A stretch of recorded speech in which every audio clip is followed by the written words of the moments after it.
Chapter 1, Get the Kidnapper System? Tell me to kidnap the little miss. In the evening, a ferry horn sounded on the quiet sea surface, and the waves kept pounding on the beach. At this time, a faint voice came from an abandoned factory not far from the beach. You? Who the hell are you? Do you know who I am? A sexy and seductive female voice sounded, but it was mixed with endless anger and a hint of petulance. Nonsense, of course I know who you are, otherwise why would I kidnap you? A magnetic voice sounded. In the girl's eyes, she could only see a dark figure appear in the darkness. Due to the range of the light, she could only vaguely see the outline of the man in front of her. So what do you want? Money? Status?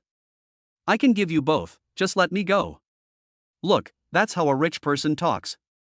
Yifeng shrugged his shoulders and couldn't help but shake his head. He sighed inwardly, this is the value of a rich girl. Just a casual remark from someone else can turn an ordinary person into a high-class person. If it were an ordinary kidnapper, they might have agreed, but I'm sorry, I was also forced to. Yifeng didn't care at all about what the girl in front of him was saying, but instead, he rested his arms on his chest, leaned against the wall, and quietly stared ahead. In front of him, however, a blue screen appeared out of thin air. Drip. Host mission update detected, evaluating. Drip, mission to kidnap Miss Li Muching completed, distributing mission rewards. Rewards distributed, please check for yourself. Yifeng let out a sigh of relief as he watched the white words on the screen keep flashing. Phew, he's still alive. Sigh, why does this kind of thing keep happening to me? Yifeng sighed, unable to help but think back to the reason why he first came to this world. Yifeng from the original world had recently fallen in love with reading novels, to the point of obsession. In the end, he died suddenly from staying up late reading novels, and by a twist of fate, he traveled to an unknown world. At first, he felt pretty good about it, because maybe there would be new novels to read in this world he had never been to. But when a blue screen appeared in front of him, he realized that he had arrived in a different world just like in a novel. The most outrageous thing was that he had awakened a system. In theory, he should be happy about this, but when Yifeng saw his system, he was temporarily dumbfounded. Everyone else has a system like a godly hero, a system of destiny, or a system of a divine chef or a divine healer, but Yifeng's system is a kidnapping system. The point is that it's not good to kidnap anyone, but you have to kidnap a girl. For a while, this made Yifeng feel that this system was perverted. Should I not have this system? He would not do anything harmful to society anyway. He knew that if he really became a kidnapper, it would be dangerous. If life was not fulfilling, it was fine to hang on to your life every day, but maybe one day it would be gone. Just as Yifeng was about to pat his butt and walk away to blend in with the ranks of ordinary people, he discovered that the system had already issued him with his first task. Yifeng, who had thought about taking a look, did not care when he saw it and directly saw the punishment for failure at a glance. Failure penalty, erase the host. Countdown starts, 168 hours. Wait. Erase. Isn't this a declaration of your own death? The system is forcing me to be a bad guy. In the end, in order to save his own life, Yifeng finally had no choice but to complete the task assigned to him by the system. Hey, say something. The girl's yell interrupted Yifeng's thoughts. After ensuring his own safety, Yifeng had the time to look at the young girl he had kidnapped. Ha! After taking a good look at the girl's appearance, Yifeng immediately froze, because the girl in front of him could not be described as good-looking, she could only be described as perfect. The girl had long, black, shiny hair that fell down her smooth shoulders. Her eyebrows were beautiful, and her voice was sexy and elegant. The most unique feature was her eyes. Those dark, clear, deep eyes were like a dazzling lake, and anyone who saw them couldn't help but be drawn in, as if by an infinite magic. But such a perfectly charming girl has an obvious drawback, which is that she is not so superior in terms of her figure. Maybe this is the saying that no one is perfect. What's wrong? Dumb?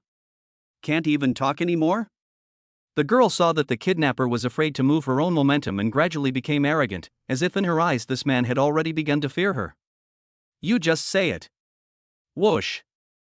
I heard only the sound of a gust of wind, and a dagger scraped past the girl's hair and then sank deep into the wall behind her. I don't think you've recognized your own position, Miss Li Mucheng. In Li Mucheng's terrified eyes, Yifeng walked out of the shadows. Those cold eyes pierced Li Mucheng's heart like ice thorns. She had always been spoiled, but she finally realized her situation.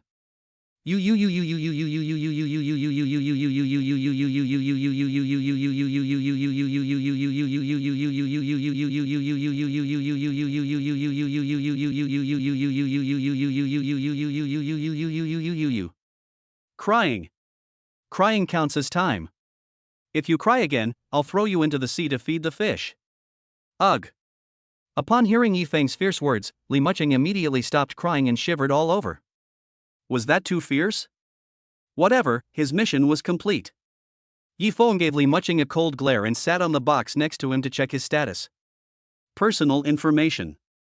Host, Yifeng. Age, 20. Mastered skills. Stealth makes it difficult for some objects with poor perception abilities to detect your presence. Combat skills possesses proficient close combat skills, so even if you encounter cold or hot weapons, just run away. Weapon proficiency, low, can slightly use some simple weapons such as daggers, clubs, bricks, and other folk artifacts. Charisma, max? No permission to view. Alas. Yifeng let out a small sigh as he put away the system. Fortunately, the system had given him the novice gift package, which had allowed him to successfully kidnap Li Mucheng. It had taken him 2.5 years. No. 6.5 days to intercept Li Mucheng on her way to find her best friend. Relying on his combat skills, Yifeng had easily kidnapped Li Mucheng here with almost no security. But what puzzled Yifeng the most was the last charisma skill. He already had this skill before he opened the novice gift package. Could it be that it comes with the system? Or is it a bug? What's the use of charm for me as a kidnapper?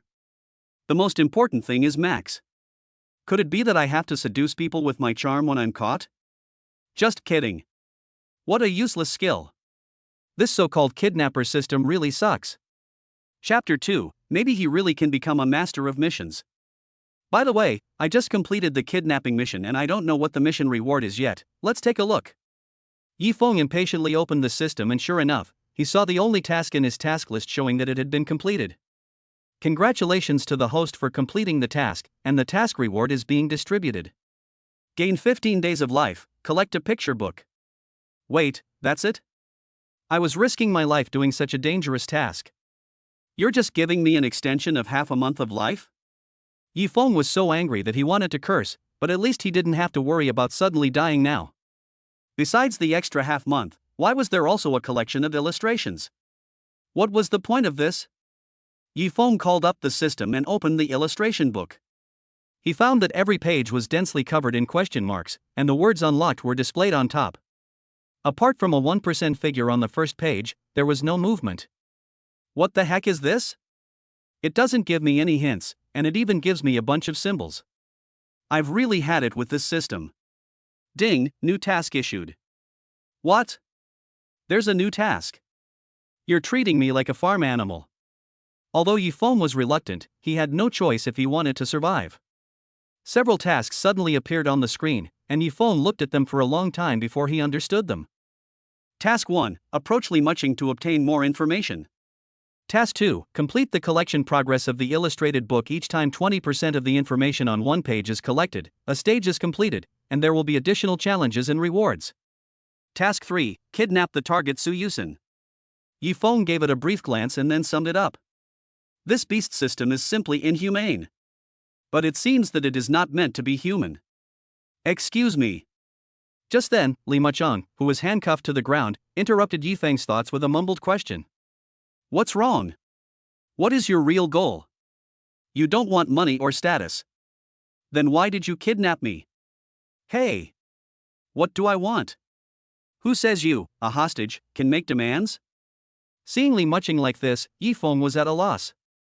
Now that he had gone to so much trouble to kidnap the daughter of a rich family, the task was complete, but how was he going to get out of it? After all, there was still the task of getting close to her. Eureka! Li Mucheng was initially a little scared when faced with the criminal in front of her. Just now, his skills were much better than those of her bodyguards, and he was familiar with her daily routine, so he must have been following her for a long time. Maybe it's someone who hates my father? But he doesn't want anything from me. Then maybe it's a thief who's after the money? But he doesn't want my position either. Or maybe he wants me. Li Mucheng's face turned white as she thought about this, and she secretly hoped that reinforcements would arrive soon. One of the reasons she wasn't really that scared was because there was a locator on the items she was carrying. Maybe her father was already on his way here with reinforcements. Sorry. Li Muching showed a weak and timid appearance, the purpose of which was to make Yifeng think that she was not a threat, and that she was safe. Hey. Yifeng suddenly became interested in watching Li Muching's reaction. He had to know that through his understanding, Li Mucheng was a person with an introverted personality who was indifferent to everything. It seemed that she was uninterested in everything, just like a block of ice.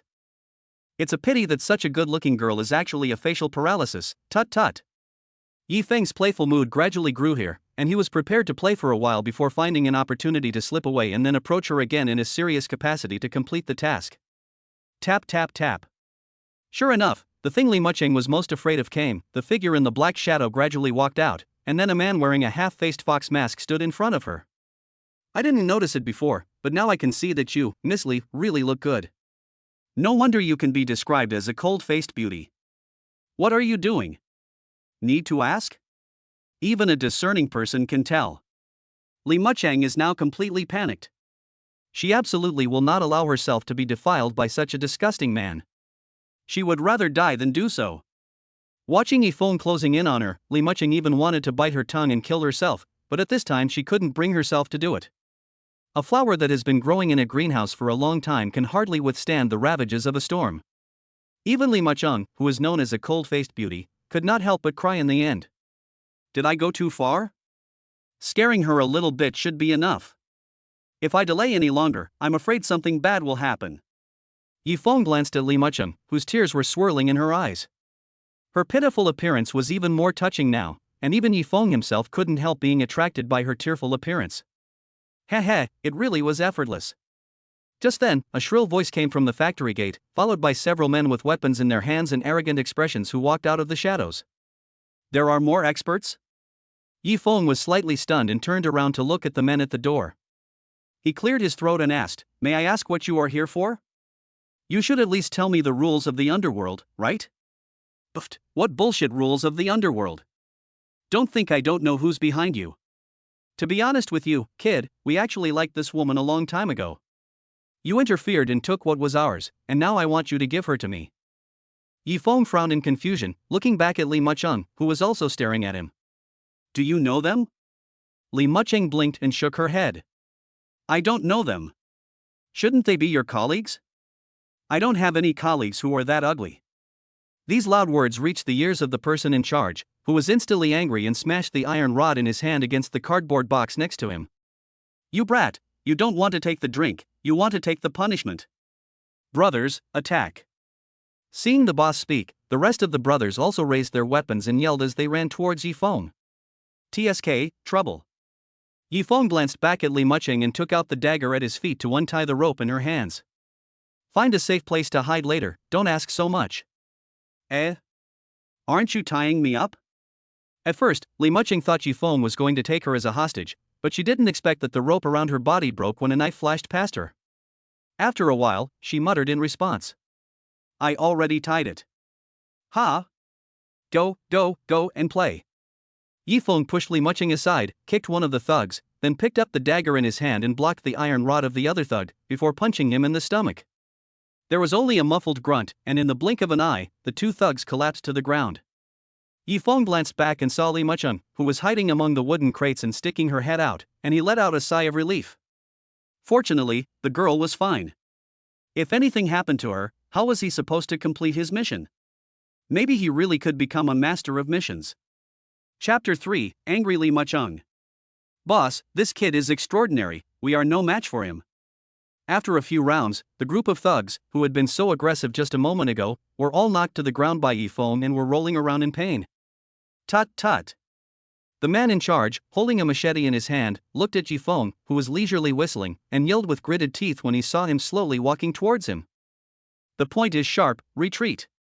After receiving his boss's retreat order, the thugs who were originally on the ground crawled away, fearing that if they were slow, Yifeng would eat them alive. Wasting time. Yifeng, with his hands in his pockets, looked at the departing figures and shrugged his shoulders. Suddenly, as if he had sensed something, his body tilted to the side, and he reached out and grabbed Li Mucheng, who was holding a dagger and stabbing at his back. "Ooh. There was only an exclamation of pain, and Yifeng gently bent Li Muqing's wrist backwards, and the dagger fell to the ground. Miss Li, girls shouldn't be playing with knives and guns, it's rude. Li Muqing took a few fearful steps back to keep a safer distance from Yifeng. You're the gentleman who kidnapped me in broad daylight? Unfortunately, we couldn't reach a consensus. Yifeng shrugged helplessly and took a step towards Li Muqing. No, don't come near me. Li Muqing was about to bend down to pick up her dropped dagger, but Yifeng took it first. I'm just taking what belongs to me, Miss Li, please respect yourself. After picking up the dagger, Yifeng waved it in Li Muqing's face, as if to say that his dagger was more important than hers. You. By the way, Miss Li, I hope you will hide your watch in your pocket next time you call for reinforcements. The red light just emitted was blinding. After saying this, Yifeng noticed that Li Muqing's face had turned pale, as if she had fallen into a hole in the ice.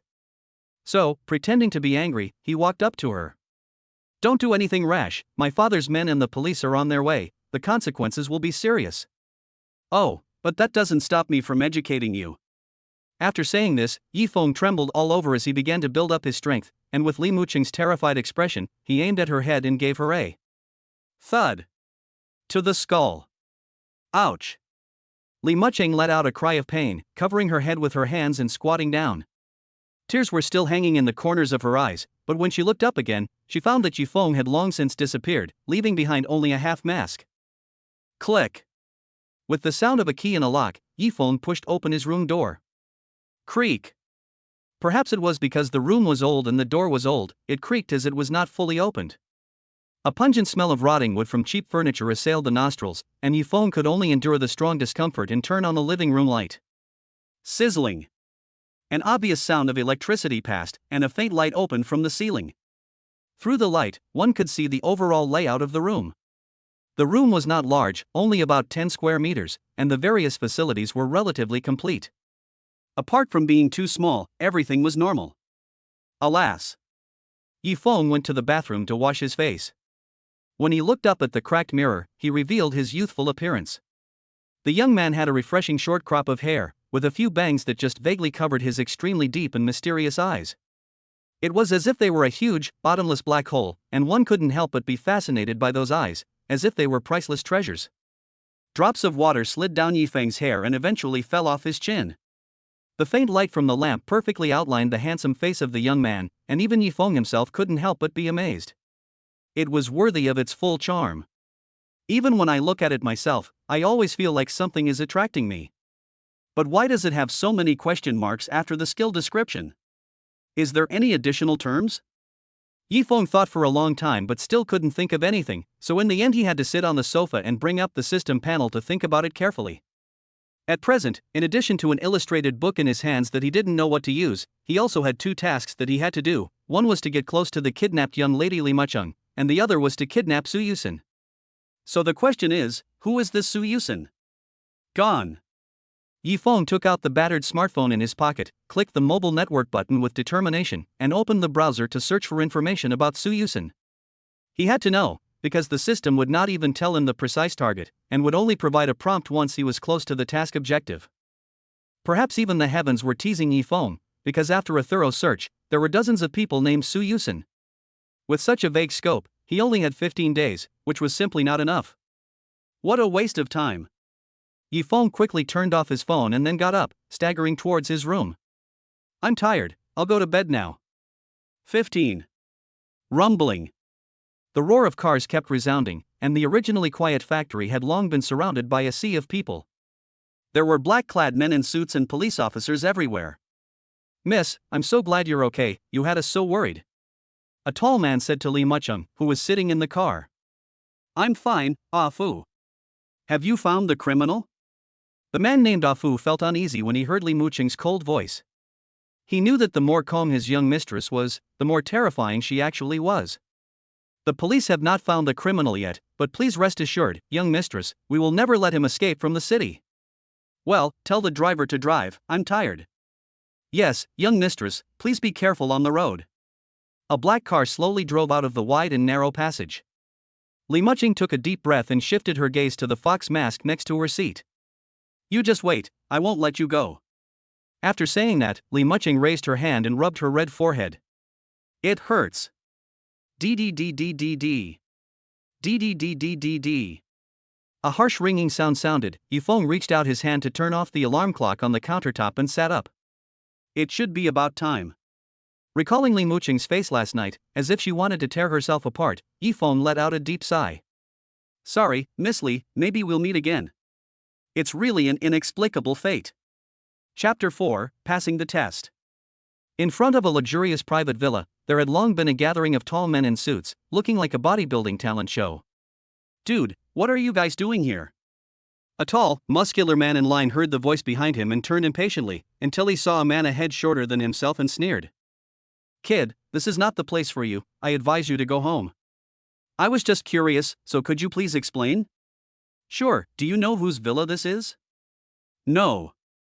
It belongs to Li Jing of the famous Li family in Shucheng. Li Jing? Who is he? The man gave Yifeng a disdainful look before finally explaining. You can think of him as a rich person who is out of our league. Oh, so what does that have to do with you queuing up? Kid, don't you usually watch the news? Last night, Miss Li Muchon, the daughter of the Li family, was kidnapped. That's why Mr. Li is looking for people with the ability to protect his daughter. Yifeng heard this and pursed his lips, then made a very shocked expression. What? Kidnapped? How dare that animal do that? Doesn't he care about his life? Exactly, the gangsters who dared to kidnap Miss Li Mucheng must be a powerful criminal organization. Otherwise, it would be impossible to kidnap Miss Li under such tight protection. Maybe. So we are facing the existence of evil forces. Young man, don't you feel a fire burning in your heart? Looking at the man who was about to burst into flames, Yifeng shook his head expressionlessly. I don't think any of this is real. What? Money. Bah. Worldly. So you came here to work for free, without asking for a penny? Hey, ideals are ideals, reality is reality. The two should not be confused. The man laughed sheepishly before saying with a serious face. Young man, I advise you not to come with your small body. Protecting these big shots is very dangerous, this is no joke. I suggest you go next door and see, maybe you can still get lucky. Next door? Yifeng curiously poked his head out of the crowd and discovered that there were two long queues, one being the queue for the bodyguard recruitment where he was, and the other being a solitary queue of a few people. What are they applying for? A cleaner? They are here to apply for a tutor. Tutor? What's your name? Air. Yifeng. Do you have a resume or anything? No. What? The interviewer took off his glasses in surprise, looked the young man over carefully, and immediately frowned and shook his head. Sorry, you're not qualified. You don't know until you try. Kid, I'll admit you have some talent, but we don't hire window dressing here. Tell me, what can you teach? You know our young lady requires a tutor with both good character and excellent academic performance, and your frivolous attitude is already a disqualification. Perhaps I can teach your young lady to survive? This is Afuk, the young lady's bodyguard. He will test you. Yifeng was taken by the interviewer to an open space, where the bodyguard named Afuk was wearing boxing gloves and punching a sandbag. Bang bang bang. The heavy sound continued until Afuk saw someone coming and took off his gloves. Who is this? Afuk, this is the person who has come to be the family tutor. Please test him. Test him? I don't know anything about written knowledge. He's not teaching knowledge. As if he understood something, Afu grabbed another pair of boxing gloves next to the sandbag and threw it at Yifeng. Kid, want to try a few moves? Yifeng quickly caught the flying boxing gloves with one hand and gave a faint smile. Okay. Not bad, I hope you're not just showing off, take this. Afu saw Yifeng put on the boxing gloves and smiled slightly. He pounded his left foot on the ground and charged straight at Yifeng, then threw a straight punch at Yifeng's face.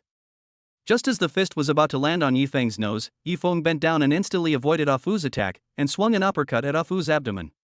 Bang! Afuk blocked Yifeng's attack with his other hand, then pulled away and shook his hand. Does this kid have that much strength? Coming again? I hope you can stay this handsome, otherwise it won't be good if your face gets broken. Yifeng didn't pay any mind to Afuk's words at all. You have to know that his combat skills are intermediate, and as long as he doesn't encounter any boxing champions or the like, there is no need for him to be afraid. As time passed, even Afu was shocked. He always felt that his moves were like being seen through, and what was even more outrageous was that Yifeng had not even broken a sweat after a few rounds. He had to know that he was a retired soldier. No more fighting. Ah Fu quickly took off his boxing gloves and threw them aside. He already knew that Yifeng's strength was above his own. If he let this kid protect the young lady in the capacity of a tutor, it might be a trump card that wasn't easily seen by others. However, he would have to consult with the master first. Young man, what's your name? I have to admit that your skills are quite impressive. My name is Yifeng. Yifeng, you can just call me Ah Fu. My test has passed. Oh? Is there another test after this? Of course there is, but there's no rush for the rest of the test. Just send me your phone number and you can leave, I'll call you later. Okay. Yifeng nodded slightly, not at all worried that there was still a test, and instead leisurely left. This kid has a good heart, maybe he really can become the lady's nominal tutor. After Yifeng had completely disappeared, Ah Fu set off towards the villa, walked around the corridor to the second floor and knocked on the door of a room. Knock knock. Enter. It wasn't until a commanding voice came from the room that Ah Fu straightened his clothes, opened the door, and walked in. Upon entering, a middle-aged man with a serious gaze and a weathered face was looking at the documents on the table, and did not feel any emotional fluctuations towards Ah Fu's arrival. Master. What is it? A kid came for the interview today, and he's quite good. He wants to be the young lady's tutor. My thoughts are. Ah Fu briefly summarized his thoughts for the man in front of him and then waited for the man to speak. Your idea is good, but I want you to thoroughly check the kid's background. If he's clean, there's no problem. I hope you can handle this properly. Yes. Don't worry, Master, Ah Fu will do his best. After Ah Fu left, the middle-aged man put down the documents in his hands and looked at the photo frame on the desk instead. Inside was a family photo, with a girl being held by a beautiful woman, and the man sitting next to the woman was Li Jing. Chapter 5, Signing the Contract for a Tutor. Li Jing looked at the photo frame for a long time before putting it back and letting out a deep sigh. Mu Chang, my father, I'm sorry. Because I just happened to meet you. With the ringing of her phone, Li Mu Chang wrapped in a towel walked out of the bathroom. The bathroom was still filled with steam, as if she had just finished taking a shower. Perhaps the phone's ringtone was set to a special tone, but Li Mu Chang's long hair was still damp, and her little feet were bare on the floor, with their plump, rounded toes looking extremely cute. Hello? Muchung, you finally answered my call. I kept calling you last night but couldn't get through, and today the servants at home told me you'd been kidnapped. How are you? Are you hurt? A sweet voice came over the phone, and there was a tingling sensation, as if an elf had emerged from the woods. The most unexpected thing was Li Mucheng's expression. She, who usually had a cold face towards everyone, actually smiled when she answered the phone, like a lotus flower emerging from the water, mouth-watering. Yusin, I'm fine. I was thinking of coming to see you last night, but I didn't expect to encounter this. But don't worry, I haven't been subjected to any abuse. You're smiling even though you were kidnapped. Do you know how worried I was about you? Should I ask my father to send more bodyguards to pick you up next time? No need. My father is already starting to prepare to find me even more formidable bodyguards. Humph. Who needs him to care? Mu Chang, don't be angry. Uncle must have his reasons. Hardships? Could his hardships be that he was still working when my mother was about to die of illness? Why did my mother fall for such a cold-blooded person in the first place? Li Muching suddenly became emotional and even yelled at the end of the sentence, but then she suddenly thought of something and apologized. Sorry Yusin, I didn't mean to be rude to you. It's okay Muchung, who told us that we are best friends. My father has also grounded me for a while, so let's contact each other by phone if there is anything. Okay. Okay, Mu Chang, I won't say anymore, I have to go to music class. Bye, Yusin. After hanging up the phone, Li Mu Cheng ignored her wet body and collapsed onto the bed. Then she took out a fox mask from under the pillow and punched it lightly. Who are you? Why did you kidnap me? Just for fun? Weird. Achoo. At the same time, Yifeng, who was just leaving the convenience store, sneezed for some reason. Who's cursing me? I remember paying this month's rent. Yifeng rubbed his nose and continued walking home. As soon as he arrived home, Yifeng heard the system prompt. After tidying up the contents of the shopping bag, Yifeng turned on the system and began browsing. Upon closer inspection, he noticed that the illustration book had gone from being a jumble of garbled symbols to faintly showing a few fonts that he could read. Name, Li Mucheng. Background, daughter of Li Jing of the Li Group. Progress, 1%. There will be an additional reward for reaching 20%. Why is Li Mucheng's name in the picture book? Could it be that all the people I kidnapped are collected here? But what's the point of this? Yifeng thought about it for a long time but couldn't come up with an answer. In the end, he just let it go. After all, when the boat reaches the pier, it will naturally straighten out. Maybe he will understand everything in the future. For now, the most important thing is to survive. In the evening, after a simple meal, Yifeng was getting ready to take a bath and go to sleep, but then his phone rang. Hello? Yifeng, right? Your preliminary test has passed. Please come to the front of the villa tomorrow and wait. We will discuss the follow-up in person. Okay. The person on the other end of the line was very decisive. After explaining his business, he hung up immediately, which is exactly what Yifeng wanted. Efficient, fast, and trouble-free. The initial difficulties have finally been overcome. I hope it will get smoother and smoother in the future. What? Why didn't you tell me in advance? The next morning, Li Mucheng's voice could be heard in the dining room, while Ah Fu, who was next to her, buried his head and said, I'm sorry, miss, this is what the master wants. Why should he do this? I don't need a tutor. Go back and tell him that I can take care of myself without his hypocritical help. Li Mucheng, who had been quietly eating, was like a kitten whose tail had been stepped on, her fur standing on end as she said fiercely. Miss, this is a direct order from the master, we cannot disobey, please do not make things difficult for us. Fine, maybe he sent someone to spy on me again. He doesn't care if I live or die. If he really loved me in the past, why didn't he go see my mother? Li Mucheng's tone carried a hint of sobbing as she said this, and her previous domineering attitude gradually dissipated. After a short while, she spoke again. He's already outside the villa. Tell him to come in. Yes. After Ah Fu turned and left, Li Mucheng's hand holding the dinner knife trembled slightly. After what had just happened, she suddenly lost her appetite and immediately threw down her cutlery and walked towards her room. I've kept you waiting, Yifeng. Ah Fu came to the door and led Yifeng in. My lady is currently dining, so you may have to wait for a while.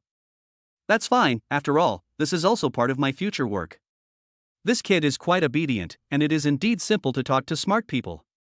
But in fact, what Yifeng was thinking at this time was that not only could he explain the system's tasks, but he could also earn a handsome reward and improve his life. Along the way, Yifeng looked at the decorations of the surrounding villas and various facilities and couldn't help but once again marvel at how good the life of the rich is. After entering the house, Ah Fu called away the maid at the front door and then took Yifeng to the living room and gestured for him to sit down. Mr. Yifeng, now on behalf of our company I will sign a contract with you regarding the position of tutor. The following are the specific contents of the contract, please take a look. Yifeng took the document and briefly skimmed it over. After finding no problems, he nodded. I have no objections. Good, then I hope you, Mr. Yifeng, can fulfill the terms of the contract. The current salary is 100,000 yuan a month, plus various benefits. The contract is currently for a 2-month trial period. Do you think that's acceptable? How much more? 100,000. Is that a lot for a tutor? Yifeng forced himself to calm down and nodded as if nothing had happened. Then, shall we have a pleasant cooperation? You can skip the formalities, Mr. Yifeng. I admire you from the bottom of my heart. Ah Fu smiled, took the signed and thumbprint contract, handed it to the maid standing aside, and then led Yifeng towards the place where Li Mucheng was. Chapter 6, Beginning the Teaching. That person can just call me Ah Fu. Ah Fu, is there anything I need to pay attention to when I meet the young lady? Ah Fu revealed an intriguing expression upon hearing this, as if it seemed from his expression that in the future Li Mucheng would definitely get along with him in a particularly unpleasant manner. Although the young lady is a little cold and stubborn, she is still a very good child. Yifeng could even feel that Ah Fu was already trying his best to praise Li Mucheng. Yifeng, in fact, the eldest daughter is very good, but... Just then a room door slammed open, and then Li Mucheng walked out wearing a purple dress and looking disdainful. Yifeng had to agree with the view that Li Mucheng was a cold-faced beauty, because she was really beautiful. Just a single colored dress and no additional makeup made her the most delicate presence in the room, but from the look in her eyes, it seemed like she hated herself. Li Muqing's originally furrowed brows slightly relaxed when she saw Yifeng's appearance. It seemed that Yifeng's appearance or something else had given him a slight advantage. "Are you the tutor my father sent?" Li Muqing said unhappily with her arms folded across her chest, while also sizing up Yifeng up and down. "It's strange that this guy gives me a sense of déjà vu. Could it be that I've seen him before?" Yifeng also knew that this was the opportunity to show himself off, so he walked up and nodded slightly. "Yes, young lady, my name is Yifeng. What can you teach me?" Before Yifeng could finish speaking, Li Muqing interrupted, as if she was deliberately picking a fight with Yifeng. Ah Fu saw this and felt bad, and was about to step forward to intervene, but he didn't expect Yifeng to respond with equal determination. "I can teach you how to behave." "What do you mean?" Li Muqing glared at Yifeng, her hatred evident in her eyes. "Interrupting people without waiting for them to finish talking is your idea of education, Miss Li? I really need to teach you a lesson."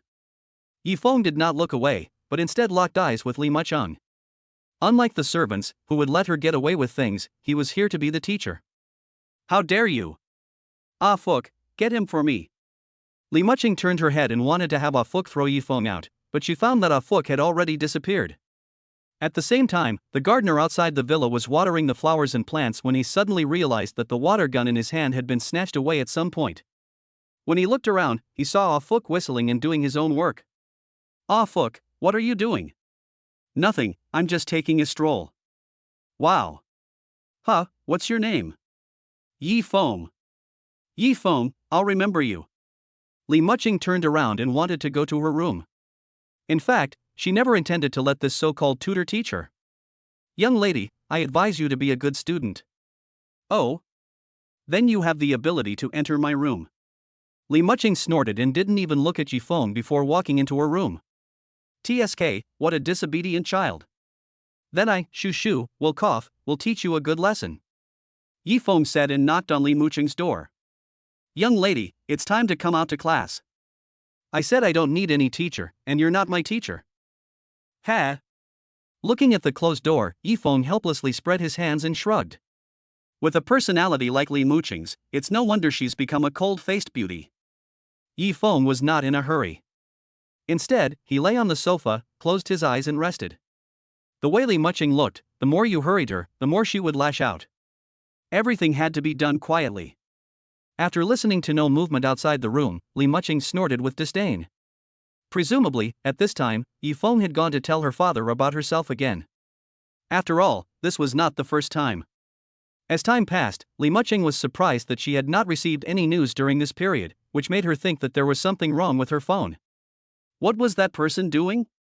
Why was there no sign of movement?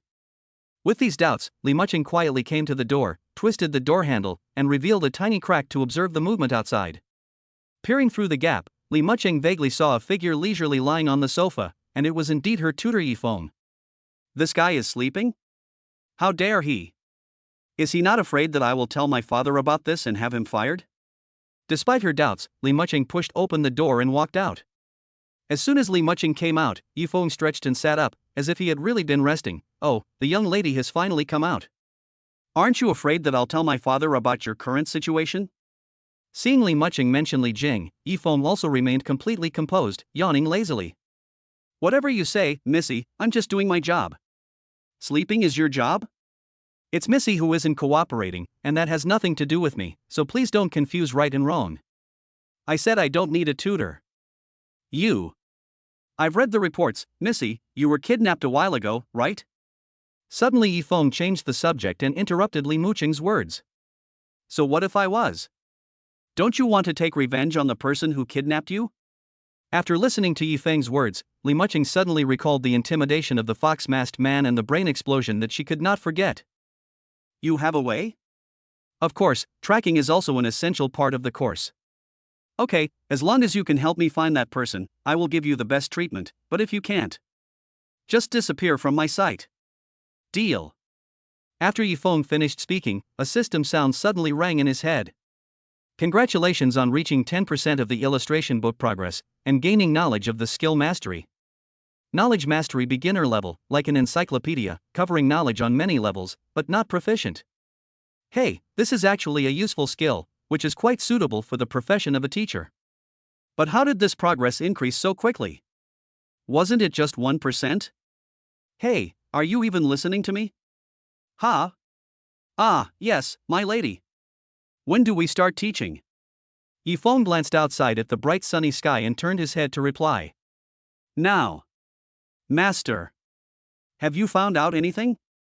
I'm sorry, Master, but according to the newly captured gang of robbers, they said that the robbers were originally hired by another group, but the person who actually robbed the young lady is someone else, and there has been no news of that person at all. Then keep looking for him. I don't believe he can just disappear into thin air. Yes. Chapter 7, You're serious? I can't believe your family even has a back mountain. This is almost like a small ecological park. Yifeng looked around on the path in the back mountain, just like Lu Bauer entering the Grand View Garden. So? Why did you bring me to a place like this? Li Muqing followed behind him, holding up her skirt and raising her leg to step over a place with wooden vines. Although she was extremely reluctant to let this unruly and disgusting person be her teacher, she was curious about where Yifeng would take her, and if Yifeng dared to disrespect her, she would have a reason to dismiss him. Yifeng glanced back at Li Muqing's movements and noticed that she was maintaining a relatively safe distance from him, and that one of her hands was touching the small of her back, as if she was grasping something. It seems that after the kidnapping, this girl is very vigilant. Don't worry, miss, I will never have other thoughts about you, so please don't carry such dangerous things, okay? How do you know? Li Muqing suddenly stopped talking, and then took out the object she was holding in the back. Yifeng was almost scared to death after taking a closer look. He thought Li Muqing had casually brought a self-defense spray or stun gun, but he never expected her to bring a real gun. Young lady, aren't you the most dangerous person right now? Cut the crap, as long as you don't have any evil intentions, I won't hurt you. Li Muqing also felt that she had gone a bit too far, and held the pistol in her hand with the muzzle facing the ground. So what are you going to teach me now? If you don't say anything soon, I'm going to leave. Okay. The reason I brought you here is to teach you how to survive. How to survive? What do you mean? Li Muqing asked curiously, and her tone no longer showed the impatience she had before. Yifeng didn't rush to explain, but instead asked in return, didn't your previous tutor teach you this skill? No, my previous teachers only taught me knowledge from books and etiquette for various musical instruments. Li Muqing's tone became increasingly low as she spoke, as if these mastered skills were instead a heavy yoke in her heart. It's like a canary in a cage. Do you like it? What's the point of not liking it? In the end, it's just like it is now. Cough, let's not talk about this anymore. Please, miss, look, our destination is here. Li Muqing walked behind Yifeng and looked around. She found that apart from weeds and wildflowers, there were only big trees around, so Yifeng had obviously brought her into a jungle. In order to dispel Li Muqing's concerns, Yifeng continued, My lady, you must know that if you don't have the corresponding survival skills in such a harsh environment, you will face certain dangers. Although you may never reach this point in your circle, wasn't the other day an exception? Li Muqing didn't say anything, but the feeling of powerlessness when she was kidnapped had already surfaced in her mind. She didn't want to look weak and incompetent like that. Teach me. Of course there's no problem, but please call me teacher. You. Li Muqing gritted her teeth and looked away, struggling for a long time before reluctantly speaking. Old teacher. Put it together. You ask me for knowledge, teacher. That's right. You should know that I'm not your enemy, so don't look at me with hatred. Oof. Okay, first let's take a look at this plant. What do you see, young lady? What makes it different from the weeds along the roadside? Li Muqing cautiously approached Yifeng, and only when she saw that he was intent on the plant did she relax her guard and turn her attention to the plant Yifeng had mentioned. Isn't this exactly the same as an ordinary weed? You're wrong. This grass can save lives. If someone is injured and bleeding, or if the wound is infected, this grass can be used to relieve the condition. You have to know that if you are injured in the wild and don't have medicine, your body will experience all kinds of uncomfortable symptoms. This inconspicuous little grass has so many functions? Li Muqing was obviously interested in the herbs Yifeng was talking about, and she even reached out and carefully touched the grass. Of course, this is also the result of nature's ingenious craftsmanship. This grass is commonly known as the life-saving herb, and it can really save lives in critical situations. So how is it used? Yi Feng tilted his head and looked at Li Mucheng, who was wide-eyed and completely different from the original spoiled young lady. He smiled for a moment. It seems that this girl actually did it on purpose, just like a hedgehog wrapping itself up and not allowing anyone to get close. In fact, she is still very cute. Li Mucheng subconsciously realized that she and Yi Feng were really too close to each other, so she quickly turned around and took out her gun, pointing it at Yi Feng. "Stay away from me." "Okay, forget what I just said." Just as Li Mucheng pointed the gun at Yi Feng suddenly threw a stone from his pocket and hit Li Mucheng's wrist. Li Mucheng suddenly winced and retracted her hand. Yi Feng took advantage of the opportunity to easily seize the gun from her hand. "You!" Li Mucheng reacted too late at this point and could only watch as Yi Feng took the gun from her hand while preparing to press the button on her wristwatch. "Missy, don't be nervous. I just don't like people pointing guns at me." Yi Feng took the gun and inspected it. He even saw a few unloaded bullets in the magazine, which almost scared the soul out of him. "Ajin, you're serious?" Suppressing the nervousness in his heart, Yi Feng handed the pistol back to Li Mucheng, and added in passing, "By the way, Missy, next time if you want to point a gun at someone, you have to turn the safety on first." "Humph, none of your business." Li Mucheng took the pistol Yi Feng handed her and put it back in her bosom. "Sorry." "Huh? Did I just hear something?" "No. I didn't." "Hurry up and continue teaching me, you didn't finish just now." "Die arrogant brat." Yi Feng cursed in his heart, but still felt ridiculous. This isn't some cold-faced beauty, rumors really can't be trusted. "Young lady, remember, the way to use this herb is..." Yi Feng had not finished speaking when he suddenly sensed something. He grabbed the pistol at Li Mucheng's waist, flicked the safety on, and at the same time, grabbed Li Mucheng's hand and pulled her behind him. He said to a thick tree across from them, "Friend, don't hide. If you don't come out again, don't blame me for being rude. I don't like people who don't say hello." Chapter 8, Sorry, Yusin. Under Yi Feng's gaze, a person slowly walked out from behind the tree. After taking a closer look, he realized that it was Li Mucheng's bodyguard, Ah Fuk. Ah Fuk smiled and raised his hands, seemingly very satisfied with Yi Feng's actions. "Yi Feng, it's me." "Ah Fuk? Why are you here?" Before Yi Feng could speak, Li Mucheng, who was behind him, poked her head out and asked curiously, "Young lady, I'm glad you're okay. I was going to talk to Yi Feng about what Master told me to do, but when I suddenly saw Yi Feng leading you into the woods, I was a little worried and followed." It seems that Yi Feng is a very competent teacher. Ah Fu naturally noticed that the two were holding hands. To his surprise, Li Mucheng did not show any aversion to Yi Feng. Maybe Yi Feng can really change the young lady. Seeing that Ah Fu's words and actions were very natural, Yi Feng gradually let go of the gun in his hand. "If you were a few seconds later, I might have shot." "Haha, I'll be more careful next time, but shouldn't you let go of the young lady's hand?" "Let go?" Li Mucheng froze for a moment and looked down, only to discover that Yi Feng had been holding her hand since just now. In an instant, she froze in place and pulled her hand away at the same time. "And give me back my gun." Cough. "Sorry." Yi Feng ejected the magazine, turned the muzzle towards himself and handed it to Li Mucheng. After receiving it, Li Mucheng hid the gun in her bosom and then said sternly to Ah Fu, "Don't tell him that I have a gun, and you didn't see what just happened." "Yes, I'll go back now." "Please be careful, miss." Ah Fu nodded and turned to leave the woods. After Ah Fu left, the two of them fell silent for a moment, and it was only after a while that Li Mucheng spoke. "I will pretend today's incident never happened. In the future, if there is a situation like this, please remind me in advance and don't make decisions on your own. Got it?" "Yes, miss." "Okay, that's it for today." After saying this, Li Mucheng didn't even look at Yi Feng once and walked towards the villa, while Yi Feng leisurely followed behind Li Mucheng. Until they returned to the villa, the two still hadn't exchanged a single word. After safely delivering Li Mucheng to the villa, Yi Feng also knew that his work for the day was over. According to the regulations in the contract, Li Mucheng's lessons were held every weekend, which meant that he would have to wait another 5 days before seeing Li Mucheng again once tomorrow passed. But he didn't have much time left, and he had to get more life points tomorrow, otherwise it would be very tight. Yi Feng stopped in front of the villa and watched Li Mucheng go inside. Just then, Li Mucheng suddenly looked back at Yi Feng. "What else does my lady want? Remember to come on time tomorrow." "Yes, my lady." After saying this, Li Mucheng walked into the villa, and at the same time, Yi Feng heard a system sound in his head.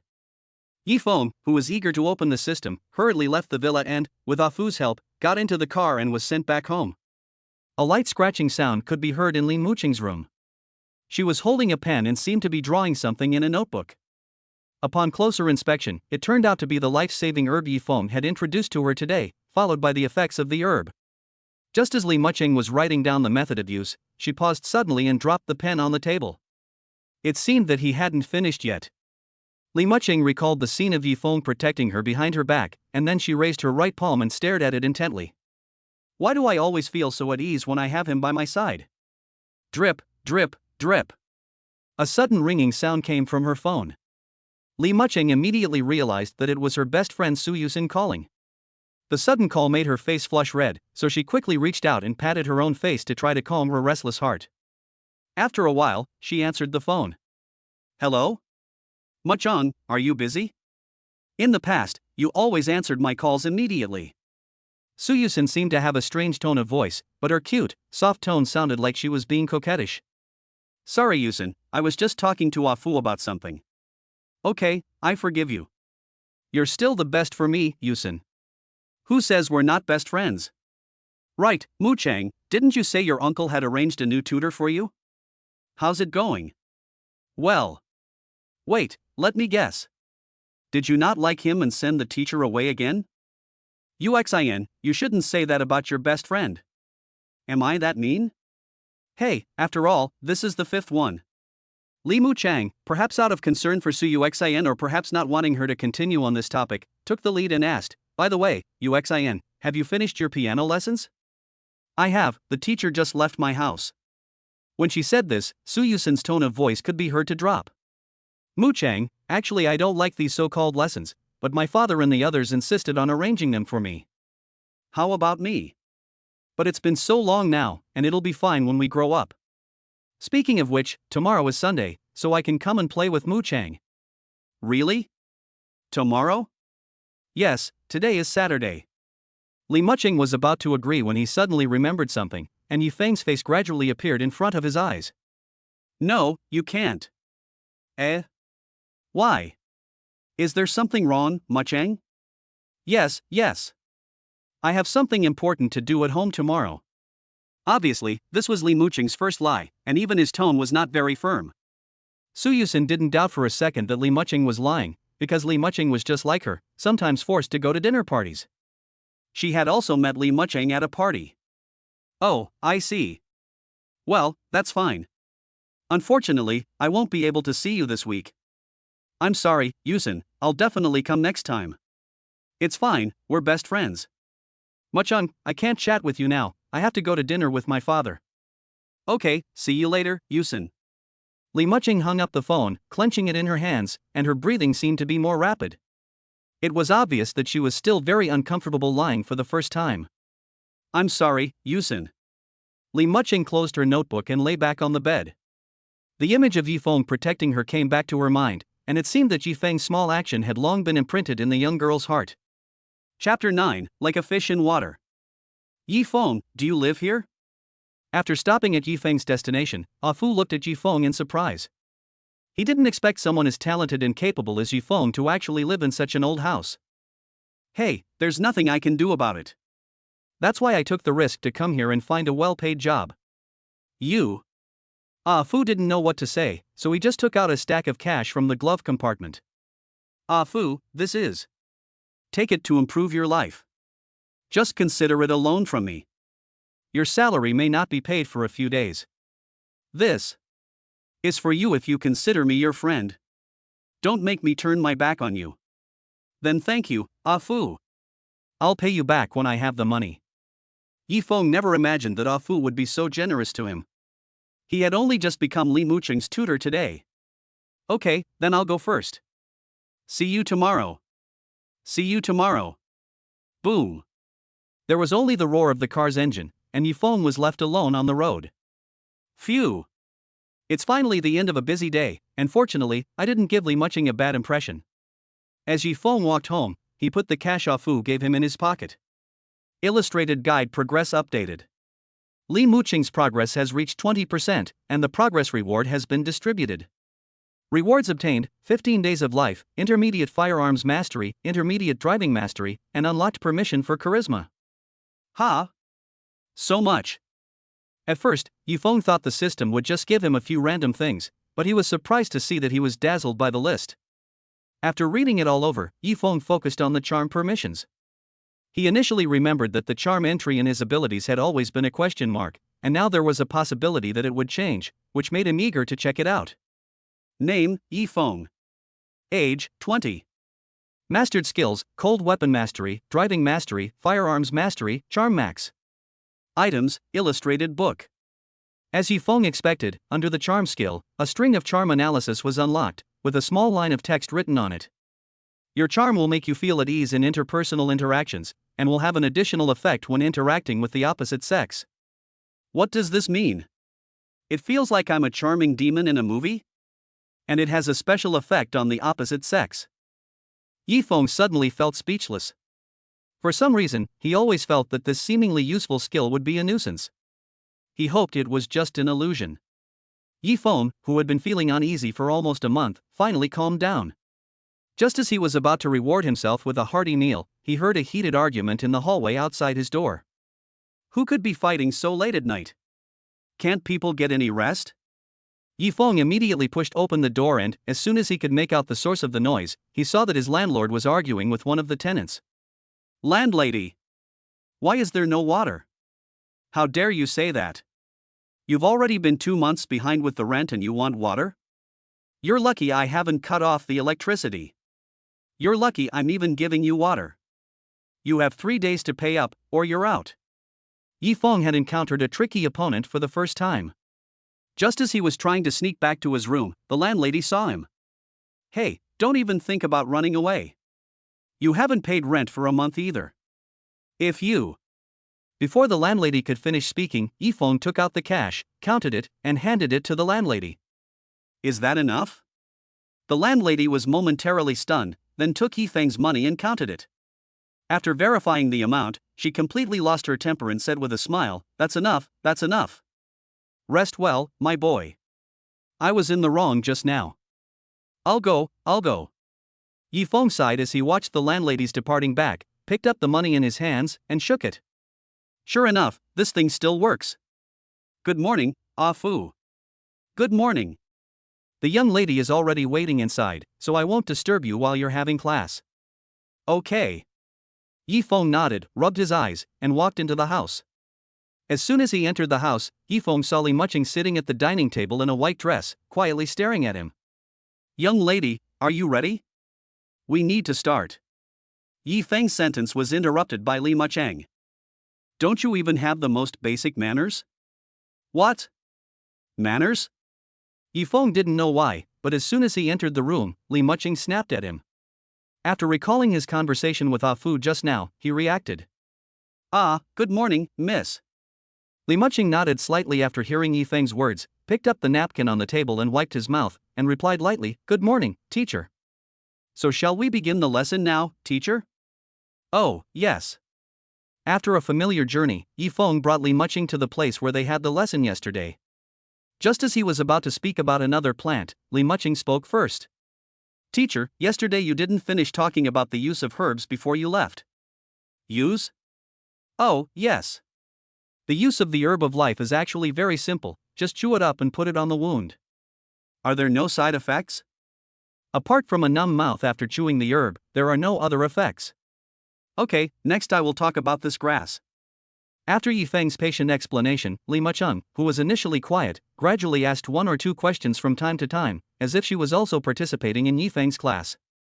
Okay, for now I will temporarily stop talking about so many plants, I'm afraid you won't be able to digest so much.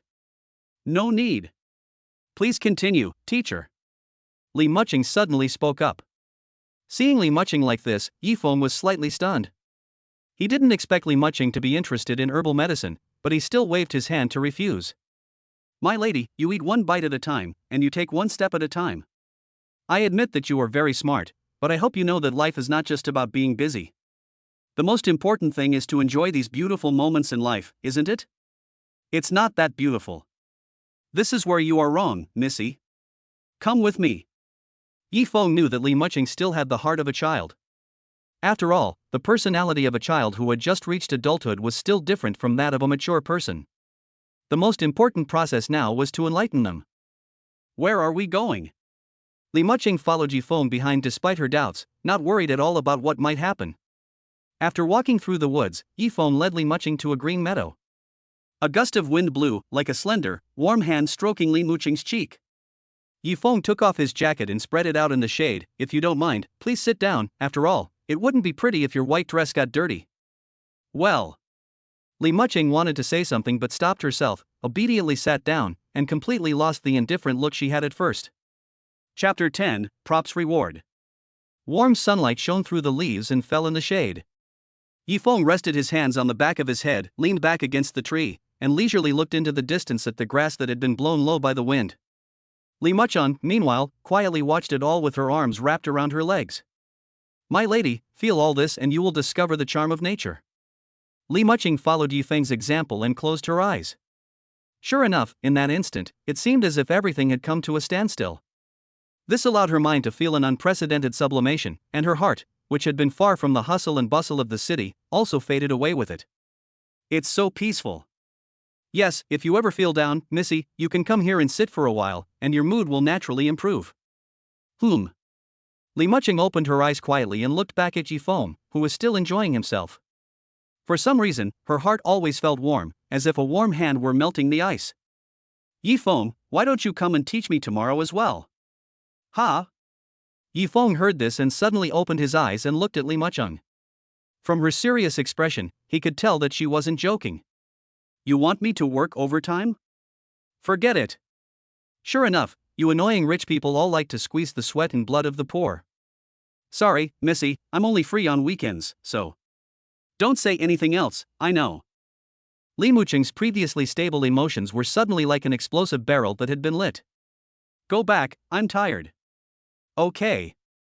Look at that. She's lost her temper and thrown down the gauntlet. Luckily, I've seen a lot of workplace dramas, or I'd have been taken in by this pretty face and dark-hearted woman. Luckily, I'm better than her. When Li Muqing and Yi Feng returned, Ah Fu was also waiting at the door. When he saw Li Muqing, he said respectfully, My lady, master wants you to go to a party. No. But my lady. I said no. Li Muqing gave Ah Fu a glare and walked straight to her room. Yi Feng immediately distanced himself from the situation, shrugging his shoulders and shaking his head. Kids these days are so stubborn, they get angry at the slightest thing. What's wrong? Did you make the young lady angry? She wanted me to work overtime, so of course I refused. Ah Fu helplessly pursed his lips. You know, everyone else is busting their butts to be Li Muqing's teacher, but this guy Yi Feng is the opposite. Ah Fu, does Li Muqing have a lot of classes, except on weekends? Yes, this is all requested by the old master. After all, the young lady is going to inherit the old master's group in the future, so of course she has to give priority to training a qualified successor. No wonder the girl is so depressed. I would have already broken down a long time ago. But you can't put it that way. After all, someone has to inherit the family business. That's true. In fact, the master has always owed the young lady a lot.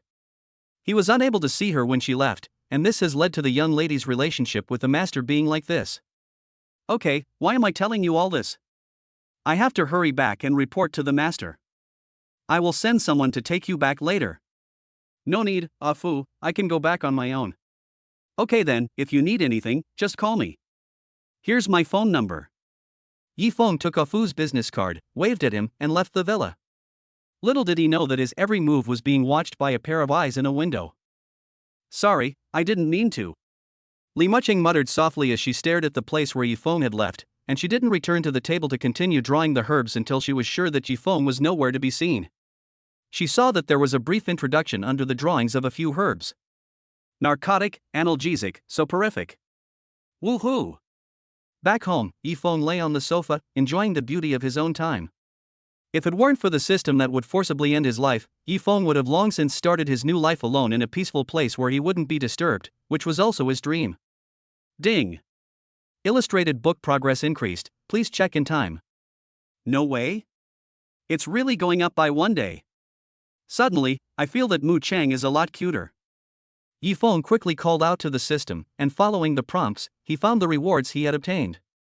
Li Muching information progress, 30%. Obtained items, Master Key consumable, Stand and Doll consumable. Oh. There are even items. Yi Feng had thought that the system would just give him a few days of life and be done with it, but he never expected to be given something he had never encountered before. He would have to take a good look at it. Just from the names of the two items, they seemed very powerful. Sure enough, Yi Feng found the two items he had just obtained in the backpack after selecting them. A detailed description of the items was written below. Master Key can unlock any lock, but only within sight. Unlock? It's a pity, if this was a permanent item I could become a locksmith. Stand in dead body, when the bearer is fatally injured, they will avoid it in time, but only once. This thing is great, it's like having an extra life. It seems that this system is not useless after all. Yi Feng was happily surprised when he suddenly realized something, and his original happy expression gradually froze.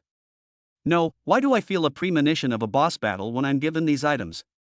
It's just like in the movies, before a big battle someone will definitely raise the flag. Forget it, maybe I'm just overthinking it. Anyway, Li Mucheng is well protected now, so I don't need to worry so much.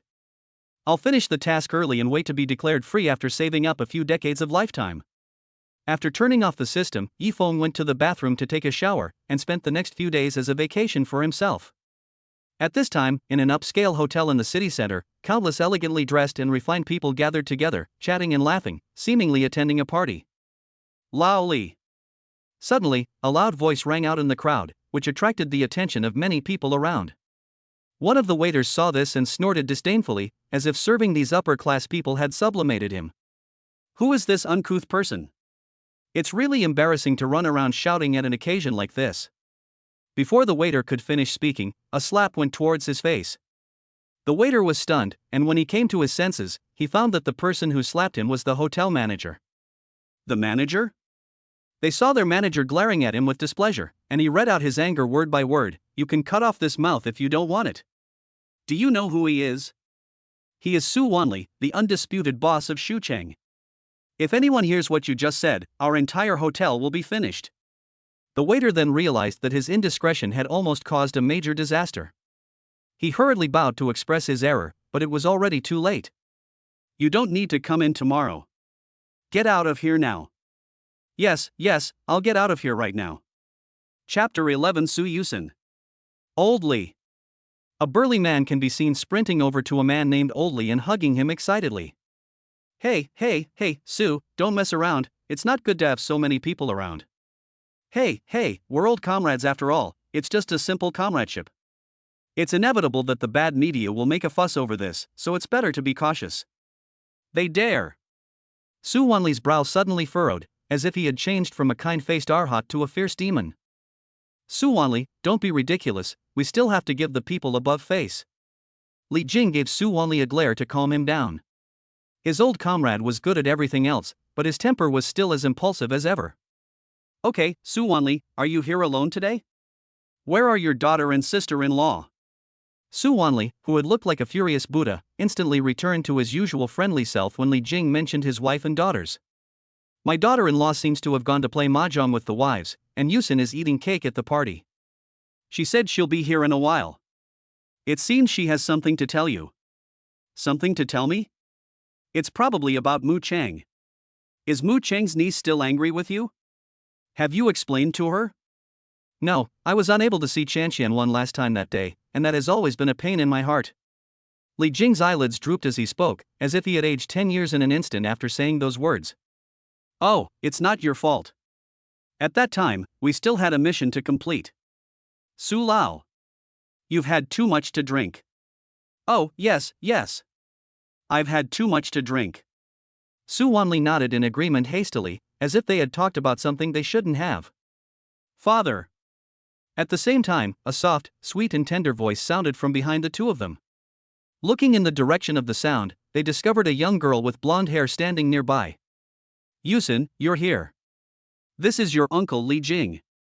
I don't need to introduce him, do I? Su Yusen nodded obediently, picked up her light blue long skirt with both hands, and bowed elegantly to Li Jing. Good evening, Uncle Li. Good evening, Yusen.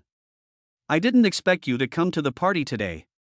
If you look closely, Su Yusun's short hair just reaches the nape of her neck, and she is wearing a bowler hat the same color as her skirt. Underneath, she is wearing a long white shirt. Her cute and obedient appearance makes anyone who sees her fall in love at first sight. Actually, I wanted to see if Mu Chang had arrived, but I didn't see her. Su Yusun, who was lively just now, instantly became depressed when she mentioned Li Mu Chang. Her pitiful eyes looked like those of a helpless little animal. Su Wanli, who had always been a slave to his daughter, couldn't stand to see her like this. He quickly poked Li Jing with his elbow. "Uxin, don't be sad, here's Uncle Li in front of you. Just talk to Uncle Li and it'll be fine. But I have a class tomorrow." "Who said anything about a class? There's no class tomorrow at all.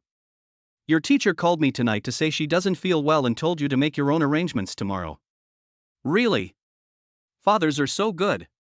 Su Yuxian reached out to wipe her wet eyes and slowly revealed a sweet smile. This scene made Su Wanli's heart melt.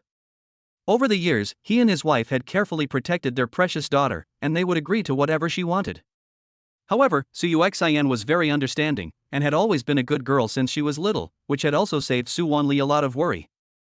"Uncle Li, can I go see Mu Chang tomorrow?"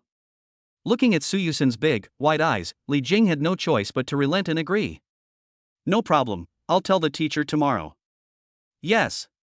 Thank you." Uncle Li Yusun remembered that she had something else to do, so she said to her father, "You and Uncle Li chat away, I'll go first."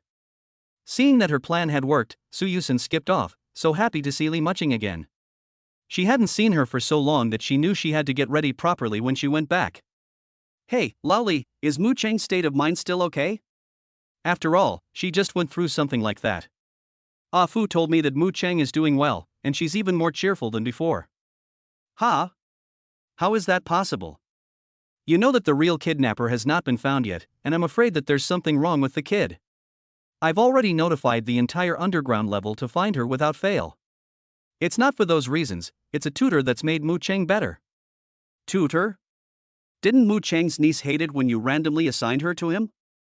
"I thought so at first, but the kid is quite something. Now Mu Chang's child has started to learn, and he hasn't shown any signs of impatience." "That's amazing. Can I borrow him to teach my daughter?"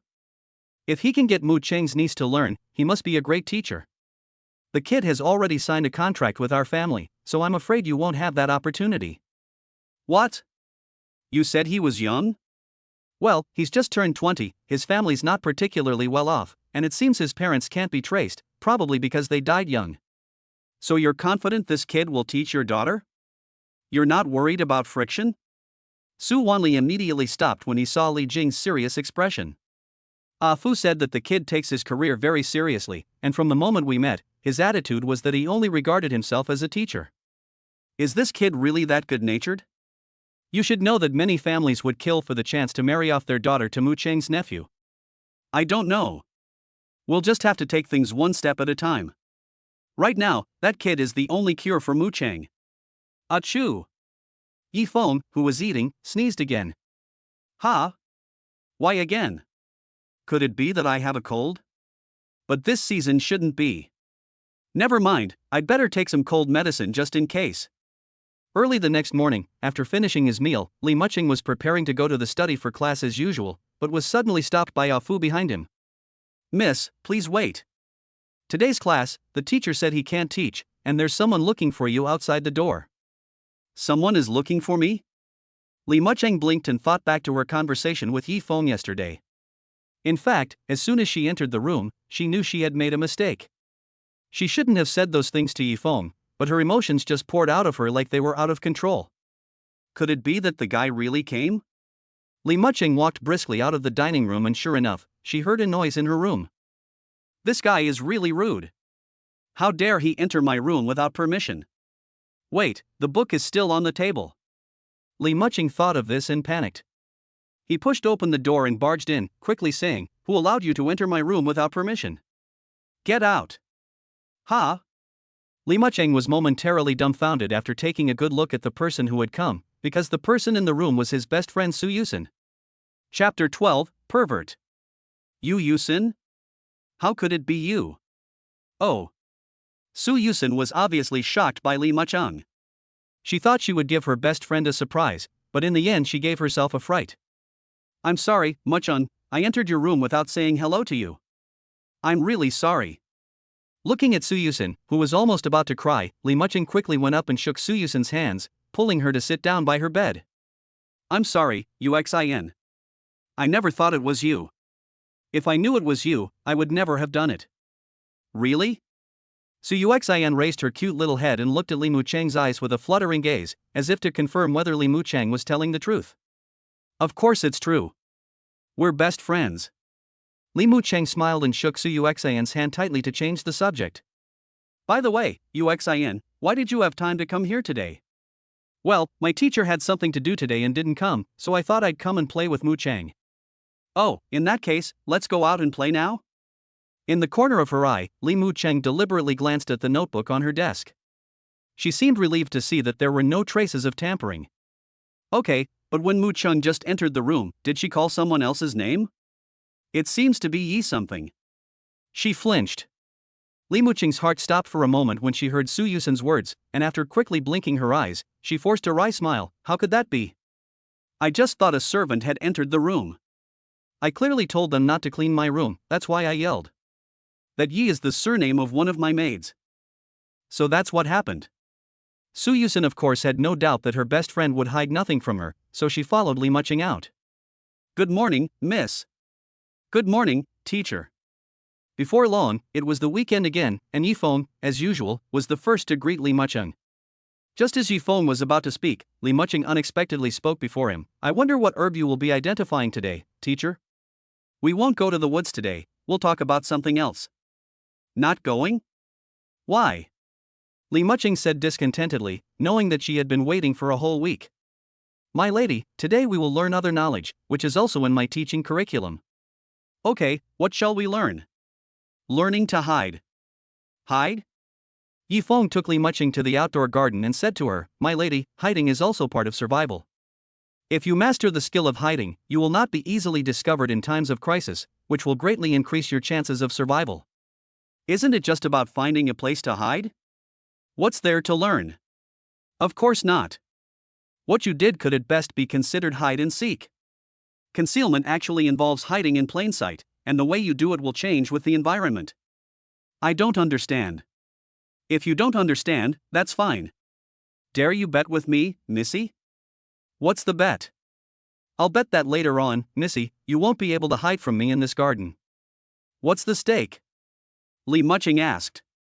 Well, how about this, if I win, you will do whatever I say, and if you lose, you will listen to me attentively, okay?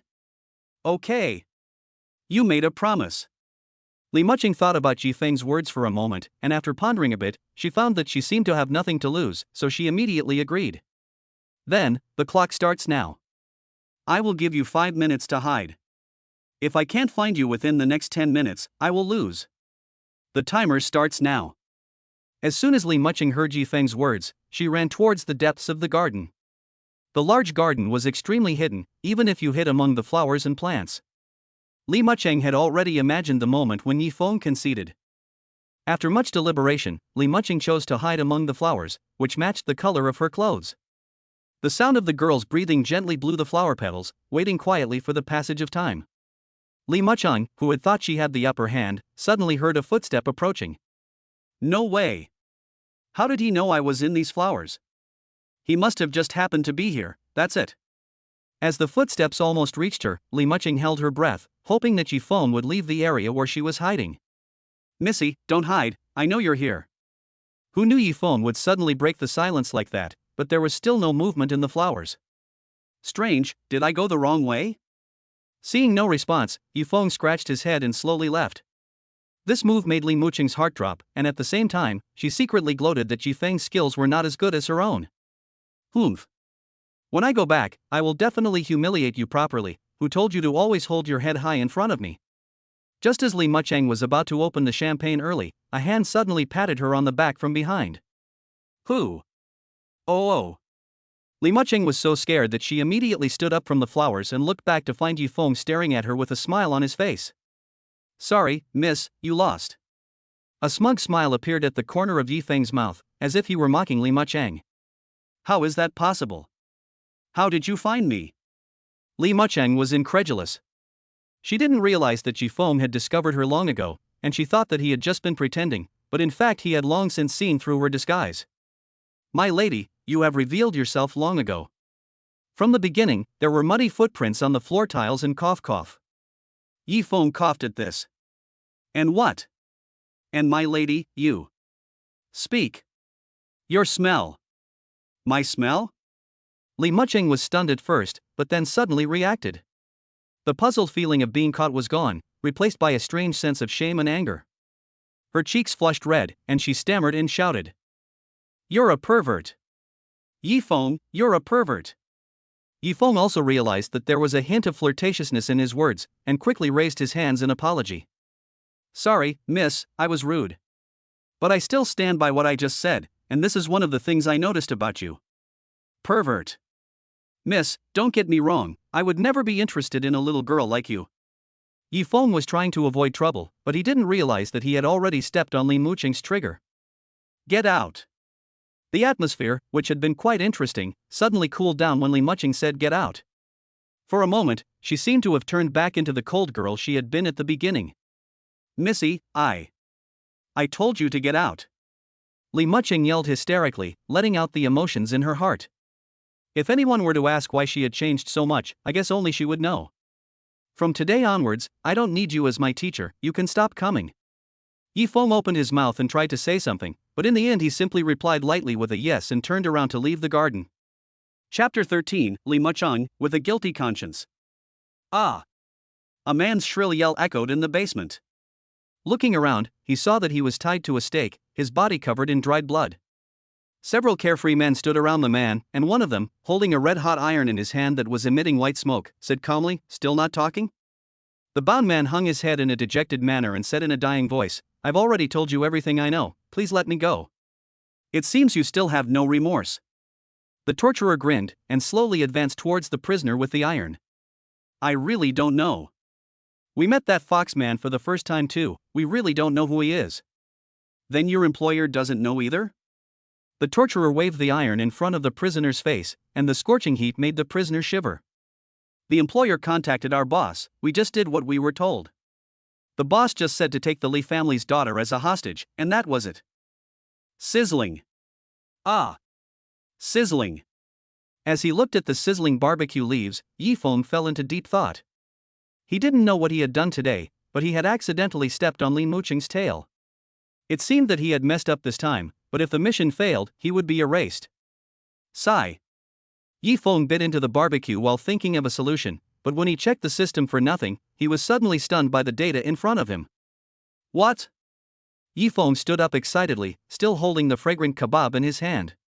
The diners around him cast curious glances at Yi Feng, who, sensing this, quickly picked up the kebab in his hand and took another bite, mumbling, shit, this is so shit. There was a sudden silence in the air, and Yi Feng finally chose to take it home for dinner. Miss? You haven't eaten all night, please just eat something. Li Mucheng's door opened and Ah Fu knocked, but there was silence in response. Miss, what happened to you today that made you like this? Why don't you tell Ah Fu and me about it, maybe I can help you. Seeing that Li Mucheng in the room was still motionless, Ah Fu probably knew something, so he pretended to be angry and slammed on the wall. I know. Miss, do you think it was the Ji Feng who did something to you today? I knew he had bad intentions, and I'll send someone to kill. Ah Fu just said this when Li Mucheng's door opened with a bang, and then Li Mucheng, with red eyes, stared at him deadly. Send someone to do what? You want to break the law? Hey, young lady, that's not what I meant. Seeing Li Mucheng come out, Ah Fu immediately felt relieved and his attitude softened. It seems that Ji Feng, that kid, must have made the young lady angry. This is the first time I've seen her care so much about someone since I've been the young lady's bodyguard for so long. You are not allowed to do anything without my permission, do you understand? Otherwise, I will tell father. Yes, young lady. Leave me alone, I don't want to eat today. Yes. As Li Mucheng looked dejected and walked into the room, Ah Fu couldn't help but take out his phone. The person who started the trouble must end it. Li Mucheng closed the door and staggered to her bed. In the darkness, through the moonlight outside the window, you could faintly see Li Mucheng's laptop next to her pillow, but the laptop's case was wet. I'm sorry, teacher. I'm sorry. Li Muching curled up into a ball, her hands coldly folded together. She felt an immense remorse for her anger towards Yifeng this afternoon. After hearing Yifeng say that he was not interested in her, Li Muching always felt like she had been abandoned, and a rage welled up in her heart. Not only did she have the idea of wanting to keep Yifeng by her side, but she also felt a sense of deception. But after completely calming down, she realized that she had overreacted. When she wanted to apologize to Yifeng, he had already left the villa. "Teacher, don't go, okay? I'm wrong. Will you come back?" Li Muching probably didn't even know it herself, but she didn't know when he had developed a different kind of feeling for the teacher who had been by her side. Buzz. Yifeng, who had just returned home with the takeaway kebabs, was about to switch on the system when his mobile phone in his pocket suddenly rang. He answered the call and a familiar voice came through. "Yifeng, can you explain what happened between you and Missy today?" "Ah, fuck? Why are you asking all of a sudden? Missy hasn't eaten all night. She's been locked in her room since she said goodbye to you. No matter how I ask her, she won't say anything. What happened between you?" "Missy fired me, that's all." "Why?" "I don't know. She suddenly said I didn't need to go to work anymore." "Oh, Missy was just saying that angrily. I just saw Missy, and she looked really sad." "What does that have to do with me?" "You're her teacher." "Not anymore. Yifeng, I beg you, please come back tomorrow and give Missy lessons." What she said was just out of anger, so don't take it to heart. "Alright, but I'll warn you in advance, if something like this happens again, I'm not coming. You might think I've done something unforgivable." "Okay, then I'll see you tomorrow at the usual time." "Okay." After hanging up the phone, Yifeng couldn't wait to check the system, and sure enough, he saw that there was new progress on his task. Upon closer inspection, he discovered that Li Muching's illustration book progress had skyrocketed from 30% to 50%. What's going on? How did it increase so much? Didn't I just spend a short amount of time with Li Muching today? Although Yifeng was very puzzled, he still accepted the task reward issued by the system. "Congratulations, host, you have received a 30-day life bonus and the skill medical treatment low. Medical treatment low, master simple skills such as medical treatment of wounds or checking for illnesses." Well, this is treating me like a doctor? Why is this reward so tasteless? It doesn't feel like it can be put to much use. Although Yifeng was not very satisfied with the system's reward for this task, he was actually very satisfied with the extra 30 days. He was one step closer to a happy life. Chapter 14, Sending the Doctor. "Miss, it's time for breakfast." Early in the morning, the maid in the villa came to Li Muching's door and knocked gently. According to Li Muching's usual routine, she should have already been up at this time, but there was still no movement in the room. "Miss?" The maid didn't know what to do when she didn't get a response from Li Muching, so she quickly walked towards the living room. "Yifeng, Miss is actually a bit of a cranky temper, but she doesn't really dislike you, so don't be angry with her." At this time, Yifeng was invited by Ah Fu to the drawing room early in the morning. Ah Fu was worried that Yifeng would be affected by the unpleasantness that happened yesterday, so as soon as Yifeng entered, he explained non-stop. "I know all this, Ah Fu, you don't have to worry." The two had just had a few words when an anxious maid walked into the drawing room. As soon as she saw Ah Fu, she hurriedly told him what had just happened. "What? You haven't woken up when the door was knocked? Did you open the door?" "The door is locked, I can't open it." "Oh no, take me to the door quickly, and ask the person in charge of the key to bring the key." "Yes." Yifeng, who was sitting on the sofa, also got up and followed Ah Fu. He was the one who was most worried. If Li Muching had an accident, then his mission would be over. In no time at all, the two of them arrived at the door to Li Muching's room. Sure enough, there was still no movement despite Ah Fu's calls and repeated knocks on the door. "Something's wrong, something must have happened to Missy." "Yifeng, you wait here, I'll go get the key." "Aren't you just going to bang on the door?" "The doors in the villa are different from normal doors, they're all anti-theft and crash-proof." "Oh, I can't talk to you now, wait here for me." Ah Fu finished speaking and hurriedly ran away. Yifeng tried it and sure enough, it was as Ah Fu had expected. But then he suddenly thought of the window. Maybe he could climb in through the window?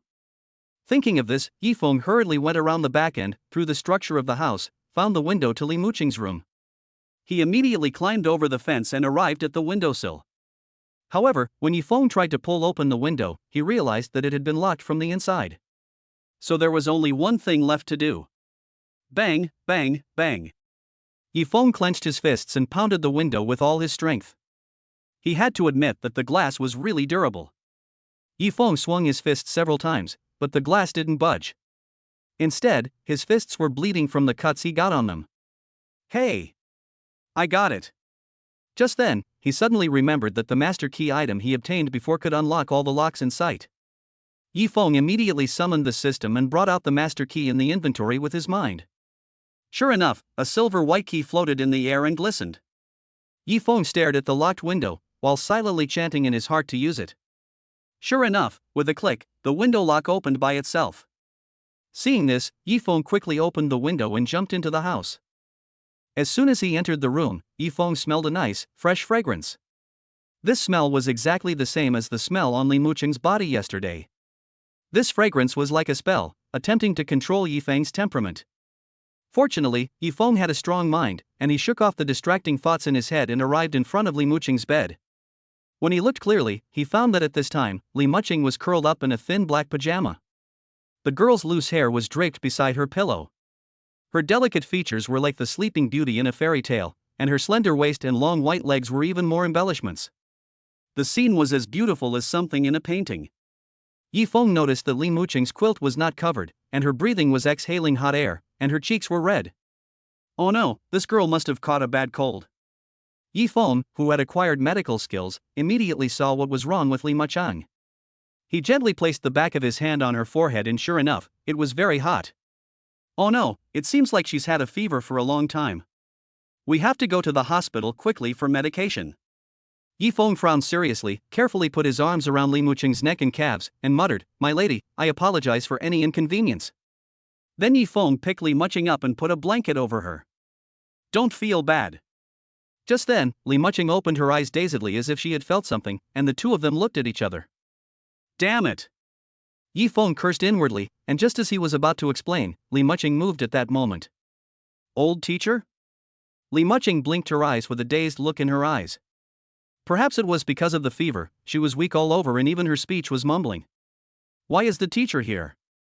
I must have been dreaming, he won't come again, and I will still be alone. But this dream is good, at least I can apologize to him face to face. Yes, I'm sorry, teacher, I'm sorry. Li Muqing used the remaining strength in her arms to put her head on Yifeng's shoulders, and whispered in his ear with her lips lightly biting. It's okay, I don't even care. Miss, don't move, I'll take you to the hospital now. Even Yifeng, with his strong character, couldn't stop Li Muqing's unexplicated combo. His original thoughts were completely disrupted by Li Muqing. Hey, it's better in my dreams, so I can keep hugging you, teacher. Li Muqing said this sentence and somehow suddenly kissed Yifeng's cheek, which scared Yifeng to death. Without caring about anything else, he hugged Li Muqing and unscrewed the lock of the door, running out of the room. Oh no. Something's wrong. This girl's brain is fried. At this time, Afu also happened to run over with the key and the people in the villa. After he saw clearly that Yifeng was hugging Li Muqing, he was first startled, and was about to ask when Yifeng said while running, "Don't be a drag, quickly prepare the car and go to the hospital." Okay, I'll go start the car. Of course, Afu noticed that there was something wrong with his young mistress's physical condition, so without saying anything, he went to the garage to start the car. In a short while, the two drove towards the nearest hospital. The doctor was lucky you got here in time, the patient's condition has stabilized. After checking Li Muqing's various physical indicators, a doctor said with a report in his hand. Now that there is no danger to others, they can recover in the hospital after a few days of rest. Thank you, doctor. You've worked hard. This is what I should do. After the doctor left, Afu let out a sigh of relief and sat down on the floor, while Yifeng was sweating and panting in place. Yifeng had been carrying Li Muqing around since the beginning, and now he could finally rest. Chapter 15, unable to cut the ties, even more confused. Have you not noticed that she is sick? She has been burning up all night. After resting for a while, Yifeng turned to Afu, who was resting his hands on his head. No, yesterday, after you left, Miss for some reason refused to eat, and locked herself in her room. She did the same thing when she was angry with Master before. As he was talking, Afu turned his head to look at Yifeng. Yifeng, don't mind the things that Miss does sometimes. In the past, Miss was actually very gentle, but ever since something happened, she has become more and more unwilling to interact with people. It's fine, I don't mind. Thank you. Do. Suddenly, Ah Fu's phone rang, and after he answered it, a commanding voice came from the other end. How is the situation? Master, Miss Yi is now stable. The cause of the illness was a fever caused by a cold. I'm glad to hear that. There are still matters at the company, so please pay more attention. Okay. The short conversation ended with a hang-up, and because of the private room, the hospital corridor was also particularly quiet, and even the nurse's cart made almost no sound. Yi Feng naturally heard clearly the conversation between Ah Fu and the man with a commanding voice on the phone. Yi Feng, can I ask you a favor? What is it? Can you take care of my daughter for a while? I have to go through the hospital procedures.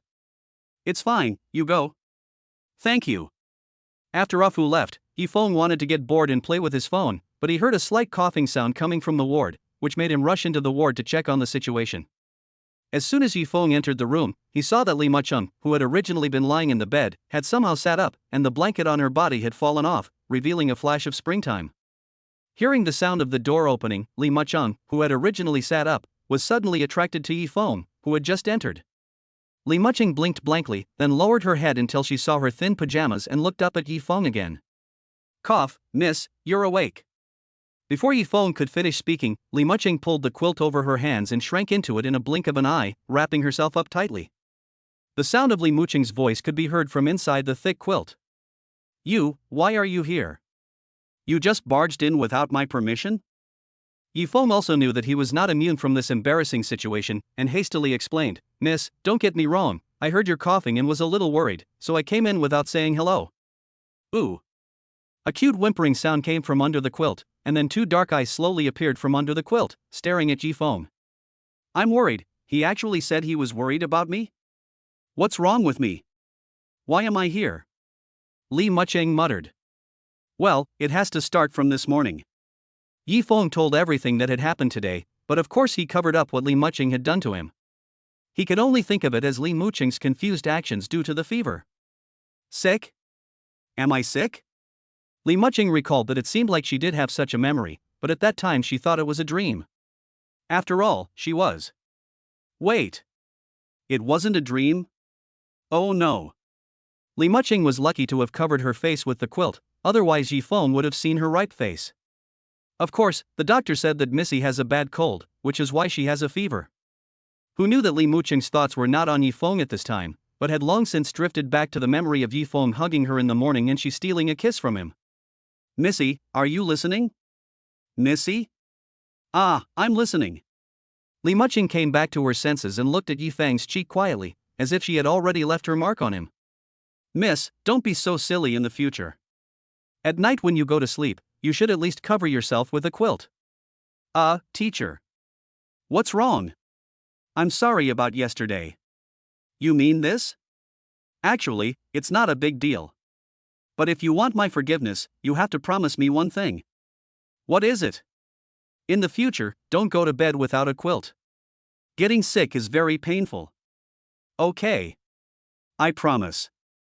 Li Mucheng's pretty eyebrows curved slightly, and she actually smiled under the covers, but no one noticed. Teacher. What's wrong? Yi Feng didn't know why, but he always had the feeling that Li Mucheng's attitude towards him seemed to have improved more than a little bit since they first met, and there was also an indescribable feeling.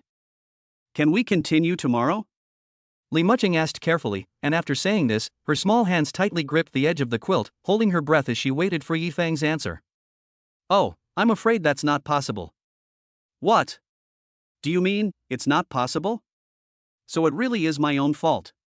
After getting Yi Feng's reply, Li Mucheng's eyes suddenly lost their luster, like bottomless ravines, and she muttered something in her mouth. Because the doctor said that you, Missy, still need to stay in the hospital for a few more days to recover, so of course the lessons will have to be suspended for now.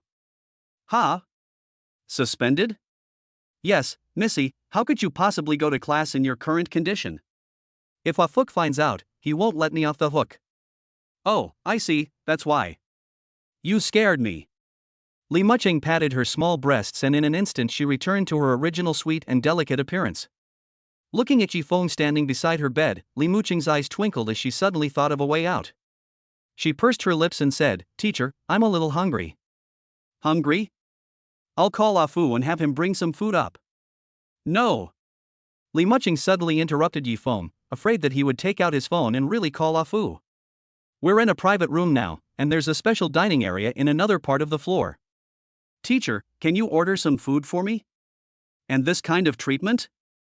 It's no wonder it's a private room, even the service is VIP level." Yifeng couldn't help but be amazed after hearing Li Muching's words, so he immediately agreed. "Then I'll go now, Missy. What do you want to eat?" "Anything is fine. As long as you bring it." "Then, okay, Missy, wait for me to come back, I'll be right back." "Thank you, teacher." Li Muching didn't uncover her quilt until Yifeng had left the room, revealing her flushed face, but this time it wasn't from a fever. Li Muching gently placed her finger by her lips, as if she was reminiscing about something, but it was unknown. Chapter 16, Cause and Effect. After a short while, Yifeng brought a bowl of vegetable congee from the cafeteria. According to the doctor, Li Muching could only eat light foods for the time being. "Young lady, the doctor said you can only eat porridge. Do you think this will do?" Yifeng held the bowl ready to hand it to Li Muching, but he didn't know that Li Muching was pouting and looking at him expectantly. "Young lady? It's time to eat." "Thank you, teacher." Li Muching leaned on her hands weakly, trying to support herself and sit up, but despite her best efforts, she fell back onto the bed. "Young lady?" "Teacher, I don't have the strength." Li Muching looked pitifully at Yifeng. "Can you feed me?" Yifeng took a deep breath. He knew that when he first entered the room, Li Muching had sat up by himself, but now he was pretending to be weak. This is not good. If someone with ill intent sees it. This is an independent ward, teacher, you don't have to worry about being seen by others. All right then. Looking at Li Muching's determined eyes, Yifeng knew that he could no longer avoid it since he had already entered this ward. In the end, he could only agree to finish early and go home early. Sure enough, these rich people are really lazy. They need to be fed even when the food is in front of their mouths. When will I be able to enjoy this kind of treatment? Yifeng found a chair and sat by Li Muching's bed. After adjusting the position of the bedside table, he used a small spoon to gently scoop up the porridge and carefully brought it to Li Muching's mouth. Li Muching swallowed the porridge contentedly after taking a bite, then quietly stuck out her tongue and swirled it around the spoon before releasing her mouth. "I want more." "Young lady, watch your language." "Then I want to eat more." "Young lady." "Okay, hurry up." "Thank you for the teacher's hospitality." After the meal, Li Muching took the tissue Yifeng handed her and wiped the corner of her mouth, reverting back to her ladylike appearance. "Can't you move your hands?" "That's because I only have strength after eating." Despite the many plot holes, it seems that there is a grain of truth in it. Seeing that Li Muching's mental state was gradually improving, Yifeng was also ready to leave, and he could just let Afuk take care of the rest anyway. "Miss. What's wrong? It's late, and I should."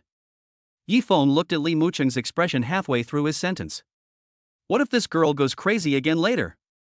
I'd better wait and see." "Oh? Are you trying to leave early, teacher?" What Yifeng didn't expect was that Li Muching didn't show any signs of anger, but instead looked at Yifeng with a confident expression, as if everything was under her control. "Leaving early? Didn't we skip class today?"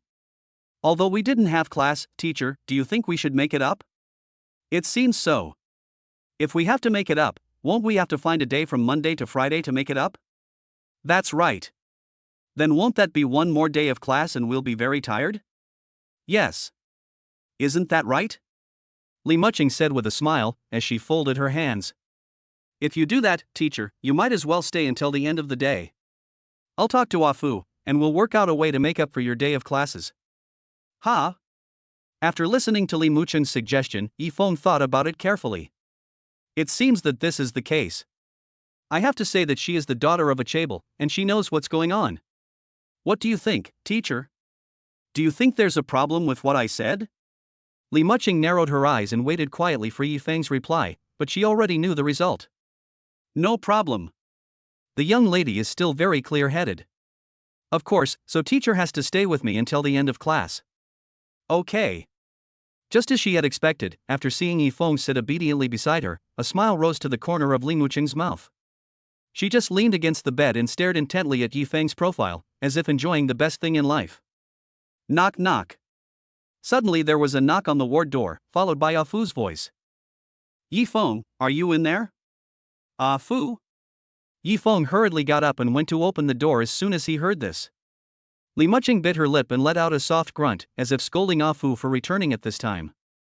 With that, the ward door opened and Ah Fu, covered in sweat, appeared outside. How is it? Has Miss woken up? She's much better already, she just had dinner. Phew. That's good. I just went back to get someone to bring Missy's outerwear. Ah Fu said this and let the maid holding the clothes behind him go in. Let's go, Yi Feng, let's go out of the way for a while. Okay. By the windowsill, Ah Fu leaned against the windowsill and looked gratefully at Yi Feng. Yi Feng, thank you so much today. If it had been a moment later, I don't know how I would have explained it to Master. It's nothing, it's what I should do. You don't have the temperament that you should have at your age. When I was your age, I was arrogant. Ha, is that the same? You're playing the long road of life, and I'm playing fast and the furious. It's all forced. Young lady, do your clothes still fit? Go and bring Yi Feng over. Yes. Li Muching looked at the maid as she took away his pajamas, and couldn't help but think of the scene this morning, and immediately shrank back into the covers. After a short while, the door was knocked on again, and Li Muching patted his flushed face with both hands and cleared his throat after lifting the covers. Come in. Is there anything else, miss? Teacher, you haven't started class yet. Class? But miss, in your current condition. I'd rather you just teach me some theory, or it'll be really boring. Okay, what kind of knowledge would you like to hear? Yi Feng sighed helplessly and sat down in the chair. I want to hear about the concealment technique you mentioned earlier. What should I do if I want to conceal myself without being discovered? That's very simple. Just like how I discovered you earlier, first you need to get rid of your easily detectable characteristics, such as your body odor and the color of your clothes, and second, blend in with your surroundings so that you won't be noticed. I see. So how do I cover up my own scent?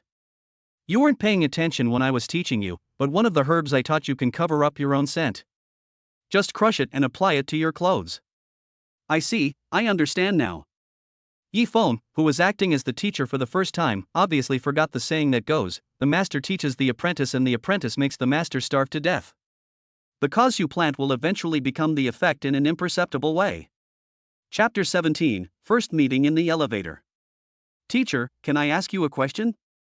Li Muching looked at the time and hesitated for a moment before asking. What is it? What do you like in your spare time? That's a broad question, but what I like most is to buy a small house of my own when I have the money, and when I'm not busy, I can grow some vegetables and fruits and live a carefree life. Seeing that Li Muching didn't say anything, Yi Feng started talking to himself. This sounds pretty unmotivated, after all, who in a bustling big city would want that kind of idyllic life? No way. Li Muching shook his head to deny it. I think this idea of yours is pretty good, it sounds like a very happy life. It was obvious that Li Muching seemed to have put himself in Yi Feng's shoes, and his eyes were full of Yi Feng's figure. Really? It seems we see eye to eye. Ha. Well, it's getting late, so you rest up, Missy, and I'll take my leave. Yes, goodbye, teacher. This time, Li Muching did not say anything to stop Yi Feng, because he could see a hint of fatigue in Yi Feng's expression. He didn't need to think about it to know that this was the trouble he had caused Yi Feng. Goodbye. After seeing Yi Feng leave, the smile on Li Muching's lips disappeared in an instant, and he looked at the empty chair next to him and fell into deep thought. Ding dong. As the elevator doors opened, the people in the elevator scrambled to get out of the doors. Yi Feng saw this and quickly leaned out of the way to avoid causing unnecessary conflict. Sure enough, Yi Feng noticed a thin figure in the crowd swinging back and forth in the current, looking like it was at risk of being trampled at any time. Ooh. Su Yusen looked around at the crowds of people and didn't know where to go. In the end, she made the stupid move of standing still in place. This action caused her to get into trouble, as the people constantly walking forward bumped into Su Yusen's shoulders. She was originally physically weak, so she couldn't withstand such tossing and turning. After the last impact, Su Yusen's body completely lost its balance and she fell straight to the ground. At this time, Su Yusen had already been scared out of her wits. She was thinking why she had to hide from her family and secretly visit Li Muching, and if she had known, she would have told her bodyguard to come with her. Just at this critical moment, a strong body caught the unsteady Su Yusun, and Su Yusun's head was completely buried in the man's chest. Are you okay? A comforting voice sounded in Su Yusun's ear, and a sense of security and warmth that she had never felt before filled her entire body. Warm up well. Miss? Are you listening? It was only after being reminded by that voice that Su Yusun came back to her senses and realized that she was buried in someone's body. In an instant, Su Yusun burrowed out of Yifeng's embrace, her face redder than a ripe apple. Thank you very much. Su Yusun bowed to Yifeng non-stop with her head bowed like a chick pecking at rice, like a chick that has been wound up. As long as you're okay, don't stand dumbly in the crowd next time, it's dangerous. I will pay attention, thank you. Su Yusun then looked up to take a good look at the face of her rescuer. After he saw Yifeng's appearance, he was momentarily stunned in place, his mouth agape and unable to speak. Ha? What's wrong? Is there something on my face? Yifeng touched his face as he looked at Su Yusun's silly expression. Ah! Su Yusun realized that her actions were rude and quickly waved her hands. No, I just... It's okay, don't worry about it. The elevator is here, I'll go first, bye. At this time, the people in the elevator had almost finished leaving, and Yifeng immediately took advantage of the gap and walked in, completely unaware that Su Yusun still had something to say to him. I just want to know your name. Ha? Shyly, Su Yusun finally spoke her mind, but when she looked up, Yifeng had already disappeared. Strange, where is that big brother? Su Yusun pouted with regret and walked towards Li Mucheng's ward in a depressed mood. It didn't take long before Su Yusun arrived at Li Mucheng's ward under the guidance of a nurse.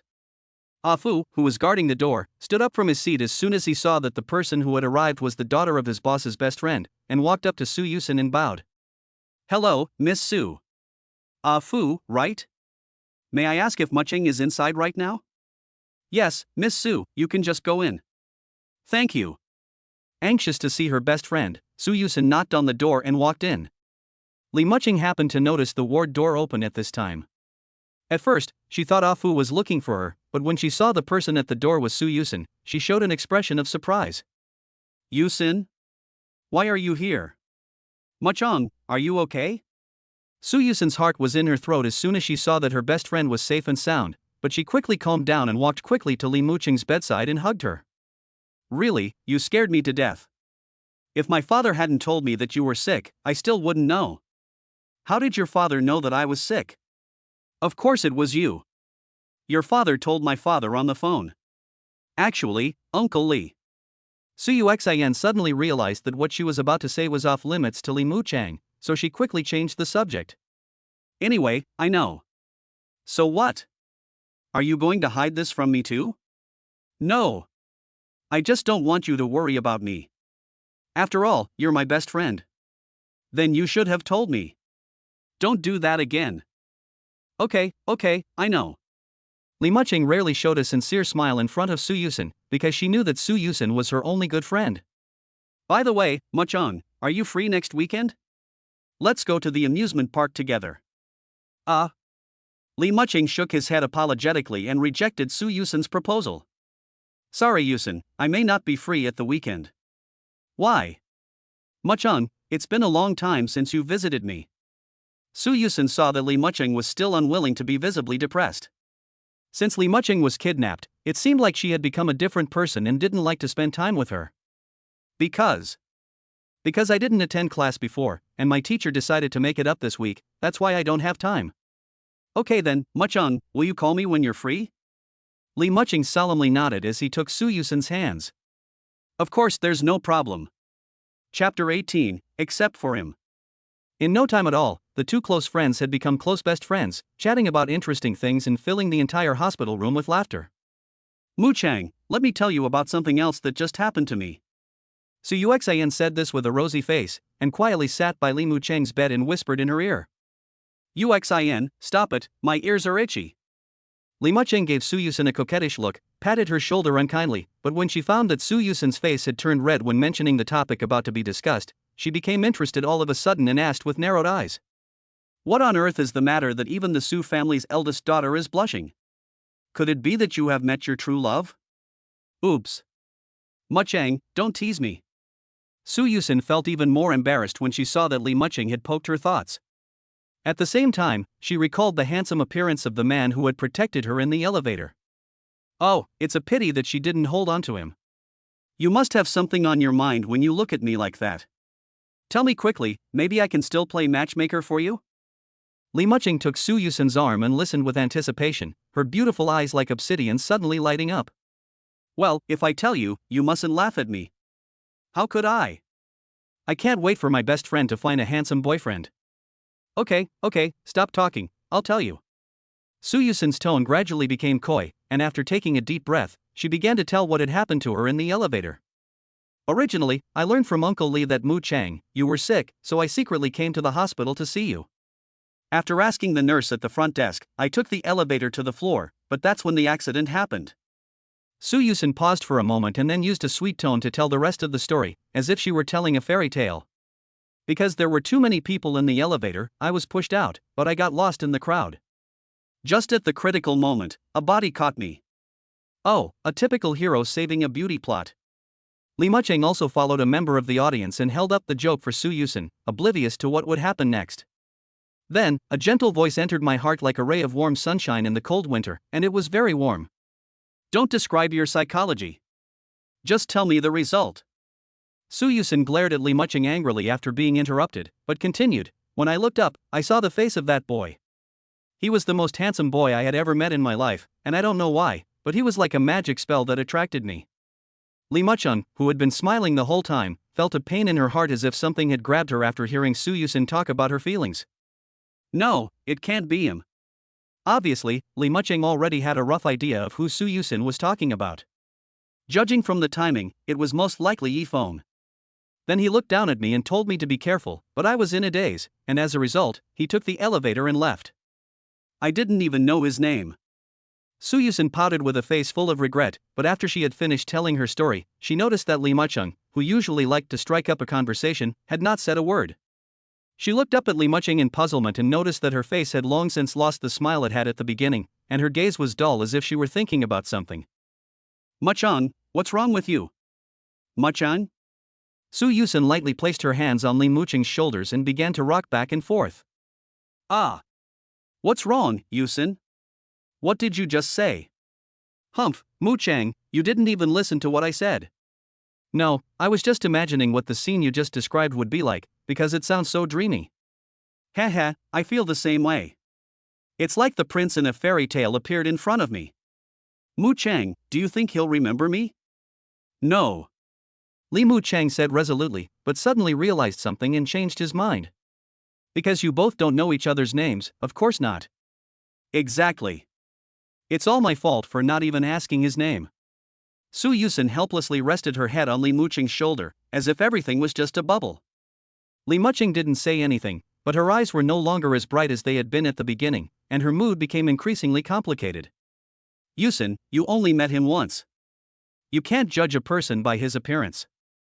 What if he's a bad person with ulterior motives? No, I don't think so. He just wants to use this sanctimonious appearance to deceive your trust, so that. Muchang, you can't judge a person's appearance to determine what kind of person they are, and you still have to get to know them through contact. So tell me what he looks like. This time, Li Muchang's tone became ice cold, and the way she looked at Su Yuxian also became fierce.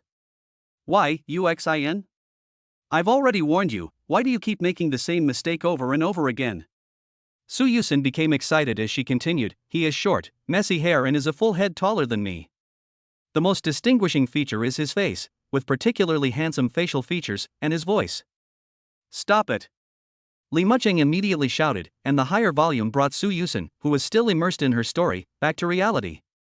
Muchang? What's wrong? Are you feeling unwell?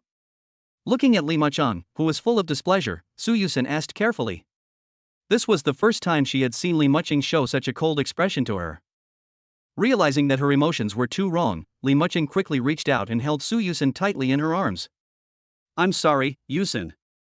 I just felt like you were about to leave me, so I got a little scared. I really didn't mean to hurt your feelings. So that's what happened. The innocent Su Yusin really took Li Mucheng's words seriously, and while hugging her best friend, she comforted her, "Don't worry, Mucheng, you'll always be my good friend, we'll never be apart." Without Su Yusin seeing it, the corner of Li Mucheng's mouth rose slightly, and she also hugged Su Yusin happily and nodded, "Yes, forever friends." Little did she know that Li Mucheng's fists were clenched tightly at this time, and a trace of blood seeped from the corner of her lips. I'm sorry, Yusin, I can give you anything but him. Chapter 19, Urgent Mission. When Yifeng returned home and was idle, he took out his mobile phone and started playing with it.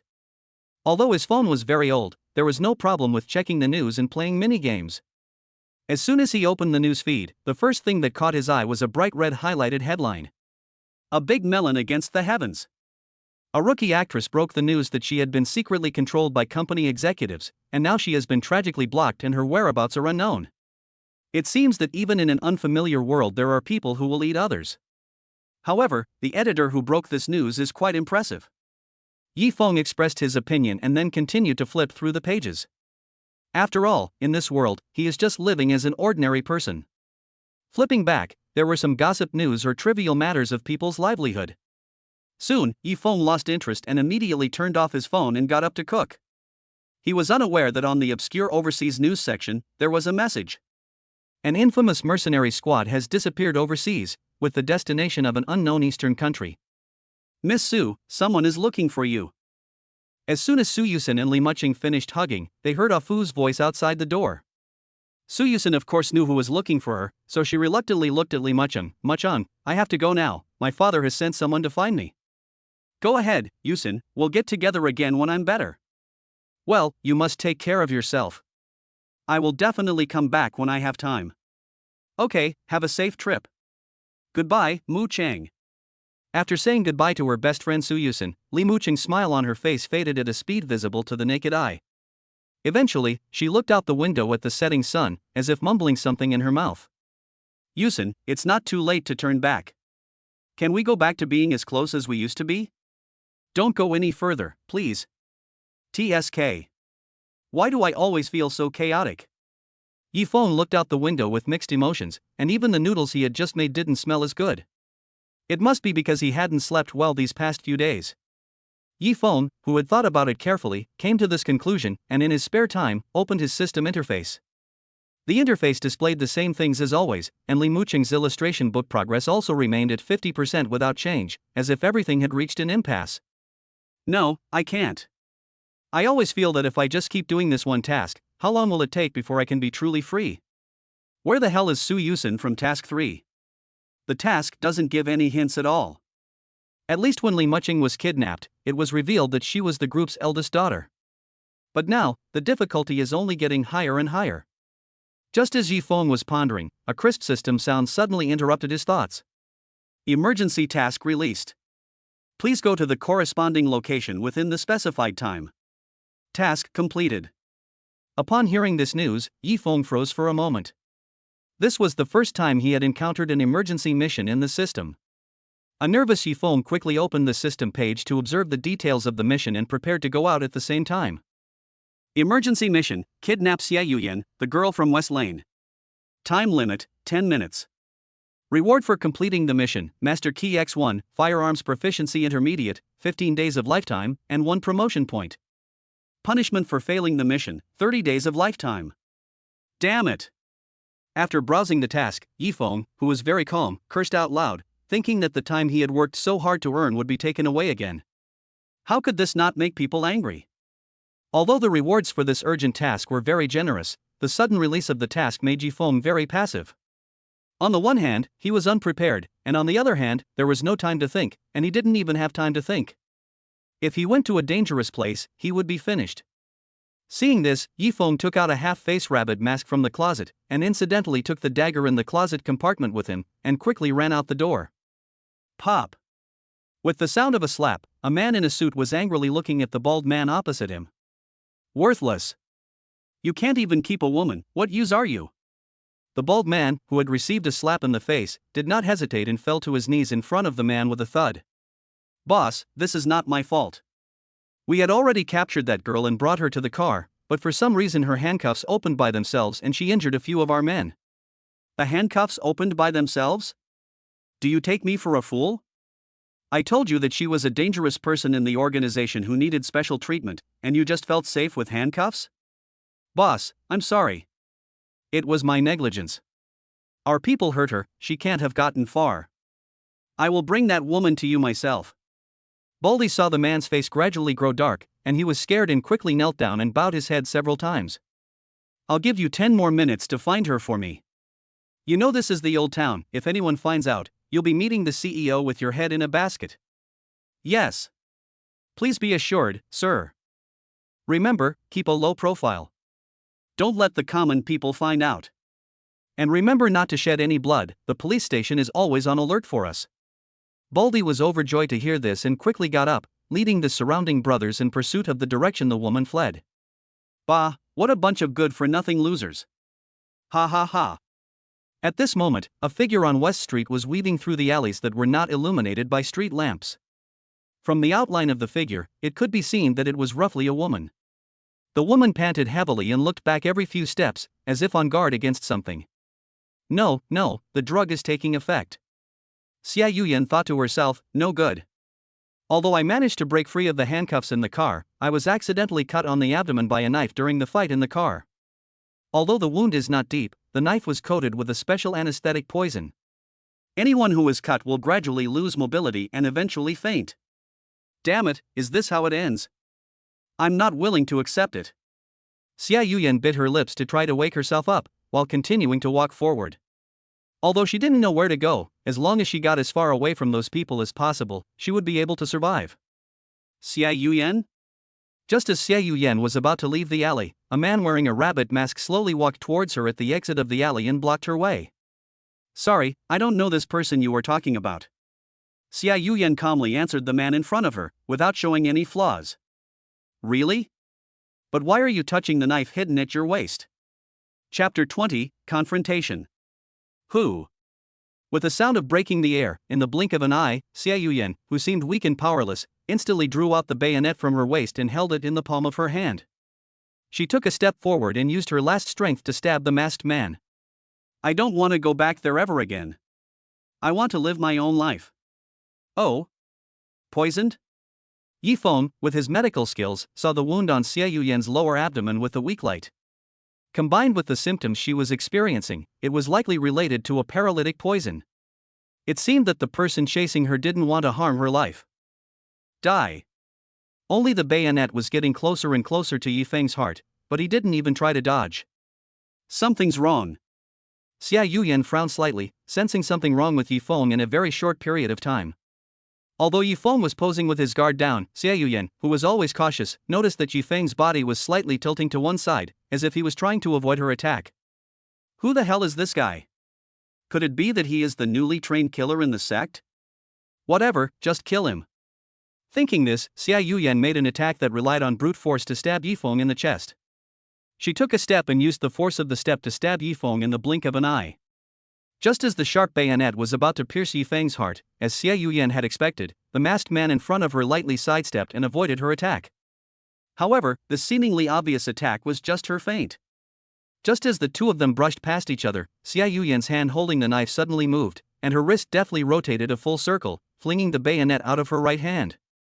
At the same time, she extended her left hand to grasp the knife handle, so that she not only blocked the masked man's movement, but could also deal him a fatal blow before he could react. Die. Xia Yuyan snorted, clenched the flying knife handle in her left hand, turned gracefully, and stabbed Yifeng's exposed chest. Just as Xia Yuyan thought it was all over, she heard a clang and froze in place. A bayonet flew in a circle, eventually landing at her feet. How? How could he have reacted so quickly? No. He had set a trap from the beginning, and I fell right into it. My own judgment has ruined me. Bang. Xia Yuyan, who had used up her last ounce of strength, was kneeling on the ground, leaning on her last ounce of strength to keep herself from falling. Who are you? Me? Yifeng, under his mask, withdrew his dagger and put it back into his clothes, and took out a bundle of thick rope and pulled it hard. Well, the quality of this rope should prevent her from breaking free. I'm just a puppet following orders. Ha! Xia Yuyan tried to say something else, but the onset of toxins in her body completely drained her strength, and she closed her eyes and fell towards the ground. Yifeng did not approach Xia Yuyan as soon as she fell, and he did not completely let out a sigh of relief until he saw Xie Yuyan's pale face and short breathing. In fact, just after a short fight with Xie Yuyan, Yifeng felt a hint of difficulty, and this was not even her full state. Fortunately, she was able to take advantage of Xie Yuyan's injuries and mental pressure to gain the upper hand. Otherwise, just one strike would have killed her. This system really doesn't care about my life. I think if I don't have intermediate cold weapon and combat skills, I would have already died. Yifeng cursed the system while tying up the unconscious Xie Yuyan. Recalling the words Xie Yuyan had just said, Yifeng had already guessed a general idea. It was very likely that this Xie Yuyan was an assassin. The reason she had become like this was most likely because she had been targeted by her own organization and had fallen into this state. No, this is not the place to linger, I have to go home quickly. After tying a perfect double overhand knot, Yifeng used his coat to cover up the conspicuous rope knot on Xie Yuyan's body. Although it was already the early morning, he still had to cover it up, as he might run into someone and get into trouble. He had to make it look like he was taking his drunk friend home, so that no one would suspect him. Just as Yifeng was about to carry Xie Yuyan away, he suddenly looked back and saw the bayonet on the ground behind him and a little blood on the ground. Where is everyone? I'm asking you, where is everyone? Half an hour later, where Yifeng and Xie Yuyan had been standing, there was now a bald man and a few men with their heads bowed. Boss, this is where we lost them. The only trace left on the ground is a pool of blood, and that's about it. Are you saying she flew away on her own? The man who answered the question looked at his boss, who was full of murderous intent, and trembled. He no longer dared to speak, but instead bowed his head even lower. 5 minutes. If you can't find a clue within 5 minutes, there's no need to. Before the bald man could finish speaking, a commanding voice came from the shadows seeping into the alley, followed by the sound of footsteps approaching from afar. The scolded younger brother, who couldn't lift his head, suddenly heard a strange noise, and then the bald man's figure appeared in the sight of his buried head. Plop! The bald man fell to his knees in the alley, his face terrified, and his forehead almost touching the ground. Please, my lord, have mercy and let me go. The bitch suddenly came here and disappeared without a trace. I suspect that she was taken away by someone else. I didn't do it. I have already shown you enough mercy, but now I'm getting impatient. With the sound of footsteps approaching, a dignified man in a suit gradually emerged from the shadows, looking at the bald man with the eyes of an ant. You have already missed your only chance, and you will be punished accordingly. The man in the suit said indifferently, as if the bald man was already a dead body from the indifferent look in his eyes. Fuck you. The bald man, kneeling on the ground, saw that he would not be forgiven by the man in the suit and no longer pretended. You are just a lackey sent by the Guzhong faction. I have given you enough face, so I advise you not to push your luck. After saying this, the bald man took out a pistol from his pocket and aimed it at the man in the suit. What if I killed you here right now? No matter how powerful you are, you can't escape the bullet. Before the bald man could finish his sentence, the pistol in his hand fell to the ground, and then he pressed his hands firmly against his neck, showing a terrified expression. Cough, cough, cough. A thin line appeared on the bald man's neck at some point, and as it continued to expand, a jet of blood spurted out uncontrollably. In no time at all, the bald man fell to the ground, his eyes wide open, obviously dead beyond recognition. The man in the suit, on the other hand, greedily breathed in the strong smell of blood with his nose, while in his hand he held a hawk's claw knife that was still dripping with blood. Chapter 21, Like to argue? After watching their boss die like a dog, the remaining gangsters had no more evil thoughts and knelt down to beg the man in the suit for mercy.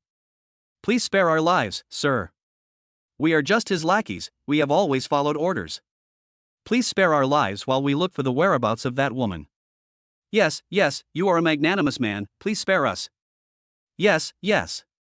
The surrounding brothers all knelt down in unison to beg for mercy in order to save their lives. They knew that the most powerful boss among them had been killed in a second by the man in the suit, so who would dare to rebel? I value loyalty very highly, but I don't see it in you. As soon as your boss died, some of you knelt down and begged for mercy. What are you? I hate people like that the most. Suitsman shook off the bloodstains remaining on the hawk claw knife, and didn't even look at the rest of the men. Hearing this, the brothers who had just knelt down immediately stood up again, putting on a heroic and righteous look. My lord, in fact, we are very loyal to Big Brother. No matter how he beats and scolds us, we will not fight back, because we always remember the care he has shown us. One word of Big Brother, for life. In my heart, he is as kind as my brother. Oh? So you are all very loyal to your boss? Yes. The crowd nodded in response. Since you are so loyal, then bury him with you. What? The younger brother recently collapsed in agony before he could finish speaking, with a gash in his throat, and he was soon silent.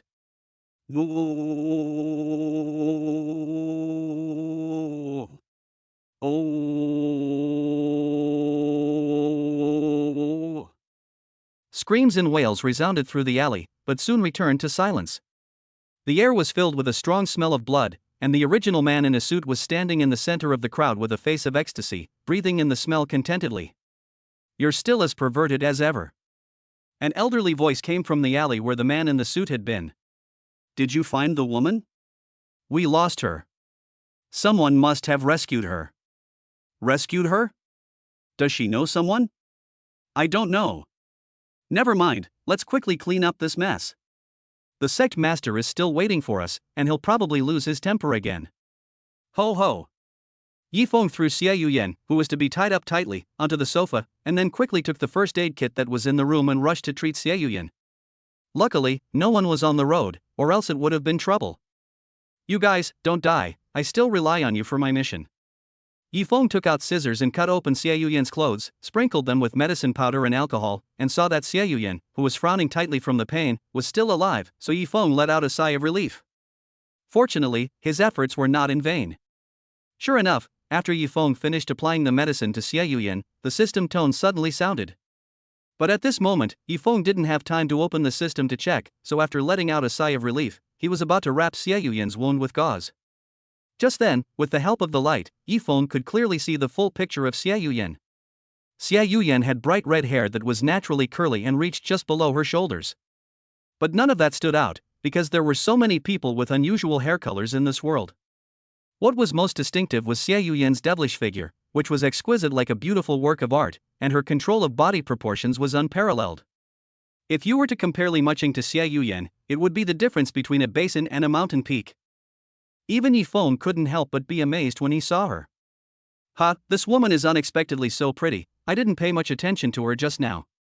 I guess many people are charmed by her enchanting figure and appearance, she really is a terrifying woman. I don't know what the stupid system was thinking, calling me to tie up such a dangerous person. Such a powerful woman has been injured, what if I get caught up in it and what should I do?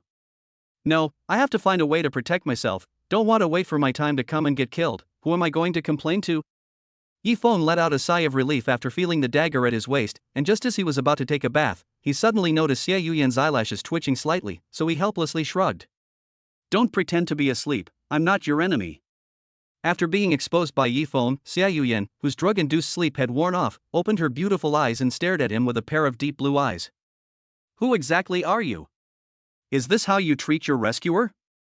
Rescuer? Xie Yuyan twisted her body and realized that she had been tied up to the bed at some point. She struggled a little, but the knots were too tight and she couldn't move, so she calmed down. I've never seen anyone treat their rescuer like this. But I've never seen anyone who was rescued try to take revenge on their rescuer. Who exactly are you? Xie Yuyan saw that Yifeng was quick-witted and stopped arguing with him. While asking Yifeng questions, she began to look around her surroundings. I told you, I'm just an ordinary citizen. Please don't think too badly of me. If I were your enemy, do you think you would still be in such a good position to talk to me? What is your intention? Rescuing me is not in your interest at all. Obviously Xie Yuyan was now like a puppy cornered in a corner. She would jump up and bite anyone who got close to her. For her, the only place that was safe was the wall behind her. Do whatever you want. Maybe we are destined to be together. Okay, if you promise to do a few things for me, I'll untie you. Requirements? Xie Yuyan cursed Yifeng secretly inside, and indeed this man did this because he had an objective in mind. After all, from her years of experience as a killer, there have been many people who coveted her, whether they were assassination targets who played various roles to get close to her or those lechers in the government who had set their sights on her without exception, all wanting to get her body. However, Xie Yuyan avoided these dangers thanks to her high martial arts skills and cautious personality. In the end, she fell into the hands of her own people. Perhaps she was just a tool in the organization, a ruthless killing machine. Hey, what do you say? Will you agree or not? Under Yifeng's interference, Xia Yuyan angrily glared at Yifeng. In her eyes, Yifeng was just a lecherous man who coveted her beauty and tried to possess her. But as long as she escapes from the place that she has hated her whole life, she is willing to do whatever it takes. Looking at Yifeng, who was still wearing the rabbit mask and had not taken it off, Xia Yuyan immediately mocked, making demands? You don't even dare to show your face, and you have the nerve to make demands? You like to argue, so how about I carry you back to where you were and see if you're still so stubborn then? After Yifeng finished speaking, Xia Yuyan, who was very competitive, never spoke up again. She snorted lightly and turned her head away. Chapter 22, Take Off the Mask. How is it? Does the wound still hurt? Yifeng asked after looking at Xia Yuyan, who was lost in thought. Hey, why are you giving me a cold shoulder, you little brat? It wasn't me who hurt you, so vent your anger at your enemy. Should a good person be held at gunpoint? After listening to Yifeng's words, Xia Yuyan turned her head and stared at Yifeng's mask and said, Are you really not someone from the hall? What's inside and outside the hall? If you want to say something, just say it clearly. You. Xia Yuyan gritted her teeth and struggled for a moment. Obviously, it was useless. From the look of her angry eyes, it seemed that she was very dissatisfied with Yifeng's attitude. If you're capable of untying my ropes, I hope you can still speak so contemptuously. Seeing a trace of blood seep through the gauze, Yifeng helplessly took a deep breath to try to calm himself down.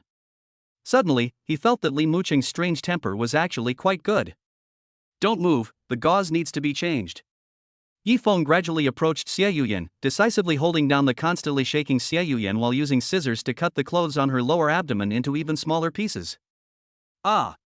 Xia Yuyan was obviously being treated like this for the first time, and her heart was about to explode with anger, but Yifeng held her down with the strength of iron tongs, preventing her from moving.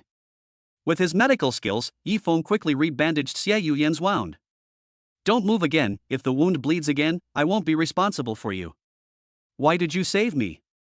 Xia Yuyan slowly felt as if Yifeng had really just saved her out of a sense of duty. Just now, after she had revealed her identity, she had carefully observed Yifeng's micro-expressions, but the result was flawless. There were ultimately only two results. The first was that Yifeng really didn't know who she was, and the second was that he was hiding something deep, because his martial arts skills were also not bad, so Xia Yuyan was more suspicious of the latter. Saving a life is like building a 7-story pagoda. Haven't you heard? I saved you because I wanted to. Do you understand? It would be very dangerous if you tried to save me. Do you know who I am? You're useless. Just stay put here. When you're healed, you can go. What? I said you can go when you're healed. I don't have any other intentions towards you. You're really strange. Xia Yuyan thought for a long time and didn't know how to describe Yifeng. In the end, she could only use the word strange. Okay, now we seem to have reached a consensus, right? You stay here and quietly recover, and I won't do anything to you. Is it okay for you to leave when you're healed? Okay. Xia Yuyan finally said a simple okay without any follow-up. Then it's settled. Now I'll untie you, so don't try anything funny. Having said that, Yifeng drew a dagger from his waist and cut Xia Yuyan's ropes. Just as he broke free, Xia Yuyan pinched Yifeng's wrist with one hand and took the dagger from his hand, aiming it tightly at his neck. Tell me your code name quickly, or I'll slash your throat. Xia Yuyan's murderous intent was almost overflowing, and he was about to slash Yifeng's throat the next second. You're in a hurry again. Yifeng rolled his eyes, not even bothering to care about Xia Yuyan's self-protective reaction. He threw the gauze in his hand at Xia Yuyan, who was glaring at him, and turned around and walked towards the living room on his own. Change the gauze yourself. Xia Yuyan looked at the gauze that had fallen on her lap and then at Yifeng, who was busy alone in the living room. She threw the dagger on the ground, sat down by the bed, and buried her head, not knowing what to think. After a while, seeing no movement in the room, Yifeng knew that Xia Yuyan had let go of her hostility towards him. If she had really dared to stab him in the throat just now, Yifeng would have disposed of her without saying a word. He would never recklessly give up his life, and the mission had been accomplished anyway. Anyone who gets in his way of survival will be dealt with by him personally, because he only wants to survive. What's your name? While Yifeng was cooking the noodles, Xia Yuyan's weak voice sounded from the bedroom threshold, and a pair of dark blue eyes were gazing at him in the darkness. Just call me Yifeng. You must be Xia Yuyan, right? How did you know my name? Do you believe it was fate? Ha! I never lie. Yi Feng shrugged, seeing that Xia Yuyan didn't trust him, and let her go. Go sit at the dining table, dinner is almost ready. Xia Yuyan still stood in the shadows without moving, just looking at Yi Feng's back without saying a word. Did you finish tying the gauze? No. Sai, why are you so stubborn like a donkey? Can't you just listen to me? I've listened to you my whole life. Then listen to me one more time. Whatever. Hurry up and retie the gauze, the noodles are about to be served. Yi Feng glanced at the bedroom in the corner of his eye and noticed that the dazzling eyes were no longer there. He thought that she must have finally gone to retie the gauze. While Yi Feng placed the noodles on the table, Xia Yuyan also walked out of the bedroom step by step. With the light shining on her, Xia Yuyan's mature and beautiful appearance was thoroughly revealed. Her beauty was no less than Li Muqing's, and she was especially outstanding in terms of her graceful figure. However, Li Muqing's beauty was in her appearance like a work of art. Have you changed the gauze? Xia Yuyan gave Yi Feng a sideways glance before finding the farthest chair and sitting down. Let's eat the noodles, even though my cooking isn't very good. Xia Yuyan looked at the noodles on the table and then at Yi Feng again. She didn't start eating until Yi Feng picked up his chopsticks. Sip, sip. How is it? Is there anything wrong with the taste? No. If it's not good enough, just tell me and I'll cook again. Have we met before? I told you it was all fate. I only saved you because I wanted to, got it? Geez, this mask is really hard to eat with. Yi Feng said this and took off his own mask. Xia Yuyan, meanwhile, bit off a mouthful of noodles and stared intently at the real face of the man in front of her. A handsome face appeared before her. As a killer, she had seen countless good-looking men, but her heart, which had remained as calm as a lake, produced ripples when she saw Yi Feng. It was like a stone had been dropped into the lake, causing ripples that would not subside for a long time. You're going to drop the noodles in your mouth. Xia Yuyan was startled by Yi Feng's words and quickly covered her mouth with her hand. This was the first time she had lost her composure like this. What a shame. But for some reason, after Xia Yuyan saw Yi Feng's true appearance, she always felt like something was tickling her heart. She couldn't describe what it felt like, but she didn't dislike it. Chapter 23, Who is that guy? After a brief introduction, Xia Yuyan's initial wariness slowly dissipated as Yi Feng removed his mask. How was it? My cooking is not bad, is it? After watching Xia Yuyan eat the last bite of noodles little by little, Yi Feng got up and picked up the bowl and chopsticks to clean up. Not bad. Xia Yuyan thought she would be met with another cold stare, but to her surprise, she was praised for her cooking. Wow. Yi Feng did not expect Xia Yuyan to respond to him. What, now you know I'm not a bad person? I'm sorry. Although I'm very grateful to you, I will still monitor your every move. Xia Yuyan paused before she could finish speaking, and then spoke the words that came next. What's wrong with me? Why do I subconsciously want to apologize to him for my previous unreasonable behavior? This is so strange. Xia Yuyan shook her head to try to get rid of these emotions that affected her judgment. What's wrong with this guy? Why do I have the idea of wanting to unconditionally get close to him? What is the reason for this? Yi Yefeng, what kind of person are you really? Don't bother worrying about this, we don't need to have too much interaction, you can leave after you've recovered.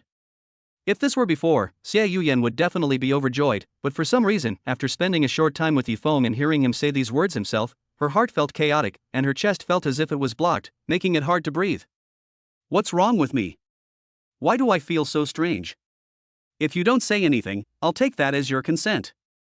First of all, let me explain that this is my house, so you can only sleep on the sofa for now. It doesn't matter to me where I sleep. Not bad, quite self-aware. If you need anything, just call me. I have to do other things if there's nothing else. Yi Feng, who had finished washing the dishes, dried his wet hands and glanced at Xia Yuyan, whose clothes were in tatters. At this time, Xia Yuyan also looked at herself with strange eyes. I don't have any women's clothes either. You can choose whatever style you like, and I'll buy it for you when I have time. Do you treat everyone like this? Like that? So charitable? No, I'm not some kind of saint, I'm just being myself.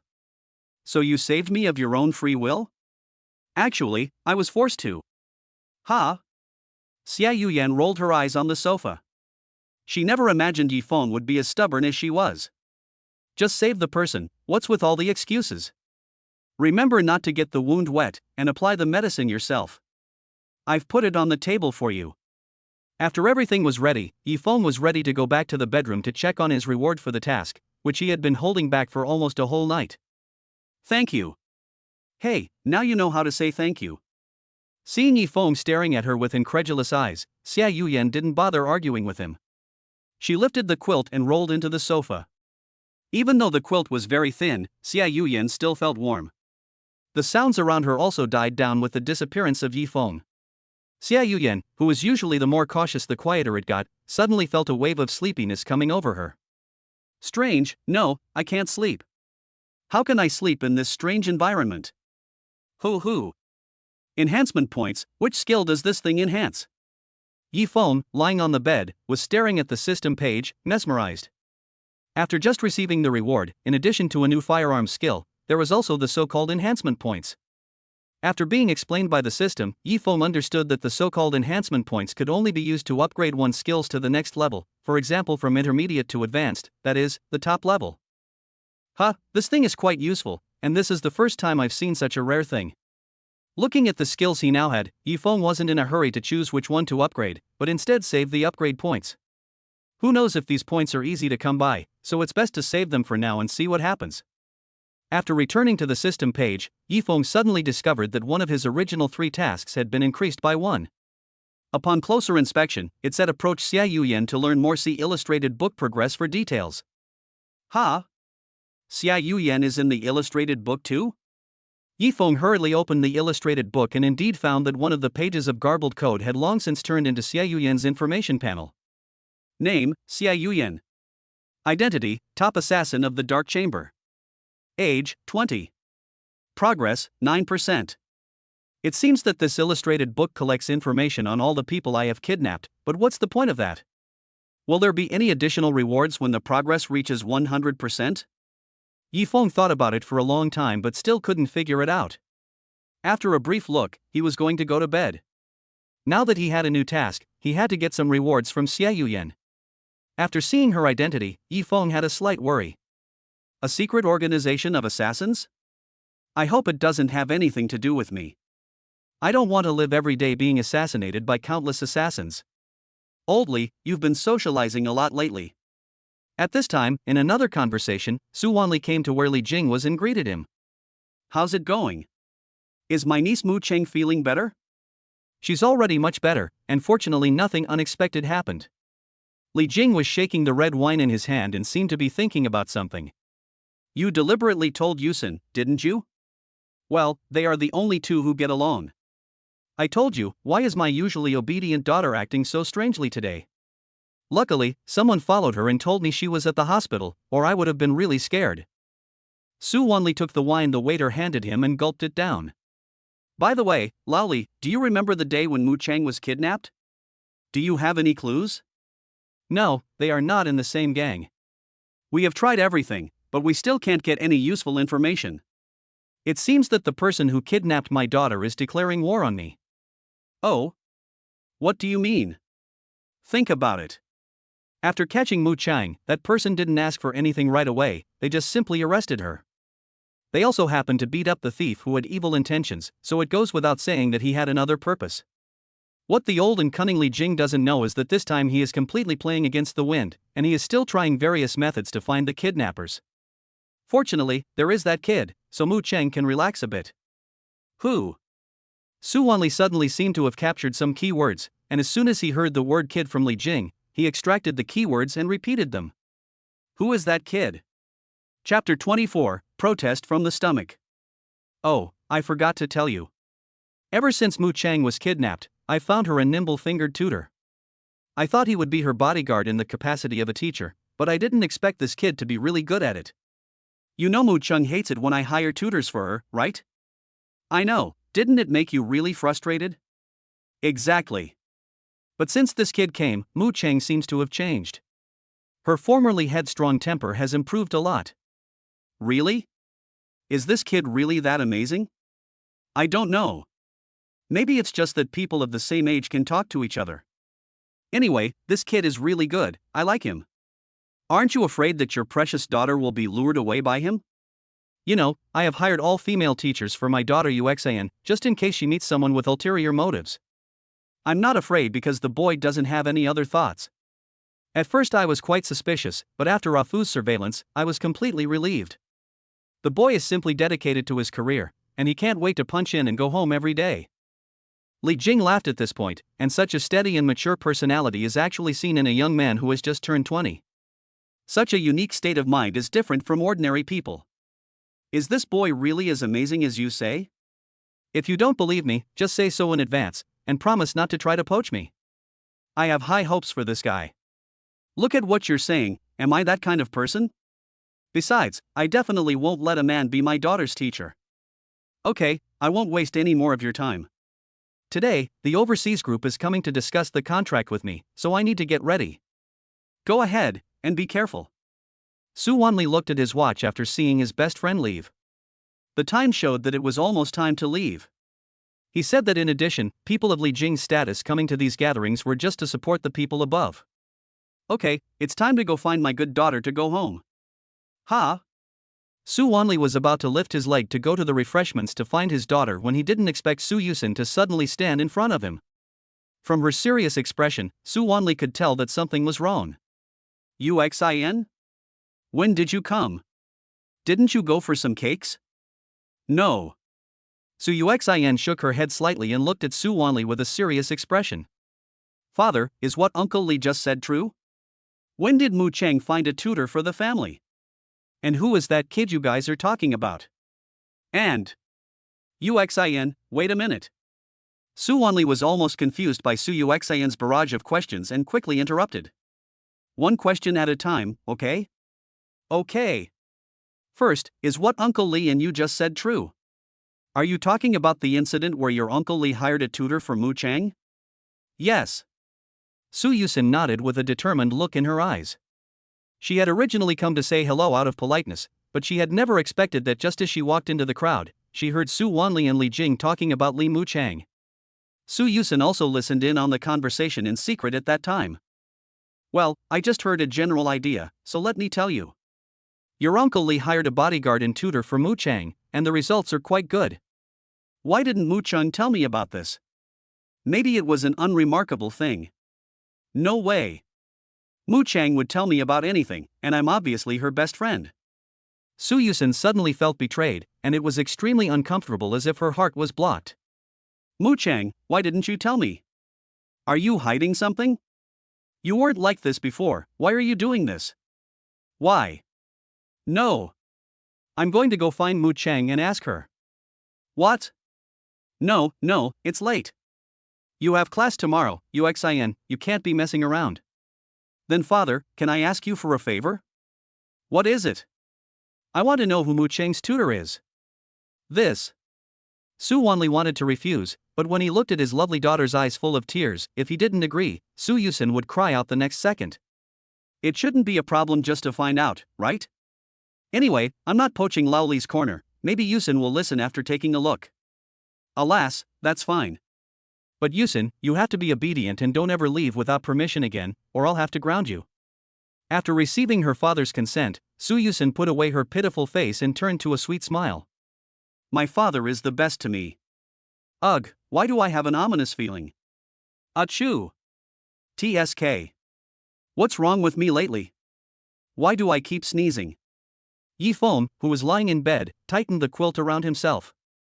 Just as he was about to go to sleep, he heard the sound of subtle footsteps coming from the living room. Why aren't you sleeping so late? Is that woman crazy? Yi Feng, who had originally planned to mind his own business, suddenly thought of Xie Yuyan's task inside. He got dressed and walked out. Click. As soon as Yi Feng opened the door, he looked into the darkness and saw a pair of deep blue eyes like the sea looking in his direction. From the position of those eyes, Yi Feng had an idea of what Xie Yuyan was doing. Goodness, she's not full. What are you doing? Why aren't you asleep at this hour? Xie Yuyan was obviously a little wary of Yi Feng's presence and unconsciously backed away. I'd rather ask you why you're not asleep at night and why you're going to the kitchen. Well. Xie Yuyan was at a loss for words and stuttered for a long time without being able to say a few words. I want to go to the toilet. Isn't the toilet on the other side? So you've gone the wrong way. Xia Yuyan interrupted angrily, and the loud noise in the quiet night suddenly made both of them pay attention. Coo. At that moment, Xia Yuyan's stomach seemed to be rebelling against what she had just said and cried out forcefully. I'm hungry, right? I'm just making a noise because my stomach is upset. Coo coo. Look, your stomach is protesting. It wants to go to the toilet. Coo. Coo coo. What do you want to eat? I'll cook it for you. Anything is fine. Thank you. Xia Yuyan finally gave in to life, and Yifeng forcibly suppressed the urge to laugh as he prepared to turn on the lights, but just as he pressed the switch, he was stopped by Xia Yuyan. Wait. Don't turn it on yet. Click. It's already too late. Chapter 25. Why are you so good to me? With the appearance of the lights, the dark living room suddenly brightened up, and the full view of Xia Yuyan was also illuminated. Quickly turn it off. Yifeng saw Xia Yuyan's bare shoulders, her hands covering her chest, glaring at him with a look of shame and indignation. Her smooth, delicate skin was as beautiful as jade, and her graceful, curvaceous figure was a real killer. Yifeng quickly closed his eyes and turned his head away. Sorry, I didn't think. Whoosh. Before Yifeng could finish speaking, a slipper flew past his ear and hit the light switch with pinpoint accuracy, and for a moment, the living room returned to darkness. Yifeng, do you have any extra clothes? I'm afraid you can only wear my clothes. Can you make do? HM. The dark blue eyes blinked, and the initially hostile tone also disappeared, replaced by a touch of charm and indescribable shyness. While Yifeng returned to his room, Xia Yuyan jumped up on one foot, skipped over to find the other slipper, and immediately jumped onto the sofa. She quickly pulled the quilt up to cover herself. Really, why did it turn out like this? I just wanted to find something to eat, and I threw the torn clothes aside. Who knew? Yifeng, who had found a clean shirt in his room at that moment, also walked out. I've put your clothes in front of you, so hurry up and get dressed. Thanks. A whispering voice came from under the quilt on the sofa, followed by the sound of clothes rustling. You can turn on the light now. When the light was turned on, Xia Yuyan was seen wearing Yifeng's large white shirt. Even though Yifeng was built, it still looked a bit crowded on Xia Yuyan. Isn't there a bigger shirt? This has nothing to do with the shirt being big or not. This is your own problem. Humph. Xia Yuyan didn't target Yifeng everywhere as she had done before, but instead looked down at her outstanding figure and snorted. Can I just have a quick bite? It's better not to eat too much at night. It's fine, I'm not picky. Yifeng didn't say much either, walked into the kitchen and started bustling around, leaving Xia Yuyan, who was spacing out on the sofa. Why does this guy look more and more pleasing the more I look at him? No, it must be the problem with the accident just now. I'm a killer, I can't let these things affect my mood. Obviously Xia Yuyan was deceiving herself, just finding an excuse to comfort herself. Do you need help? Just as Yifeng was about to make the simplest fried rice with eggs, Xia Yuyan's voice suddenly came from behind him. Yifeng looked back and found that at some point Xia Yuyan had stood 2 meters away from him without him noticing. If she wanted to take revenge for being kidnapped, he would be in trouble. No, I have to get this woman out of here quickly.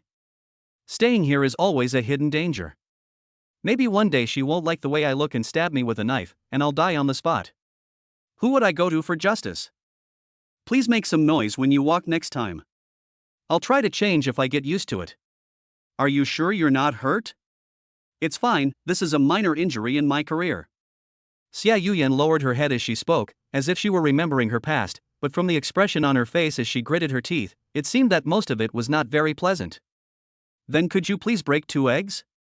I need to break up the leftover rice. Break eggs? I see. Xia Yuyan picked up the 2 eggs on the cutting board and placed them in front of the bowl. If I remember correctly, it should be like this. Click. There was only the sound of the eggshell breaking, and Yifeng was stunned when he looked at it. At this time, Xia Yuyan's hands were full of egg liquid in broken eggshells. You don't need to look to know that she wasn't beating the eggs at all, she was obviously pinching them. Is that so? How could that be? Haven't you cooked before? We all eat ready-made food, and no one will teach us to cook. Alas, this is not how you beat eggs, watch carefully. Yifeng, with no choice, observed the 2 innocent eggs in silence for 2 seconds, before taking another egg out and placing it in the palm of his hand. Watch carefully, breaking an egg is actually very simple, you just need to make a hole first, and then like this. With a snap of his fingers, a plump egg fell out of the shell and into the bowl. This is the correct way, look at you, do you think you can do it? Your hands are almost ready to be deep fried with some breadcrumbs. Sorry. What are you apologizing for? I'm not your boss, you don't need to apologize to me.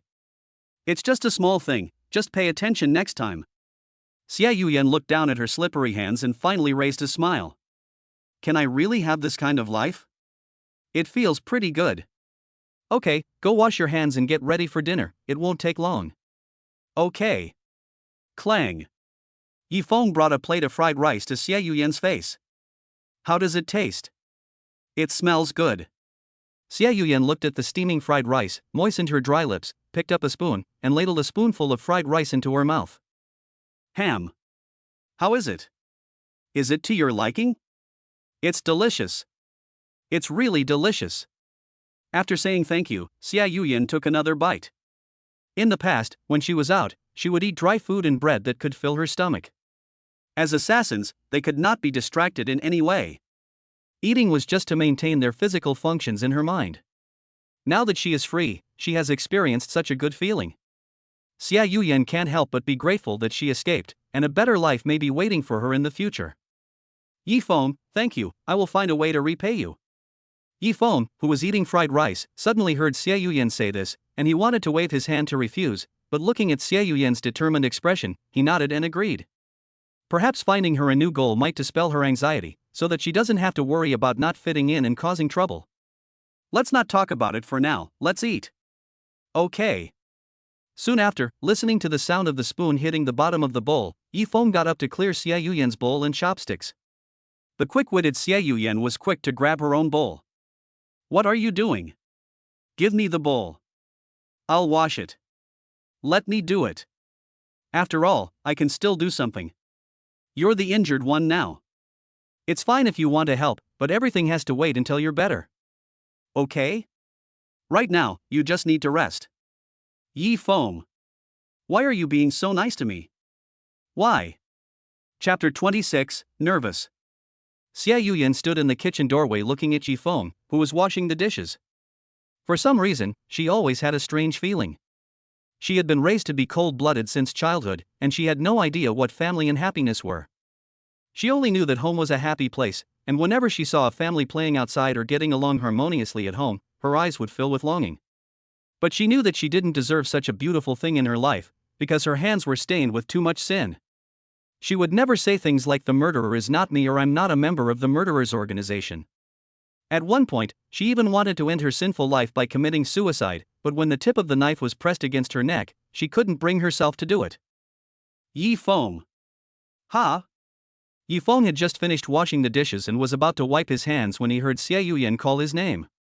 Do you think that a person who has committed a heinous crime should be punished accordingly? Yes. Just as expected. Xia Yuyan lowered her head and gave a self-deprecating smile. But it depends on how she deals with this matter. Deal with it? What do you mean? Upon hearing Yifeng's words, Xia Yuyan suddenly lifted her head as if she had caught the light before dawn. Atonement, of course. Only by making amends for one's mistakes can one truly atone. But the sin committed can never be erased, so it can only be considered a consolation in one's heart. What's wrong? Why did you suddenly ask about this? In fact, Yifeng had already guessed the meaning of Xia Yuyan's words. The person she was referring to was actually herself. However, Yifeng would not do anything to favor her, such as acting like a saint, nor did he have the right to forgive the murderer on behalf of those people.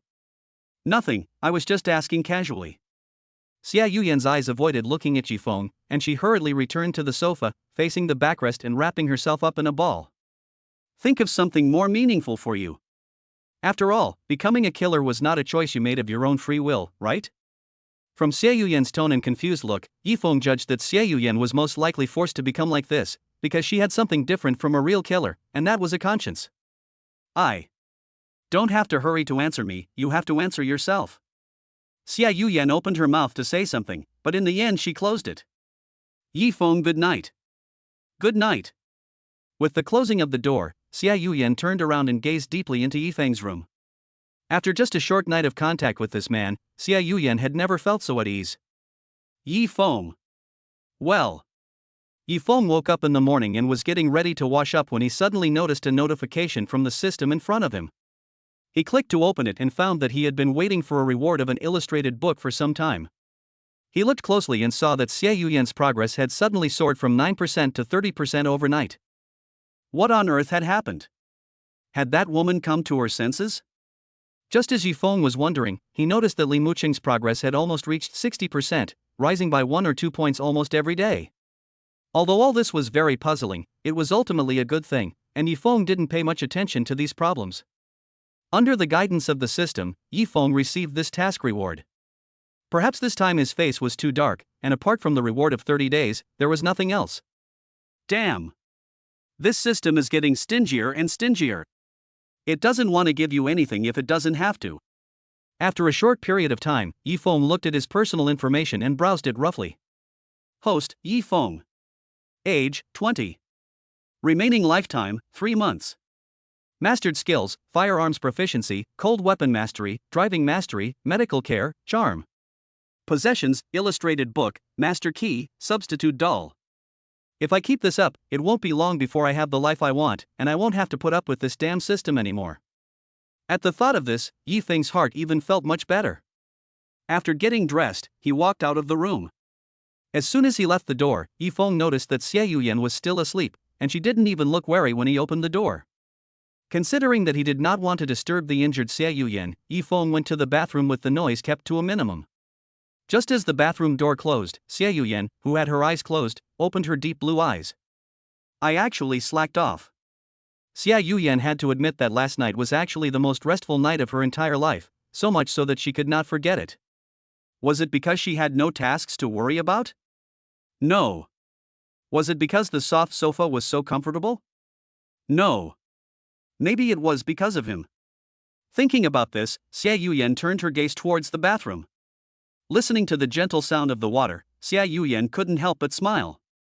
Clearly, he had no obligation to do so, but why did he care about her feelings? This guy.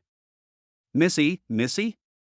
Meanwhile, Li Muqing, who was finishing breakfast at the villa, was sitting in her chair, lost in thought. After a few days of recovery, she was soon discharged from the hospital. There are still 4 days to go. Why is time going so slowly? Missy. Ha? Hearing Ah Fu's voice, Li Muqing suddenly lifted her head. Obviously, she hadn't heard what Ah Fu had just said. Missy, your teacher is here today, we should go to class. Ah, I see. Li Muqing sighed helplessly.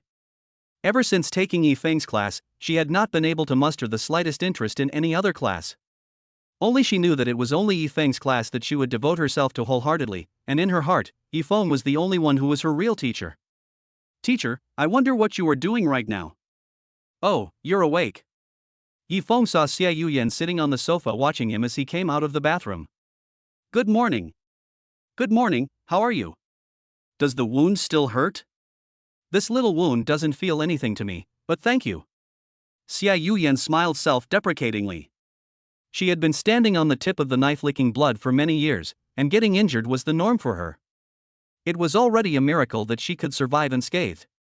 Oh, right, this is for you. Yi Feng picked up a glass bottle of white powder on the table and threw it at Xia Yuyan. What is this? Xia Yuyan took the glass bottle and looked at it carefully. Just in case your wound gets infected, it's better to avoid some dangers now that you can't appear in public. You just want me to leave as soon as I'm healed? Xia Yuyan smiled and said this sentence in a joking manner, but from her clenched hands holding the medicine bottle and her wandering little eyes, it can be seen that the person who is really panicking is actually herself. Chapter 27, Turning Against a Best Friend? That's not what I meant. So what you're saying is that I can stay here? Xia Yuyan saw Yi Feng's expression and seized the opportunity to speak first, and it was not difficult to see from her impatient tone that she really wanted to stay in Yi Feng's house. Well. Although Yi Feng really wanted Xia Yuyan to find a safer place, after all, it was not far from the place where he saved her that day. But considering the follow-up tasks that Xia Yuyan would have to do, if there was an urgent task like rescuing her again one day, and if he could not get to the scene right away, he would suffer as well. I don't mind if you stay here, but don't you mind the quality of life here? Besides, I'm a man, Don't you think something embarrassing will happen? Oh, Xia Yuyan raised her eyebrows and pursed her lips in a smile. for example? For example. Oh, anyway, something like inappropriate intimacy will happen. Don't you feel awkward? Xia Yuyan wanted to immediately reply that she was not embarrassed, but after careful consideration, she decided not to act impulsively. She still had no idea what Jifeng thought. This is something that can't be helped. How about waiting until I'm healed and then go find a job? That won't work either. You are now most likely the most wanted target. You can imagine that there are many eyes on you. If you show the slightest sign of weakness, then all the work you've done before will be for nothing. So what can I do? I can't keep dragging you down. Xia Yuyan lowered her head in shame, as if apologizing for the trouble she had caused Jifeng, but that was not what she was thinking. Yifeng, if what you said was true and we were brought together by fate, then does that mean we will never be apart? It's as if we were linked together like a script with a predetermined story. Don't worry, there will always be a way. Okay then. I'll go to the mall later and buy you some clothes that fit. It's not a problem if you always wear my clothes. I actually think they're quite comfortable. You may be comfortable, but if I wear them, they'll look all wrong. Do you think I can still wear them? You've made them too big for me. Xia Yuyan's mouth curled up in a strange arc, and in the end she had to give in. Okay, but you can consider this shirt a gift from me. Fine, I have plenty of t-shirts anyway. By the way, Yifeng, there's something I want to ask you. Let's talk about it later. I'll get breakfast ready first. Go wash up. I've prepared all the necessities for you. Okay. Xia Yuyan sat on the sofa and looked at Jifeng heading to the kitchen. She always felt that this was the life she wanted, and perhaps for her, this was her home. Young lady, do you see that the value has changed? Shouldn't we apply the formula? Young lady? Oh, I'm sorry, teacher. What did you say? Sigh. A middle-aged woman with glasses shook her head helplessly when she saw Li Muqing's absent-minded appearance and described Li Muqing's current state. Young lady, your thoughts are not on me at all. I can see that it's getting late, so I'll come back next time. I'm sorry, teacher, I was distracted.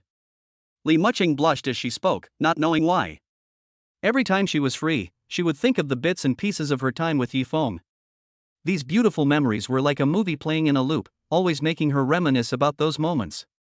Missy, you weren't just distracted, your attention never once focused on me from beginning to end. Although I admit that you are very clever, the class still needs to progress. Sorry, teacher. Young lady, I'll be going first. I hope you won't do this again next time. After seeing the teacher off, Li Muqing let out a sigh of shame. For some reason, when she returned from the hospital, her heart was in a mess, as if something was blocking her chest and she couldn't breathe. Why was this happening? Yifeng, what on earth is he doing right now? No, I have to go find him. Li Muqing, who was feeling increasingly uncomfortable, could not think of anything else. She was about to ask Ah Fu to take her to find Yifeng when she unexpectedly opened the door to her room and saw Su Yusin standing there. Yusin? Why are you here? Muqing, we are good friends, right? Yes, why? Why did you suddenly feel like finding me today? Li Muqing sensed something was wrong in Su Yusin's expression and said happily, taking her best friend's arm. Today is a rare occasion when we have time, so shall we go shopping together? No, Muqing, I have something to discuss with you. Su Yusin shook off Li Muqing's hand, and Li Muqing's smile froze. She took Su Yusin into the house, closed the door, sat on a chair and looked at Su Yusin. After a while, she said lightly, "Go ahead, Yusin, what do you want to talk about?" Muqing, why did you lie to me? Su Yusin also said it directly. She didn't want to beat around the bush either, because the more she did, the less likely she would get the answer she wanted. Ah. Uxin, don't be paranoid. When have I ever lied to you? Aren't we best friends? You're still lying to me now. Su Yuxian saw Li Muqing like this and her heart ached even more, so she yelled out. You clearly said that you would never hide anything from me, but you've changed recently. You've changed so much. You're gradually not like the Muqing you were before. Li Muqing was of course uncomfortable when Su Yusin rebuked her for no reason. She was already in a bad mood, and if it weren't for the fact that the person in front of her was Su Yusin, she would have already ordered someone to evict her. Yusin, don't be unreasonable, okay? I've always been myself. No. The old Mucheng would never lie to me, but now you seem to be deliberately keeping your distance from me. You weren't like this before. Su Yusin stared deeply at Li Mucheng with red eyes, as if she wanted to call back her best friend through this behavior. Yusin, don't say nonsense. I said that I am me, and I haven't changed before or now. If you are here to talk about this with me, then I'm sorry, but I won't stay.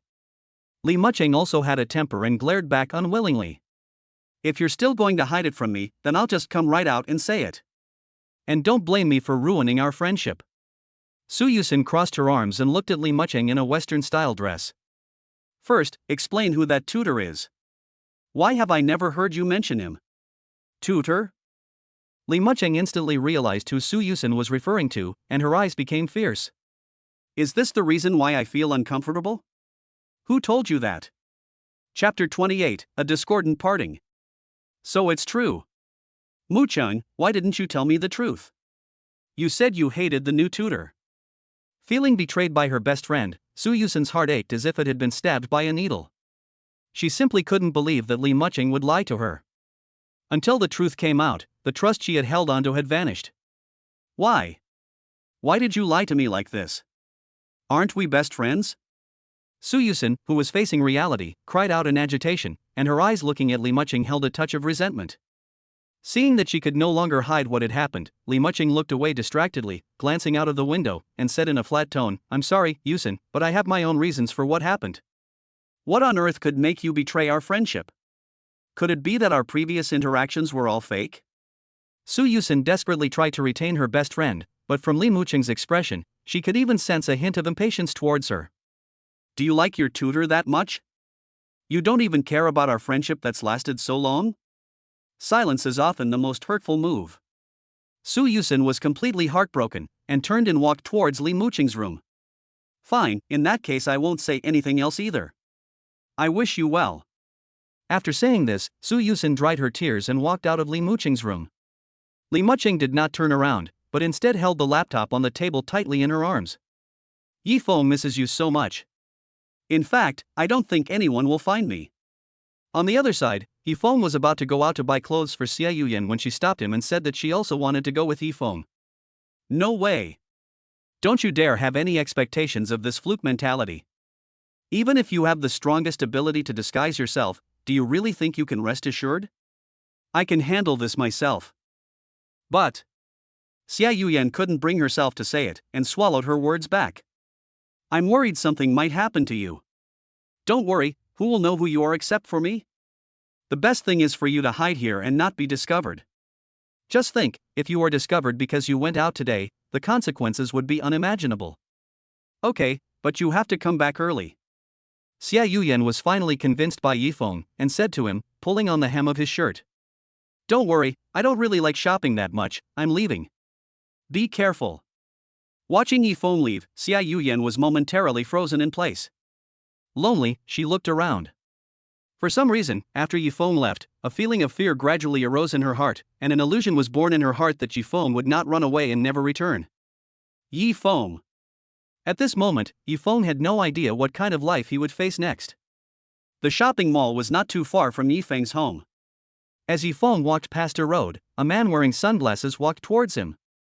Yifeng naturally noticed the man, but he continued to walk as if he were just an ordinary person going out. After a while, the man blocked Yifeng's way. Who are you? Why are you blocking me? Yifeng looked up in shock at the man in front of him and stared at him in a rather frightened tone. If you don't explain your intentions soon, I'm going to call the police. Don't be afraid, little brother, I don't actually mean any harm. The man in sunglasses saw Yifeng pull out the police station and quickly removed his sunglasses, waved his hands and smiled. Can I take up some of your time? I don't have much time, so I'll just ask you 2 questions. Okay, go ahead. Yifeng impatiently agreed. Okay, have you seen this woman recently? At this, the man in sunglasses took out a photo from his breast pocket, and the person in the photo looked exactly like Xia Yuyan. Well. Yifeng put his hand on his chin and pondered for a moment before shaking his head. I haven't seen her before. But. The man in sunglasses was overjoyed and hurriedly asked, but what? But this woman is really pretty, bro, can you give me the photo? Get lost. The man in sunglasses immediately snapped, For a moment he thought he had found a clue, but he had just asked a lonely question. Hey, why are you swearing at people? Do you have any manners? I said get lost. He, wearing sunglasses and thinking he's really handsome, in the end it's no different from handing out flyers outside. Yi Feng muttered as he walked away, but in fact he secretly took down the appearance of the man in sunglasses and left. Didn't I say not to get into conflict with ordinary people? Have you forgotten what your superior told you? While the man in sunglasses was seething with anger, a woman dressed as a Chengdu beauty walked up to him and whispered, "What's the point of asking these ordinary people? Maybe that woman has already run away." The man in sunglasses impatiently put his sunglasses back on. There will always be clues. Didn't the boss say that as long as you offer these commoners a good price that they will never be able to touch in their lifetime, there will always be new discoveries? The more eyes there are, the less chance that woman will get away. Waste of time. Looking at his departing companion, the man in sunglasses readjusted his mood and found a passing pedestrian to ask again. Tut. It seems to be just as I expected. What kind of character is that woman that she can attract so many people? Is a top assassin really that sought after? Yi Feng, who had also arrived at the mall, was also at a loss. If things continued like this, it would not be a good thing. It seemed that he would have to find an opportunity to move somewhere else. For the time being, it would be better not to act rashly. Forget it, I'll go buy myself some clothes to confuse things a bit. Who knows if there are any spies in this mall who are after her?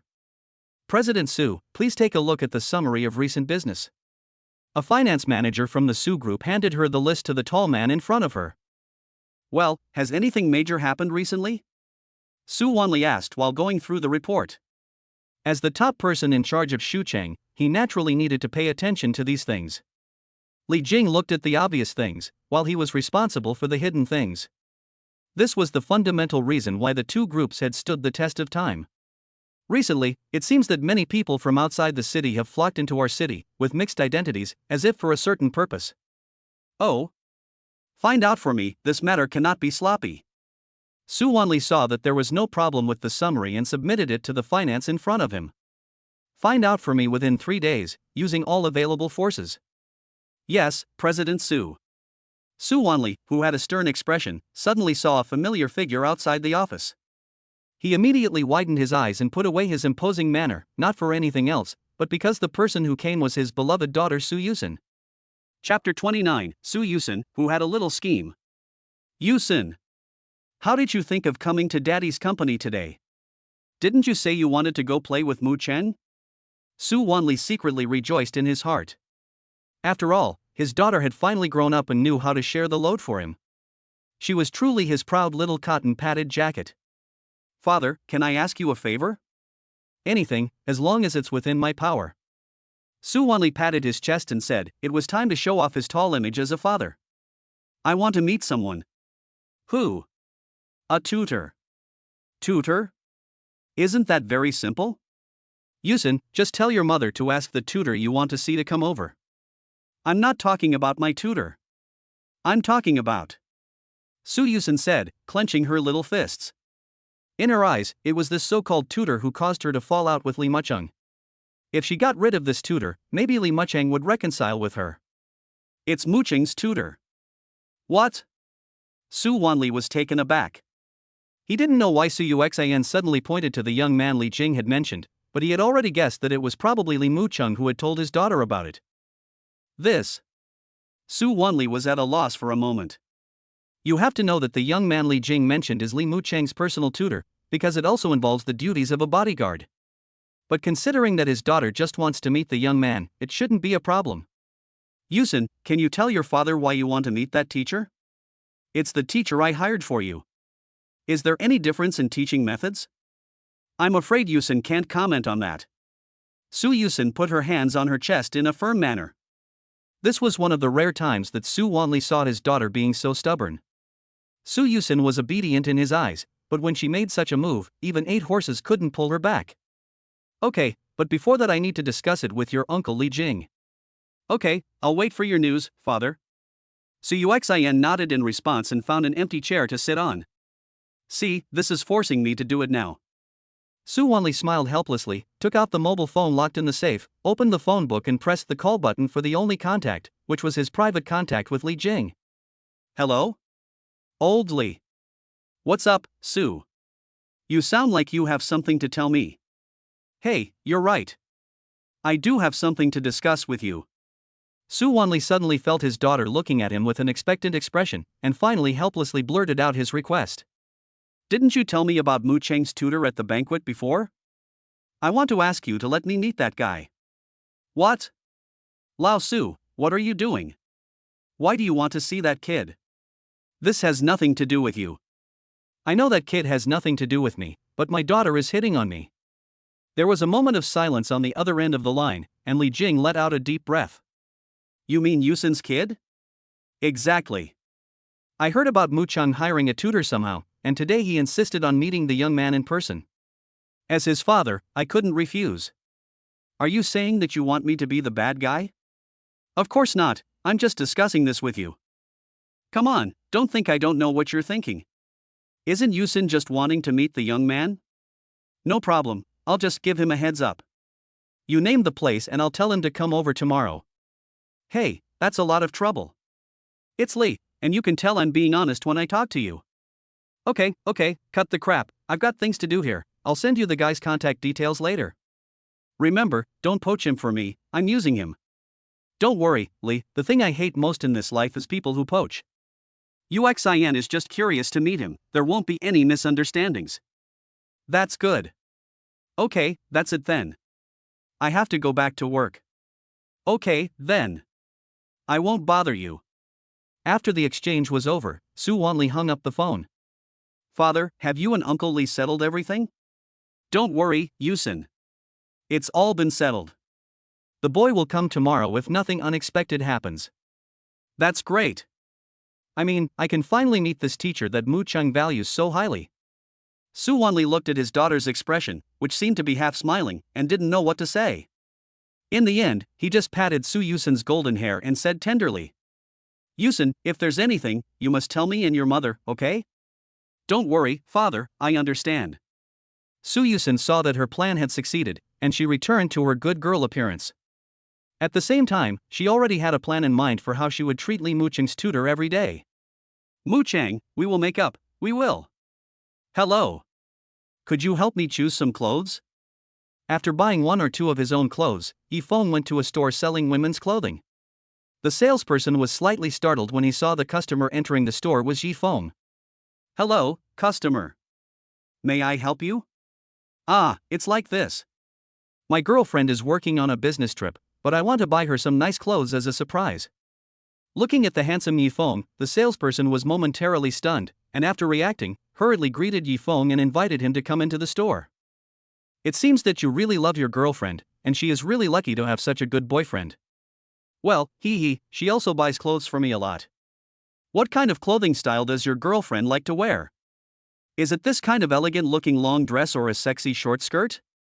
As he listened to the clerk's introduction and saw the clothes, Yifeng suddenly imagined Xia Yuyan wearing these clothes, and his face flushed with embarrassment. He calmed down when the salesperson didn't notice him. After some understanding, Yifeng had a general idea in mind, so he pointed at two sets of clothes to the clerk. Looking around, he saw a dark blue long skirt with a white ribbon tied around the waist. The plain color combination looked very monotonous, but if it was worn by Xia Yuyan, the difference would be significant. The other one is relatively conservative. It has a plain white long-sleeved shirt inside and is more like a sports jacket on the outside. It is very elastic and stretchy, and the material feels smooth and does not pill easily. Could you please give me one of each? She is about half my height, so it would be better if the size is a bit bigger. The salesperson understood and secretly smiled, covering her mouth. Yifeng's blushing face looked even more attractive to her, but unfortunately he already had a girlfriend. Okay, please wait a moment, I will go pick out the appropriate size now. Chapter 30 Pressure Mountain. HM. Xia Yuyan rubbed her sleepy eyes and realized that she had fallen asleep in Yifeng's bed without knowing when. Hey! Why am I in Yifeng's bed? I remember. Xia Yuyan vaguely remembered that after Yifeng left, she had been in a state of high tension. In the quiet room, she suddenly realized that since Yifeng had left, it seemed that this safe and warm room was not so comfortable after all. The real reason that made her sleep peacefully and not be anxious was because Yi Feng was by her side. Yi Feng was like a good medicine, bringing her comfort when she was at her lowest and most miserable. Xia Yuyan had wanted to go out and find Yi Feng several times, but when she had brought her personal weapon and put her hand on the doorknob, she had thought back to the words Yi Feng had said to her before he left, and she had hesitated. In the end, she had let go of the doorknob and sat back down on the sofa. But as time passed, Xia Yuyan's rapid breathing was like a volcano ready to erupt. Why? Why hasn't Yi Feng returned yet? Is it because he was discovered by someone in the organization? Or is it because he felt that I was a burden and left me? Yi Feng, will you hurry back, please? No one would have expected that the once cold-blooded killer would have such a vulnerable side, and this sudden change even happened in an instant. Xia Yuyan's body stood up from the sofa as if it were out of control, and she staggered into Yi Feng's room. As soon as she entered the room, Xia Yuyan noticed that Yi Feng's room was very simply and neatly decorated, with nothing but some wallpaper to prevent the wallpaper from peeling off. The quilt was also neatly folded, looking as if no one had lived there. If it weren't for the smell of Yi Feng, Xia Yuyan would almost have thought that Yi Feng didn't actually exist. Yi Feng. Xia Yuyan sniffed her nose, and after smelling Yi Feng's scent, she seemed to be possessed as she climbed into Yi Feng's bed. Lying on Yi Feng, Xia Yuyan felt the anxiety and unease she had just experienced ease up, and even a hazy sleepiness came over her. So comfortable. Xia Yuyan couldn't help but close her eyes, and in no time, she was breathing evenly. Xia Yuyan, who had pulled her thoughts back, sat up from the bed with messy hair. Through the few gaps in the curtains, some light shone on Xia Yuyan's smooth, white shoulders. Yi Feng's clothes were too loose for her, and a t-shirt on her almost became a strapless dress. Her pair of muscular, elastic thighs were smooth and tender, exuding a healthy glow. At that moment, Yi Feng's voice came from the threshold of the room. Hey, you woke up? It really is comfortable to sleep in bed, isn't it? Yi Feng? Xia Yuyan turned her head and looked at Yi Feng at the threshold and suddenly smiled foolishly. Then she felt for the edge of the bed and got out of bed, stepping on the floor with her feet and walking towards Yi Feng step by step. Hey, hurry up and change your clothes, the way you look now is very dangerous. Seeing Xia Yuyan's springtime scenery, Yi Feng hurriedly looked away. Although he would not be tempted by beauty, he was still a man after all. Of course he would be embarrassed when he looked at the delicate Xia Yuyan. Did you hear that, Xia Yuyan? Don't walk towards me. Yi Feng had not finished speaking, and he had thought that Xia Yuyan was going to go out the door, so he had deliberately moved out of the way. However, he did not expect that Xia Yuyan not only did not go out the door, but also came up to him. Duong. Yi Feng first felt a heavy object pressing against his chest, and then Xia Yuyan's delicate body pressed up against him. The scorching hot breath kept beating on Yi Feng's neck, and Xia Yuyan closed her eyes and hugged Yi Feng's neck, her head kept rubbing against it. Haha, this Yi Feng is so realistic, illusions can be so real after all. Illusions? This silly woman doesn't think she's dreaming, does she? Xia Yuyan, you're not dreaming, please control yourself, okay? Nonsense. If you were real, how could I not have noticed when you opened the door? I'm a killer. Ouch. Xia Yuyan covered her head in pain and noticed Yi Feng was holding his fist and knocking on her head. Does it hurt? A little. That's right. Right what? Xia Yuyan blinked, looked up at Yi Feng in her arms, and then looked down at the pressure she was exerting on him. You finally know now. Yi Feng had not even finished speaking when he was pushed out of the doorway by a strong force, followed by a loud slam of the door. Hey, this is my room. I know. I bought your clothes back. I know. Remember to straighten out my bedsheets later. Please stop talking. I want to be quiet. Who was quiet? Bang. Only a loud noise could be heard from Yi Feng's room. Even the door hinges loosened a little. Yi Feng quickly stopped joking around. Ahem. If that punch hit a person, they would die. At the same time, Yi Feng's phone vibrated. When he picked it up, he discovered that the caller was Afu. No way, is the young lady having another temper tantrum? This is maliciously making me work overtime. Although Yi Feng was reluctant, he had to answer the phone because Li Muqing's task had not yet been completed. Hello? Yi Feng, I have something important to discuss with you. Could it be that the young lady is sick again? Can't you say something nice? Besides, the young lady values you so much, and other people can't be happier, but you are the one who wants to go off work early. Okay, get to the point. The master has commanded that you go to a place tomorrow to meet someone. Who? I can't tell you, just go. What do you mean you can't tell me? It feels like you're trying to set me up. Tell me now, or I won't go. Fine, just don't say I told you. Ah Fu on the other end of the line spoke much more quietly. The young lady of the Su family wants to see you. The young lady of the Su family? Who is she? I don't know. Yifeng asked in puzzlement, quickly going through his mind to confirm that there was no such person. I don't know either, but someone asked for you by name. I've sent you the address, so remember to go tomorrow. Perhaps afraid that Yifeng would ask again, Ah Fu quickly hung up the phone, leaving Yifeng standing there not knowing what to say. TSK, why did another Miss Su appear out of thin air? This is really annoying. Wait. Su family? Chapter 31, The Most Beautiful Smile. Could it be that the young lady of the Su family that Ah Fu was talking about was Su Yusen from the system mission? Thinking about this, Yifeng quickly took out his phone and started searching. Sure enough, he found out from the news that there was such a Su group, and the president of the group, Su Wanli, had a precious daughter named Su Yusen. It seems that he really needs to go there, and he will leave tomorrow. Creak. Before Yifeng noticed the movement of his bedroom door opening, a dark blue pupil appeared in the crack of the door, looking around like it was looking for something. In a moment, Xia Yuyan found the plastic bag Yifeng had placed in front of her door, which seemed to contain clothes. Creak. The crack in the door gradually widened, and Xia Yuyan also kept a close eye on Yifeng's every move. At the slightest sound, she would close the door as quickly as possible. However, from her perspective, it looked like Yifeng was nodding to the air. Although she was very puzzled, she took the opportunity to take the plastic bag into the bedroom. After thinking about Su Yusen's matter, Yifeng was ready to tell Xia Yuyan in the room about the strange person he met on the road today. However, just as he turned around and approached the bedroom, he found that the plastic bag he had placed at the door had disappeared. Needless to say, Xia Yuyan had taken it. Forget it, let's wait until that woman comes out. She almost scared the life out of me today.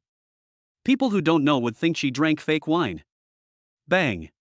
Yifeng, who was sitting on the sofa, did not stay for long. The bedroom door behind him opened with a bang, and then came the mumbling voice of Xia Yuyan. Yifeng, what do you think? Yifeng wanted to mumble a few words to get it over with, but when he saw Xia Yuyan wearing that dress, he suddenly froze. Xia Yuyan's fair skin and the light-colored dress matched perfectly. Previously, Xia Yuyan, who was wearing a black uniform, looked very creepy, like the Grim Reaper reaping lives, and her eyes were like the rough sea, as if they wanted to sweep away everything she saw. But now, with the light blue dress, she looked like a lake shimmering with phosphorescence, quiet and elegant. It really was true that the clothes make the man. The most special thing is Xia Yuyan's rich figure. This dress is almost like it was tailor-made for her, and only she can highlight the value of this dress. What's wrong? Do you like it or not? Say something. Xia Yuyan covered her mouth and giggled, taking the opportunity to sit next to Yifeng while he was distracted. As a former killer, she of course could tell something from a person's expression, and obviously Yifeng's answer was very satisfactory to her. It seems that you are a man too. If you continue to be so indifferent, I will almost think that you like men. Ah. It wasn't until Xia Yuyan sat down next to Yifeng that he realized something was wrong. This woman has too many natural advantages. Where have I seen such arrogance before? This is really sinful. It looks good, this dress suits you. Feeling Xia Yuyan's body almost pressing up against him, Yifeng hurriedly pulled his buttocks away to create some space. Really? You chose this dress, so I should be thanking you. You're welcome. As long as it fits. Noticing that Xia Yuyan's gaze on him was a little off, Yifeng hurriedly told her about what had happened to him earlier on the road. Sure enough, the organization really does look up to me. Xia Yuyan's expression turned cold again, and she thought to herself that she was lucky to have suppressed her emotions, otherwise she would have been discovered if she had gone out at this time. In the blink of an eye, Yifeng captured Xia Yuyan's depressed appearance, and in order to prevent her from doing something stupid, he followed up by saying, "Don't worry. You don't need to worry about this, as long as you wait a little longer, you will be safe. No, you don't know how long they will insist on finding me. There are quite a few killers in the organization." Xia Yuyan shook her head self-deprecatingly. She thought she had broken free from the cage, but she didn't expect to have to stay in another place and wait for the opportunity. If this were put in her previous personality, she might not be able to bear it and take up weapons to fight with those dogs of the organization. But now she dares not, and she originally regarded life as the most useless thing, but now she treasures it immensely. The answer to changing her state of mind is very simple, and that is the man beside her. Yifeng, this is not good for you either, so why don't you and I just cut ties? I'll find an opportunity. What? A little setback and you can't even lift your head? Who cares if there will be dozens or hundreds of people in the future, you will still be yourself. In comparison, I like the you I met at the beginning better, unwilling to resign to fate and willing to carve out a new life for yourself. But I don't want to lose you. It's like you got cut on the waist for your heart's desire. When I met you, your face was full of longing for a better life, but now why are you still afraid? That's not true. Xia Yuyan retorted, looking at Yifeng's profile and hesitating to speak. Then go face them, don't be afraid or back down. There's always a way through, isn't there? Can I really do it? Don't worry, you can come here anytime. Yifeng thanked him. Okay, but before that, I need to discuss something with you. Well, I'll agree to anything. Hey, that's a very problematic sentence. Yifeng made a fist and coughed twice to indicate that he was about to talk about something. My idea is that since so many people are after you now, let's hide for now, and when there are fewer spies, we'll move again. Move again? Us? Yes, think about it. You sleep on the sofa every day, it's not a big deal. You should have your own room. So you mean we can still live together? I know this is a bit awkward for you, but it's the best solution for now. If you're on your own, I'm afraid you might do something stupid. Are you worried about me? Xia Yuyan seemed to have changed personalities. On the surface, she looked expressionless, but she was actually pinching her thigh to calm herself down. Sort of. After all, Xia Yuyan is an important figure in Yifeng's mission, and she can't afford to get into trouble. I promise you, but you have to tell me the first time there is any danger. I don't want to burden you. This is your true nature, isn't it? Yifeng smiled lightly and didn't answer her, which made Xia Yuyan rush up to Yifeng's face, almost pressing her body against him.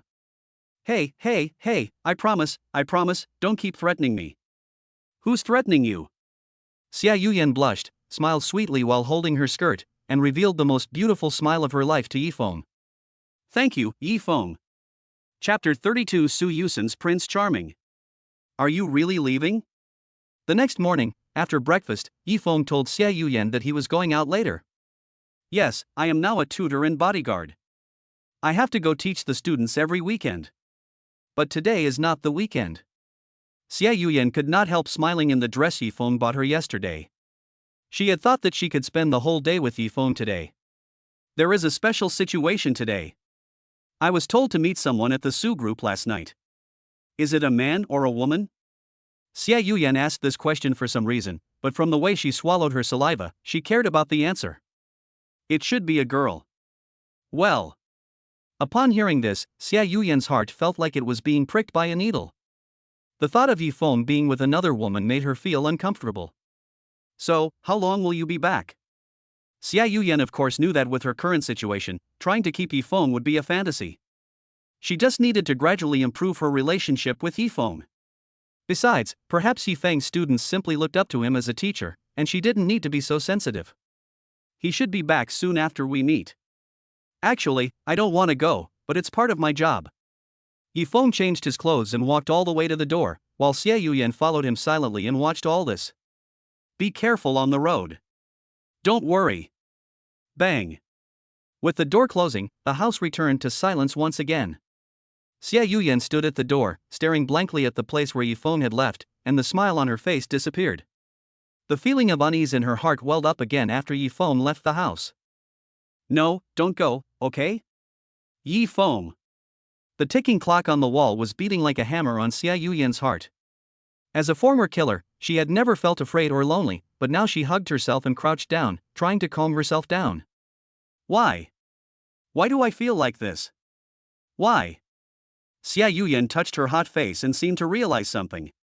She was no longer the cold-blooded killer she once was, and now she might be her true self. Is this the place? After taking a taxi to the bottom of the Su mansion, Yifeng looked at the address sent to him on his phone and compared it with Afu's. After confirming that it was correct, he walked towards the main entrance. Just as Yifeng was about to walk to the main entrance, two serious security guards stopped him. Although they looked like they were not to be trifled with, one of them respectfully said, "Hello sir, are you an employee of the group? You cannot enter the company without an ID card." "Oh, that. I'm not someone from your company, I was called here to meet someone." "Meet who?" "Meet." Just as Yifeng was about to say Su Yusen's name, he didn't expect a cute voice to come from behind him. "Big brother. Why are you here?" "Hey. Strange, why do I feel like I've heard this voice somewhere before?" Before Yifeng could turn his head, the two security guards standing in front of him looked startled. They were about to salute when they were stopped by Su Yusen behind Yifeng. Su Yusen placed her index finger by her mouth to indicate that the security guards should not speak, just as Yifeng turned his body. After he saw clearly what Su Yusen looked like, Yifeng opened his mouth to say something, but he couldn't remember who the little girl in front of him was. Anyway, she looked familiar. Su Yusen saw Yifeng like this and obviously did not remember her. She pouted her lips and said, "Big brother, you can't remember who I am? We just met a few days ago." "A few days ago? Oh. You are the girl in the elevator."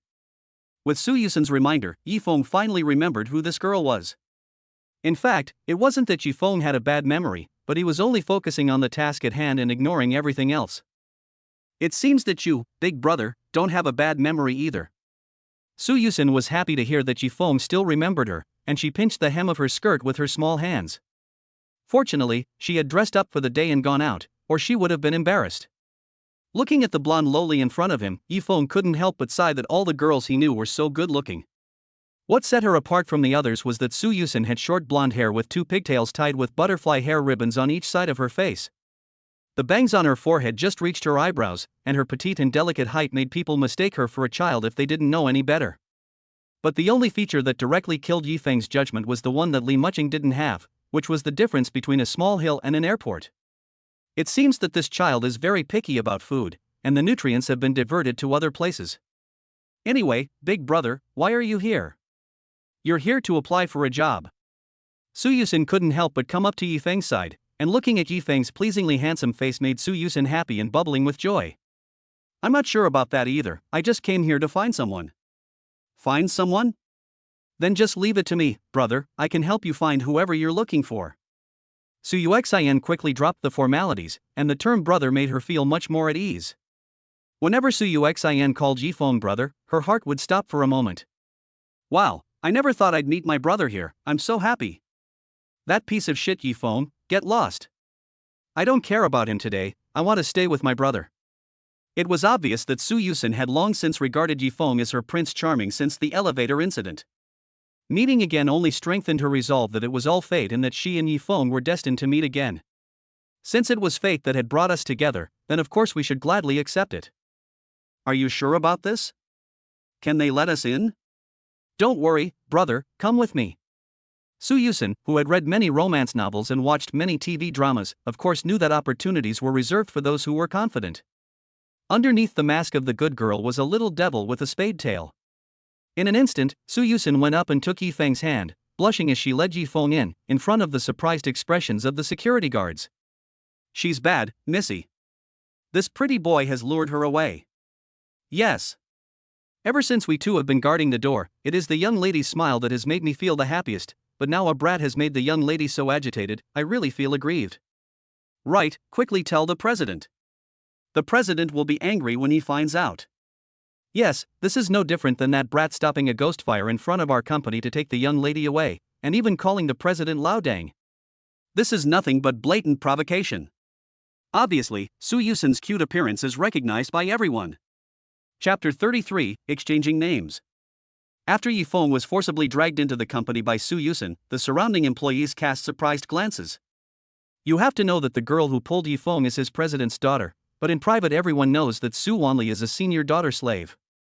Su Yusen is in Su Wanli's heart, but she is afraid of dropping her if you hold her in your hands, and afraid of melting her if you hold her in your mouth.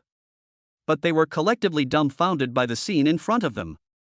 An unfamiliar man was being led around the company by Su Yusen, and if Su Wanli saw this scene, Yifeng would definitely be stripped of 2 layers of skin. Big brother, this is the Su group.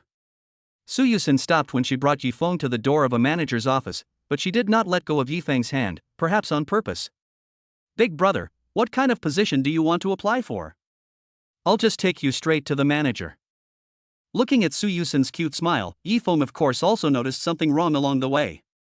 Ever since the little girl in front of him led him into the Su group, the stares of the people around him had never left him, which made Yifeng suddenly feel very wrong. What are you good at, big brother? I can call the manager. Su Yusin was like a little stooge, going around Yifeng, and just when she was halfway through her sentence, Yifeng interrupted her. Excuse me, little sister, can I ask what your name is? Ah. Su Yusin heard this and withdrew her hand, resting her hands on her chest, realizing that she had not properly introduced herself to Yifeng since they met. Su Yusin, how can you be so stupid? Obviously, on the first occasion, because of her carelessness, she failed to exchange names with her older brother, and even now she is still so careless. How does this make her older brother feel about her? Su Yusin hurriedly bowed back and forth to Yifeng to apologize. I'm sorry, older brother.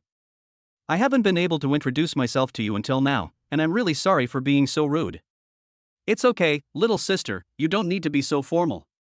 Yifeng quickly waved his hand to stop her, while Su Yusin looked at his face with a slightly flushed face. Big brother is so handsome, I really can't get tired of looking at you, I really want to keep looking at you forever. Big brother, please allow me to introduce myself first.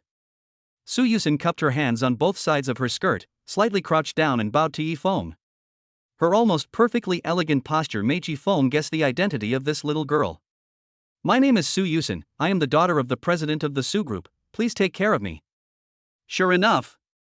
Yifeng's heart leapt at the sound of Su Yusin's name. If there were no surprises, the little girl in front of him would be the Su Yusin from the system mission.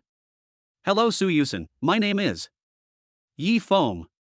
Just as he was about to introduce himself, a loud yell suddenly came from behind him. Yusin! Yusin, where are you?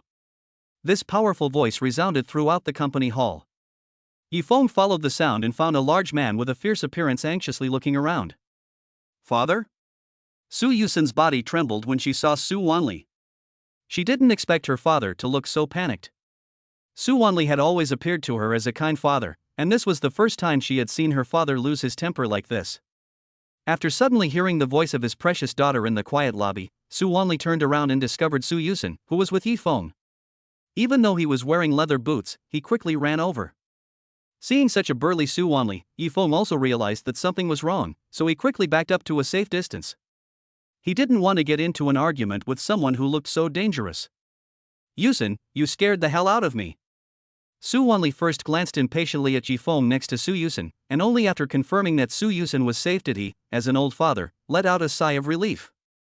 How could you just bring a stranger into the company? Have you met him before? Yes. He's a nice guy. Su Yusin wanted to go past her father to look at Yifeng, after all, she still didn't know his name. However, Su Wanli seemed to deliberately block her way and prevent her from going forward. He looked at Yifeng with a vigilant expression, and only let out a sigh of relief when he saw the calm and composed expression in his eyes. Is this kid really as composed as Laoli said? Are you Yifeng? Yes, hello Mr. Su. Yifeng saw Su Wanli's hostility towards him suddenly drop. He didn't know why, but it was a good thing. If there was an additional dispute, it would definitely not be good news for his mission. Not bad, you're an interesting kid. Su Wanli's eyes met Yifeng's, but Yifeng didn't look away in a guilty manner.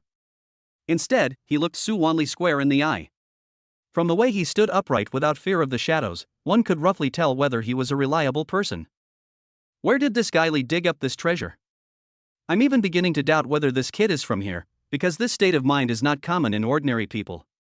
Hey! Yifeng? Su Yusin, who had been excited, was overjoyed to hear Yifeng's name.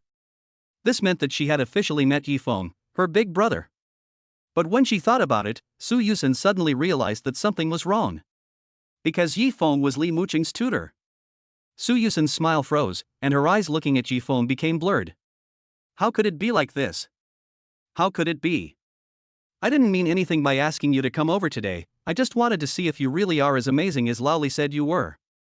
Now it seems that you really are a hero. You're joking, President Sue. I'm just a worker, I'm just trying to make a living. Good boy. If that's the case, you young people chat, I have a meeting that needs to be held urgently, how about we talk later? No problem, President Sue. Yifeng nodded in agreement, at least he could spare some time to interact with Su Yusen, which would lay a good foundation for the follow-up kidnapping mission. His current goal was to establish a good relationship with Su Yusen. I'll leave first, Yusen?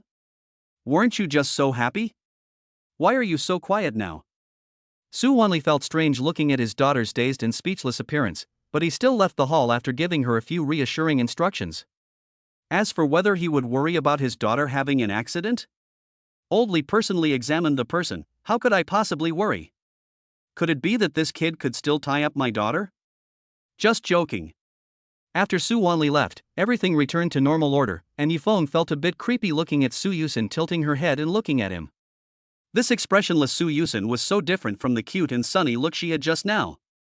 Chapter 34 I'm sorry, Mu Chang, Yifeng, he is mine. Seeing that Su Yusen was staring at him blankly without saying a word, Yifeng had to be the first to say hello.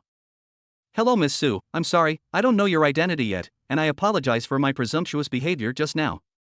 Hearing Yifeng's gentle tone, Su Yusen's face gradually eased up, and then she said lightly to Yifeng, follow me, and turned towards the elevator. As soon as they entered the elevator, Yifeng saw that the atmosphere was a bit off, so he smiled and said, last time I met you, Miss Su, was in an elevator, and now it seems to be an inexplicable fate. Su Yuxian's body trembled after hearing this, but she still didn't answer Yifeng's words. Seeing that Su Yuxian didn't want to talk to him, Yifeng didn't know which red line he had crossed, so he had to be tactful and keep quiet. Why are these young ladies so unpredictable? Ding dong. As the elevator doors opened, Su Yusen took the lead and walked out, but as she took her first step out of the elevator, she suddenly slipped and her entire body fell backwards uncontrollably. Be careful. Yifeng, who was quick-witted, supported Su Yusen, who was about to fall, from behind, and then pushed her back to straighten her up. Miss Su, you have to be careful. It wouldn't be good if you fell here. Su Yusen sobbed a little but continued walking towards her own small room. This room was specially given to Su Yusen by Su Wanli to use as her own restroom. She could come here to take a nap for a while when she was tired. Come in. Su Yusen opened her room and gestured for Yifeng to come in, but looking at Su Yusen's cold tone, she always felt that she shouldn't go in. But after thinking about it carefully, Su Yusen was just a child like Li Mucheng. What kind of bad intentions could she have? She nodded and stepped inside. Just as Yifeng walked into the room, Su Yusen closed the door. Miss Su, I don't think you should close the door, just in case someone is gossiping. It's fine, no one knows. Why does this sound so awkward? Yifeng, have a seat first, I have a few questions I want to ask you. Su Yuxian sat in a chair and indicated for Yifeng to sit across from her. Her eyes looked at Yifeng with a hint of hatred and helplessness. Why is it you, big brother? Miss, you can ask. Are you Li Mucheng's tutor? Yes. Sure enough. Su Yusen was hoping in her heart that Yifeng would deny it, but how could that be possible? It was just her own speculation. Why did you choose Li Mucheng as her tutor? I was just trying my luck at the time, just to make a living. I never thought I would get the job. So what do you think of Li Mucheng? Su Yusen suddenly changed the subject for some reason. After she asked this question, she realized that she had said the wrong thing. What am I doing? Why did I suddenly ask him what he thought of Mu Chang? I came here to ask him to leave Mu Chang, so that I can get back together with Mu Chang. Mu Chang is a very nice young lady, but sometimes she has a strange personality and temper. Yifeng. Suddenly Su Yusen called out to Yifeng, stood up, and looked at him with two small hands on the table. You left Mumu. Su young lady? Yifeng looked at Su Yusen, who stammered for a long time and could not come up with a few words, and looked at her curiously. What do you usually teach Mu Chang? Su Yusen ultimately could not say those words. Somehow, once she looked at Yifeng, the weight of Li Mucheng in her heart was gradually being replaced by Yifeng, and the idea of wanting to reconcile with Li Mucheng was also fading quietly. Teach her everything, depending on what she likes. But Miss Li, although she is not forgiving, she is very kind at heart. Are we already that close? I was here first. Su Yusen clenched her fists and gritted her teeth in frustration. Her best friend was hiding the fact that she was spending time with the person she liked, and this was a severe blow to her. So Mu Chang, the reason you don't want to spend time with me is Yi Feng. You didn't even want to tell me about this, and I'm really angry. Su Yusen suddenly remembered that it was no coincidence that she had met Yi Feng when she visited Li Mucheng in the hospital. It was very likely that Ji Feng had accompanied the sick Li Mucheng for a while before coming out to meet her. She had been with Li Mucheng for so long, but Ji Feng had suddenly appeared and taken her place. This blow was quite difficult for her to take. Yi Feng, Mucheng, she's very pretty, isn't she? Well, Miss Li is very pretty. Sure enough, after all, everyone likes Mu Chang, right? She is so beautiful, much prettier than me. Su Yusen's pupils' highlights instantly turned black after hearing Yi Feng finish speaking.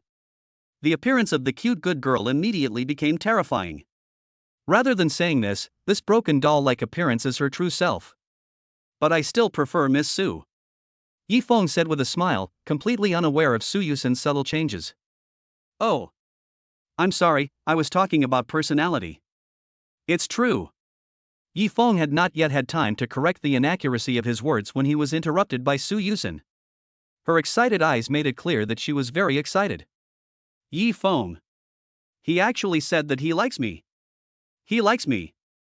Even Mu Chang, who has been with him for so long, has never said that. It was obvious that Su Yusen had taken Yi Feng's words as a confession to her, and she shyly covered her mouth. Mu Chang, did you see that? This is all your retribution, all your fault. If you had confessed to me earlier, I might have understood you, but now don't blame me for being unjust. Su Yusen somehow suddenly took small steps to Yi Feng's front, grabbed one of his hands with both of her hands, placed it in the palm of her hand, and felt the warm temperature of Yi Feng's palm. Su Yusen was like a kettle that had boiled, emitting scorching heat from her entire body. Brother Yi Feng, it's true what they say in fairy tales. You are the Prince Charming that heaven has arranged for me. Mu Chang is not worthy of you, only I can be with you. Su Yusen had long since put her broken friendship with Li Mucheng behind her. No one would have thought that two close girlfriends would end up like this, but this was only the tip of the iceberg. When Su Yusen made up her mind to choose Yi Feng, she and Li Mucheng had already become enemies. Chapter 35, Little Devil. Yi Feng didn't know why, but Su Yusen, who had just been as serious as ice, had become lively again. However, Yi Feng was used to this and was now focused on completing Su Yusen's task. He had also thought about it before. When the system releases a kidnapping mission, as long as it is completed, the garbled code of the illustration book will be unlocked, and the kidnapped person will also appear in the illustration book. It is very likely that the progress in the illustration book is that as long as you stay by the kidnapped person's side, the progress will grow by itself, and it may be necessary to accompany them for a certain number of days. Otherwise, how could the progress have grown when he was spending time with these girls, when he had done nothing but keep them company? I just don't know what will happen when the progress reaches 100%. Does it mean that I can run away? With Su Yusen I met today, Yi Feng will have to deal with 3 people on his own. If the progress reaches 100%, what other problems will there be? I'm no time management expert. If I have to take care of 3 people, my life will be over. Yi Feng, are you mad at me? Can I apologize to you? While Yi Feng was daydreaming, Su Yusen had already jumped out of her seat. She looked at Ji Feng's heroic appearance for a long time, and finally couldn't help but wake him up. What? Apologize for what? Yi Feng came back to his senses and saw Su Yusen standing in front of him, staring at him with curiosity. Due to the two of them being too close together, Su Yusen's faint fragrance was wafting into Yi Feng's nose. Miss Su, do you like strawberries a lot? Huh? Yi Feng, why are you suddenly asking this? Su Yuxin was taken aback, but she answered obediently. I really like strawberries, I like the sweet taste the most. Do you like strawberries, Yi Feng? I didn't mean that, I just smelled strawberries, so I guess that you like strawberries. The smell of strawberries? But I didn't eat any today. Su Yusen muttered to herself, suddenly realizing something. Because she likes strawberries, even the shower gel she usually uses is strawberry scented. The strawberry scent Yi Feng mentioned just now couldn't be that he smelled me, could it? It must be. Oh, I'm so embarrassed. It's probably because of this, since I ate a few strawberries in the morning. Su Yusen lifted her bottom and sat on the desk. Because she was too short, her 2 little legs swung back and forth in the air. It was obvious that she was having a good time with Yi Feng. I see. Yi Feng's gaze was drawn to Su Yusen on the desk. Brother Yi Feng, do you have a favorite girl? I'm just curious, so I'm just asking. The sunlight outside the window made Yifeng's gaze at Su Yusin particularly blinding, so he did not notice that Su Yusin was looking at him with an excited gaze. A girl I like? How could there be one? I have no such intention at the moment. Yifeng was speaking the truth, because he had no intention of focusing on love at the moment. He was already halfway to death, so what right did he have to seek love? This would only harm others. Really? I mean, it's a pity. What's so pitiful about it? Isn't it nice to live alone? On the contrary, Miss Su, you should focus on your studies. My academic performance. Su Yusin was about to prove to Yifeng that she had good grades, but then she thought that this might also be a good way to get Yifeng's attention. My grades aren't good. My father hired many teachers for me, but the results were almost non-existent. Oh? Yifeng was delighted. Initially, his goal in bringing up the topic was to see if there was any chance to get close to Su Yusin and, in the end, kidnap her without anyone knowing. As Su Yusin said that she was not good at her studies, Yifeng knew that his chance had come. Miss Su. Brother Yifeng, wait a minute. Su Yusin suddenly stopped Yifeng, who was about to speak, and this interruption made Yifeng's heart tighten. No way, did she see through my intentions? Brother Yifeng, don't call me Miss Su, what, it doesn't sound good. Su Yusin jumped down from the desk, crossed her arms at her waist, and pouted her lips in dissatisfaction. Oh, I see, I thought, so what do you want me to call you? Well. After Yifeng finished speaking, Su Yusin's heart felt as if it had been tickled, and several names immediately popped into her head.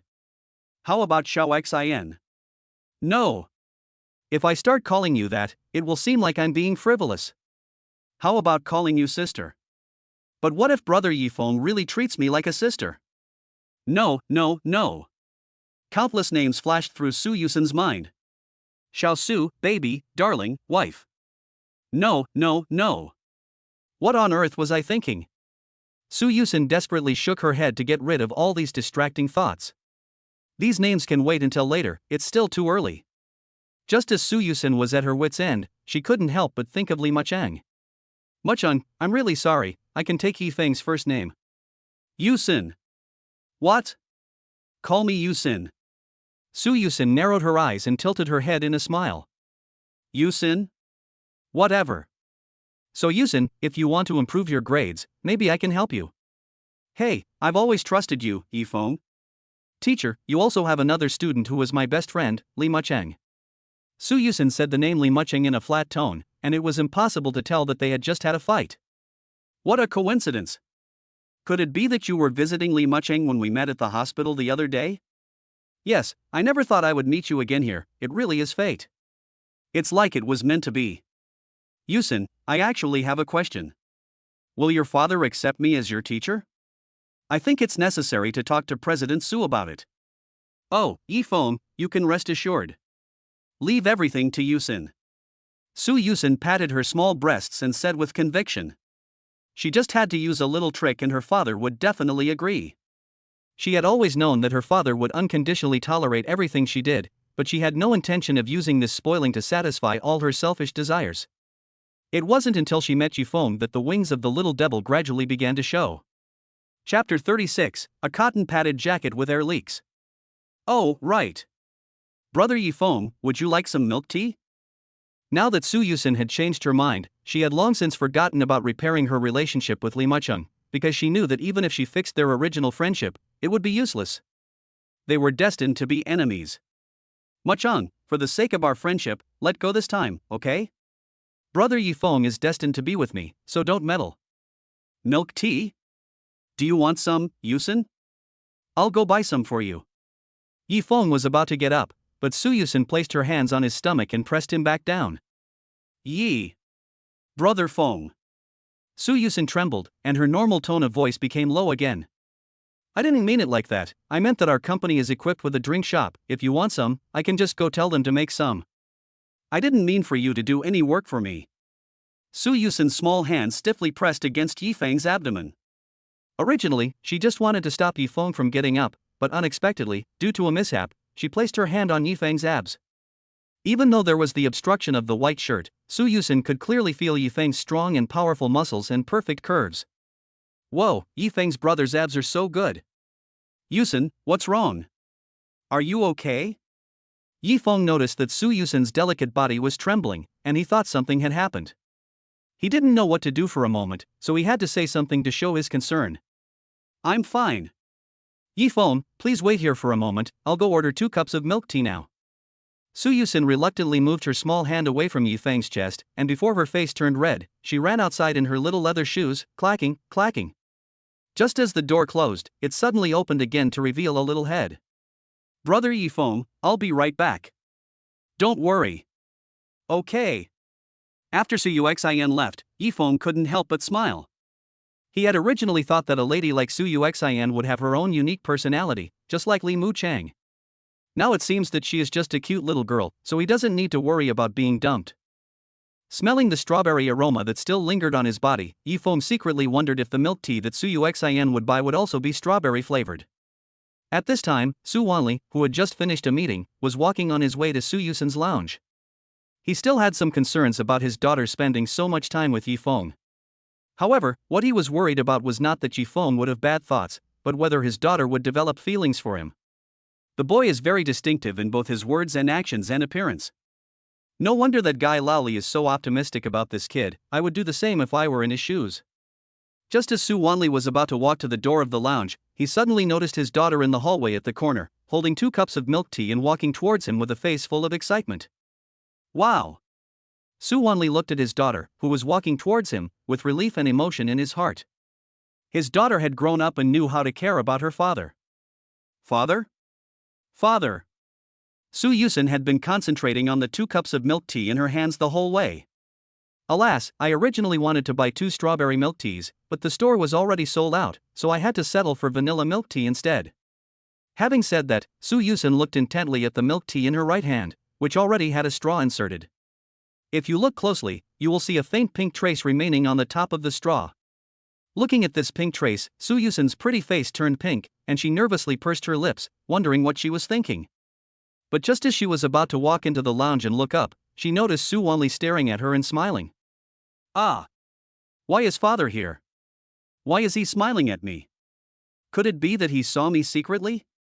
Yusen, you've grown up. Father, I'm very happy. Even Su Wanli, who had always projected an image of being a tough guy, was moved by his daughter's actions. Just as he was about to take the milk tea from Su Yusen's hands, he missed the catch and looked closely and saw that Su Yusen had put her hand back that was holding the milk tea. Yusen? Su Yusen pouted, looking very dissatisfied, and said angrily, Father. Father is such a big person, if you want milk tea, go buy it yourself. This cup of milk tea is for Yifeng. Yifeng? Su Wanli looked at his daughter in shock, his heart felt like it was being cut. It turned out that he was the one who had been imagining things. Father! Father! You're such an adult, you should buy your own milk tea. This cup of milk tea is for Yifeng. Yi? Su Wanli looked at his daughter in disbelief. His heart felt like it had been cut open. It turned out that he was the one who had been deluding himself. And from the way Su Yuxian looked, it seemed that his guess had become reality. His pride in his daughter had been revealed.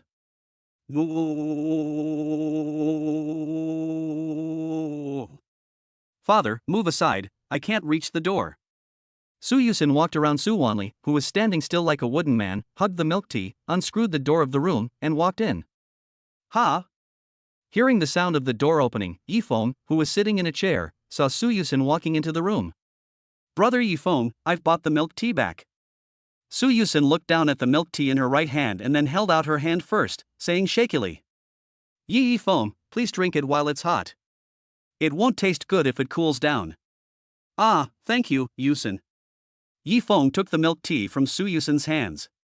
Although he didn't know that Su Yusen would speak like that, he still thanked Su Yusen for her kindness and held the milk tea in his hands. By the way, Yusen, did I hear President Su's voice just now outside the door? No. Father, he's still on his way. Yifeng, don't think so much. Su Yusen swallowed and looked straight at the milk tea in Yifeng's hands. Seeing that Yifeng still hadn't drunk any, she urged him. Brother Yifeng, won't you take a sip to taste it? Ah. Seeing Su Yusen's expectant face, Yifeng had no choice but to do as she said, opened his mouth, took the straw, and drank. Ahem. Su Yusin let out a strange sound when she saw Yi Feng drink the milk tea, and then she forced herself to hold back her excitement and asked in a low voice so as not to be discovered. How is it? Is it good? Not bad, just as I guessed, Yusin, even the milk tea you drink is strawberry flavored. But this cup of strawberry flavored milk tea tastes a bit bland. It's not like they cut corners, is it? Oh, it's probably because they put too few strawberries in it, brother, don't pay attention to those details. Chapter 37 Signing the Contract. As Yi Feng drank the milk tea he had prepared without a doubt, Su Yusin happily drank her own milk tea as well. Click. Just then, there was a sound of the door opening, and as he looked in the direction of the sound, he saw Su Wanli walk in. Finally, they could get down to business. Yi Feng, who had been waiting for a long time, felt much better. He had been very uncomfortable staying here for so long, and he was not willing to waste his precious time doing meaningless things. President Su, you finally arrived. Yi Feng stood up and glanced at the distracted Su Wanli. Somehow, he always felt that Su Wanli was completely different from the person he had seen before. One was a domineering CEO with heroic bearing and charisma, but now he looked like a wilted cucumber. It seemed that he had suffered some kind of blow that could make such a successful man look like this. It was really scary. Yi Feng had no idea that the culprit responsible for Su Wanli's appearance was none other than himself. Su Wanli looked at Yi Feng expressionlessly, and then looked down at the milk tea in his hands. How is it, kid? Is the milk tea good? Not bad. Su, isn't it time we got down to business? Yi Feng felt a chill down his back, and hastily steered the conversation back to the right track. Business? What business do you want to talk about? Well, it's like this. President Su, after getting to know Yusin, I think that in order to make her even better, I can give her some help with her studies. What? Su Wanli was a little angry at Yi Feng's words. You have to know that his daughter's grades are quite good, and she is very popular with the teachers, both in theoretical knowledge and in music and dance classes. But Yi Feng's sudden comment that his daughter needs to improve made Su Wanli very unhappy. Just as he was about to speak up and stop her, Su Yusin, who was standing behind her, poked Su Wanli in the back and said in a very low voice, "Father, please, I want Yi Feng to be my teacher." "But Yusin, your classes." "Oh, I'm sure Yi Feng is very knowledgeable, and besides, it's not reasonable for you to let him go without even testing him." Su Yusin refuted Su Wanli's point of view, and this move was tantamount to Su Wanli having another hole in his cotton-padded jacket. Sigh. Under the threat of his own daughter, Su Wanli had no choice but to sigh and calm down to talk to Yi Feng. Yi Feng, what is the form of the contract you signed with Mr. Li? To serve as Miss Li Mucheng's personal bodyguard and also teach her lessons. The content of the lessons can still mainly be knowledge such as self-defense and survival. And the class schedule? 2 days every weekend at Miss Li Mucheng's villa. So I take it you have free time during the week? Yes, the contract states that I have free time during non-class times. Great. In that case, brother Yi Feng will have time to spend with me. Standing behind him, Su Yusin excitedly stamped her little feet and kept slapping Su Wanli's chair out of sight of Yi Feng, as if telling him to fix Yi Feng himself. Otherwise, he would not let it go. Sigh. Su Wanli let out a breath and seemed to grow old a few years in an instant. A woman's youth cannot be held back. Seeing Su Wanli not making a decision for a long time, Su Yusin couldn't help but speak up, "Father. I think what brother Yi Feng said is correct. I believe that under brother Yi Feng's tutelage, I will be even better than before. You see, Mu Cheng has changed a lot, hasn't she? Alas, but I have to discuss this with your uncle Li first. You should know that Yi Feng is the tutor he hired." Okay, thank you, father. Seeing that her father had agreed to her request, Su Yusin also looked at Yi Feng playfully and stuck out her tongue at him. Su Wanli took his mobile phone out of his breast pocket and dialed Li Jing's number. "Hello? Ah, Li, I need to discuss something with you." Su Wanli smiled slightly embarrassedly. He had previously promised Li Jing that he would not poach his employees, but now, his daughter had taken the lead in waving the shovel, so what was he supposed to do? Old Su, if you want to discuss something, just do it. Why are you being so indecisive? Do we really need to be so formal? Hey, it's actually not a big deal. I just want to borrow Yi Feng. Yi Feng? What do you want to borrow him for? I want Yi Feng to be Yusin's tutor, but don't worry, he won't interfere with my niece's studies. You want Yi Feng to be Yusin's tutor? Old Su, I thought you never hired male tutors. Yi Feng is different. I met him today and the young man is quite reassuring. Hey, after all this time you're actually trying to poach my man. Li Jing teased with a smile. It's not that I have no choice, but as you know, UXAN is the apple of my wife's eye. Can you make the decision? Okay, but I'll be upfront. If anything goes wrong, it's got nothing to do with me. Don't say I'm not a good friend at the end of the day. Okay, I'll treat you to dinner next time. Okay, I'm hanging up. After Su Wanli hung up the phone, he looked at Su Yusun's almost glowing eyes and said, "It's fine, your uncle Li said it's no problem." Thank you, father. Su Yusun excitedly threw herself into Su Wanli's arms and started to pout. I knew my father was the best. Sigh. Su Wanli didn't know how many times he had sighed, and could only hold all his helplessness in. So Yifeng, what time do you think you will be free to teach UXIN? Thursday and Friday then. Good, I will have someone print and sign the contract for you later. As for the salary, is it acceptable if it is the same as Lao Li's? No problem. Yifeng readily accepted. He didn't really care about the salary, as long as he could be close to Su Yuxin, that was enough. Soon a contract was signed, and Yifeng officially became Su Yusun's tutor. President Su, I can see it's getting late, so I'll take my leave first. I'll be here on time next week. Okay, then. Su Wanli was about to leave with Su Yusun, but Su Yusun unexpectedly ran over to Yifeng and said to Su Wanli, "Father, I'll see Yifeng out." Before Su Wanli could respond, Su Yusun quickly pushed Yifeng out of the room. Why did I tell old Li about the tutoring? Now it's fine, and my daughter has gotten into trouble. Su Wanli could see the real purpose of what Su Yusun had done, but in the end, he agreed because of Yifeng. Throughout the entire process, he did not feel the slightest excitement or emotion, and it looked like he was just completing a task. This kid is really strange. Chapter 38, Don't Tell Mu Chang. Then I'll go first, and you can drop me off here, UXIN. As soon as he exited the door of the Su group, Yifeng was about to hail a taxi to go home, but just then, Su Yuxin held out her small hand and grabbed the corner of his shirt. She looked up at Yifeng pitifully and said, "Brother." "Ha?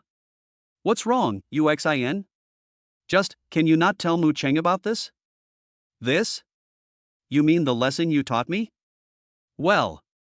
Su Yusun nodded and immediately explained. Brother must also know that Mu Cheng has a little stubbornness in her character.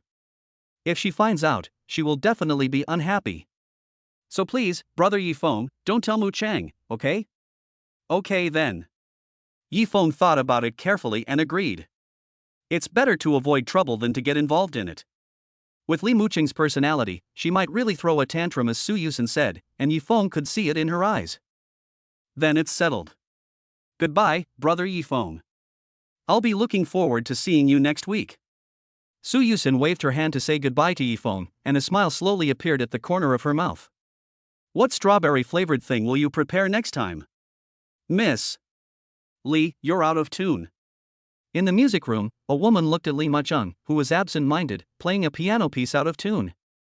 She had discovered her great talent ever since she became Li Mucheng's piano teacher. No matter what piece it was, she could play it with great agility and beauty. However, during today's lesson, it was the first time she had seen Li Mucheng play out of tune. Miss Li Mucheng, is there something on your mind? The piano teacher did not reprimand Li Mucheng, but instead asked her with concern.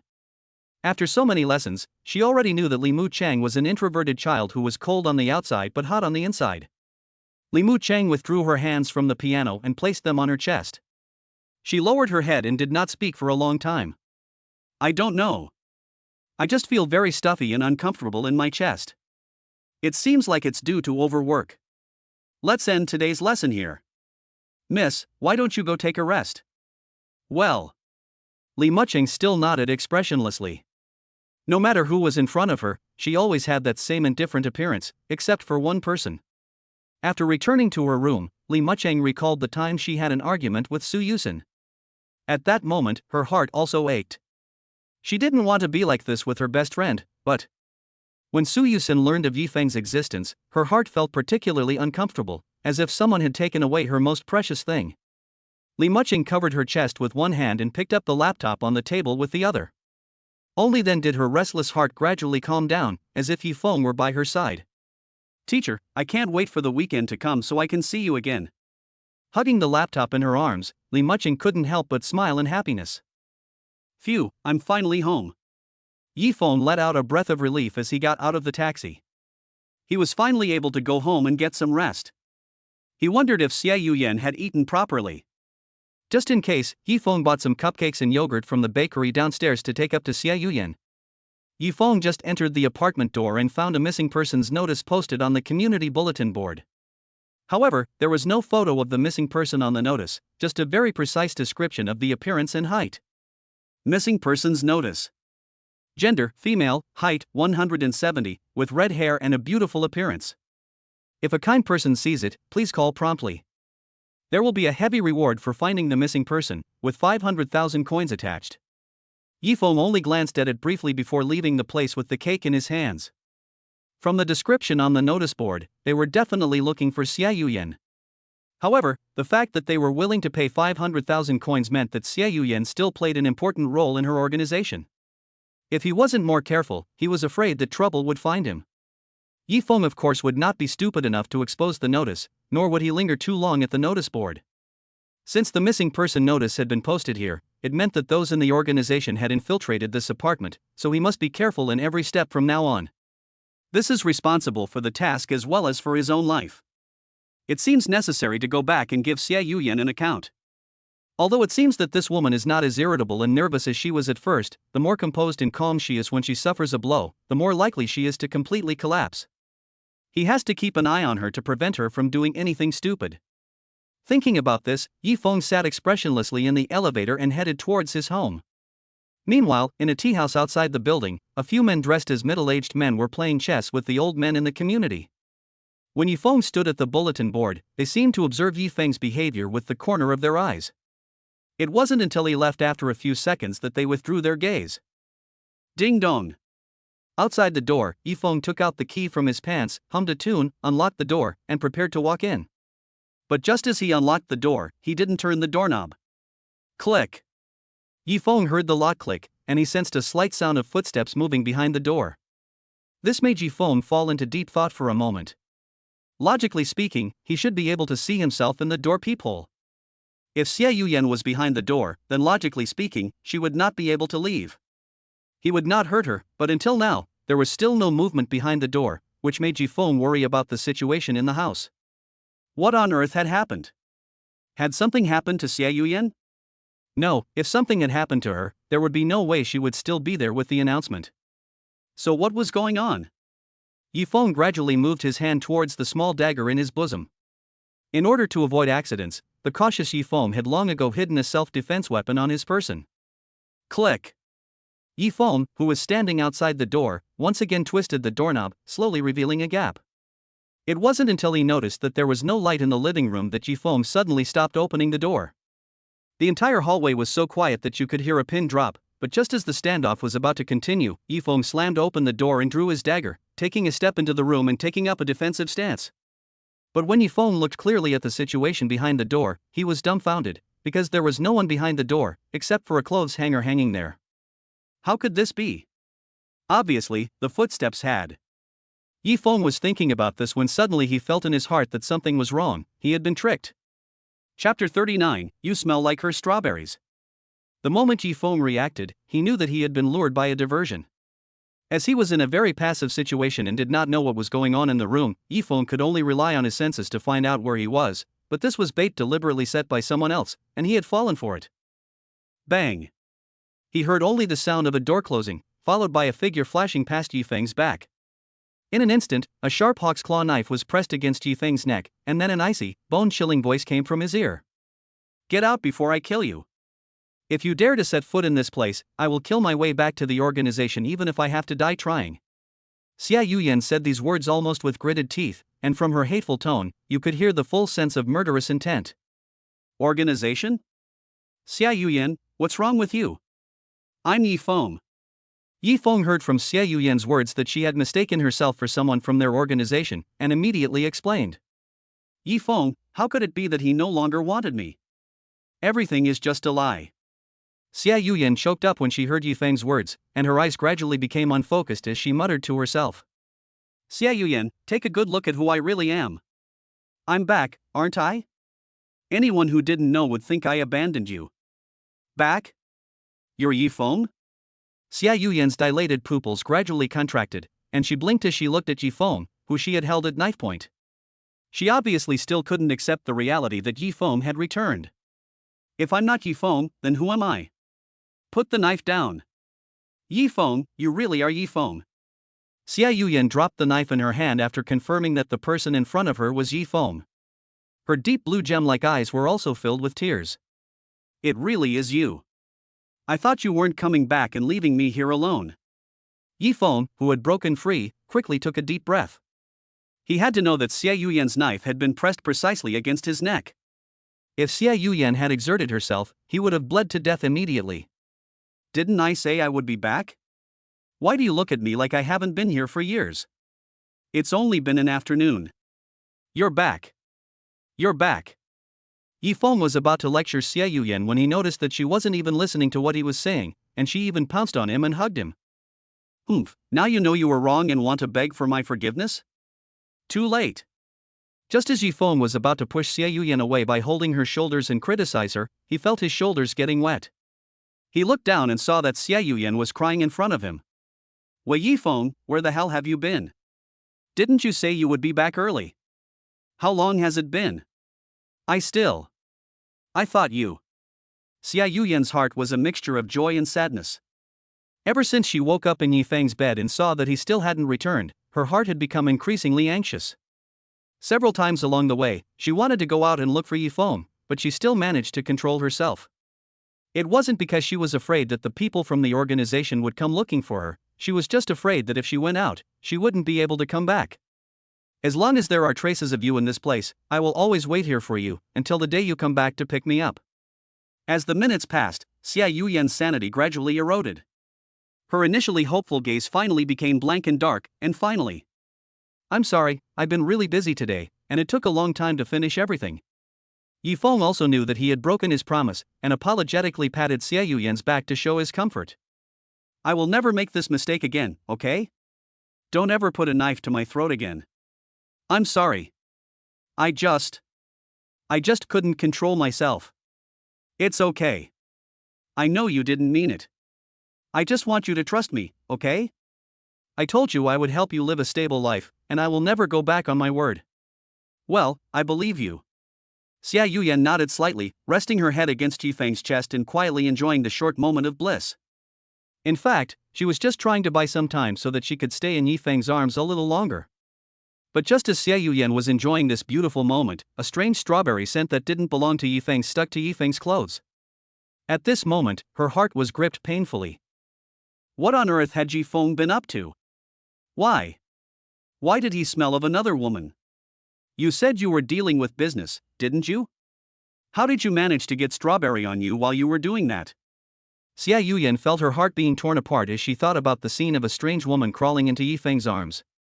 At the same time, she was angry with Yi Feng for saying that he would stay with her. Hey, Yi Feng, why do you smell like strawberries? Did you fall into a trash can full of moldy strawberries? Or was it a stray cat trying to get some? Yi Feng was relieved to see Xia Yuyan gradually calming down, but now she was suddenly acting strange again, so he had no choice but to explain, the strawberry smell you're referring to must be from Miss Su. She likes strawberries more than I do, so she bought me a cup of strawberry milk tea. Is that all? What else? What else do you want? That's good then. Xia Yuyan was relieved to get Yi Feng's answer, but the strawberry smell on Yi Feng's clothes really made her uncomfortable, so she began to take off Yi Feng's coat. Huh? Yi Feng thought that Xia Yuyan was leaning on him to relieve her unease and fear of being home alone, but how did she start relieving her clothes? Seeing this, Yi Feng hurriedly stopped Xia Yuyan's actions and asked, "What are you doing? Why are you undoing my clothes? It's not you, it's the smell on you." Smell yourself, you stink of rotten strawberries. Rotten strawberries? Ah, you mean this? Maybe it's from when my new student hugged me and accidentally got a little bit on me. That kid loves strawberries. So take off your clothes. It's hard to wash something that smells so bad. Okay, I'll do it myself. Yi Feng had just taken off his clothes when Xia Yuyan stuck close to him again, and at the same time, she rubbed her face against his chest, making a purring sound. Xia Yuyan? Just for a little while. It's fine, just think of it as compensation for her. Yifeng didn't expect that even after returning home, he would still be so tired. This made him want to return to the beginning, when it was just Li Mucheng and him. Those days were the most relaxed and carefree. Chapter 40, Cake-Flavored Index Finger. After a short while, Xia Yuyan left Yifeng's embrace. After a while, Yifeng was able to rest until Xia Yuyan's emotions had completely stabilized. The exhausted him sat on the sofa and handed Xia Yuyan the cake he was holding. Here, you don't need to guess that you must not have eaten, so fill your stomach. Xia Yuyan saw that Yifeng had guessed correctly and didn't say much. She threw Yifeng's coat in the washing machine, sat obediently next to Yifeng, took the cake from his hand and ate it contentedly. You can still smile. You almost sent me away with a knife. Yifeng glared at Xia Yuyan angrily. This guy doesn't reflect on what he's done, but now he's eating the cake he bought himself and smiling leisurely. I'm sorry, I didn't mean it. Xia Yuyan took a bite of the small cake. She hadn't eaten a bite of food since Yifeng left in the morning, and her mind was completely thinking about Yifeng, who had left. However, his return was the best outcome. I have an important thing to tell you. Just as Xia Yuyan looked at Yifeng's side face and was immersed in it, Yifeng looked at her with a serious expression. Xia Yuyan swallowed the cake in her mouth and picked up the glass on the table to drink a mouthful of water. What you want to say is about those people in the organization, right? How did you know? Don't tell me you snuck out? Yifeng instantly became nervous. This could be said to be the most dangerous time. If he wasn't careful, he would be discovered by those assassins. He had to be careful with his concealment and reconnaissance skills. Oh, don't be so nervous. Xia Yuyan pulled Yifeng, who was about to stand up, back down, and at the same time, picked up a small cake and placed it next to Yifeng's lips. Here, have a small cake. I don't. Yifeng was about to refuse, but he did not expect Xia Yuyan to not give him the chance to refuse at all. She shoved her index finger into Yifeng's mouth, and during that time, she did not forget to spin it around in his mouth. Xia Yuyan, you.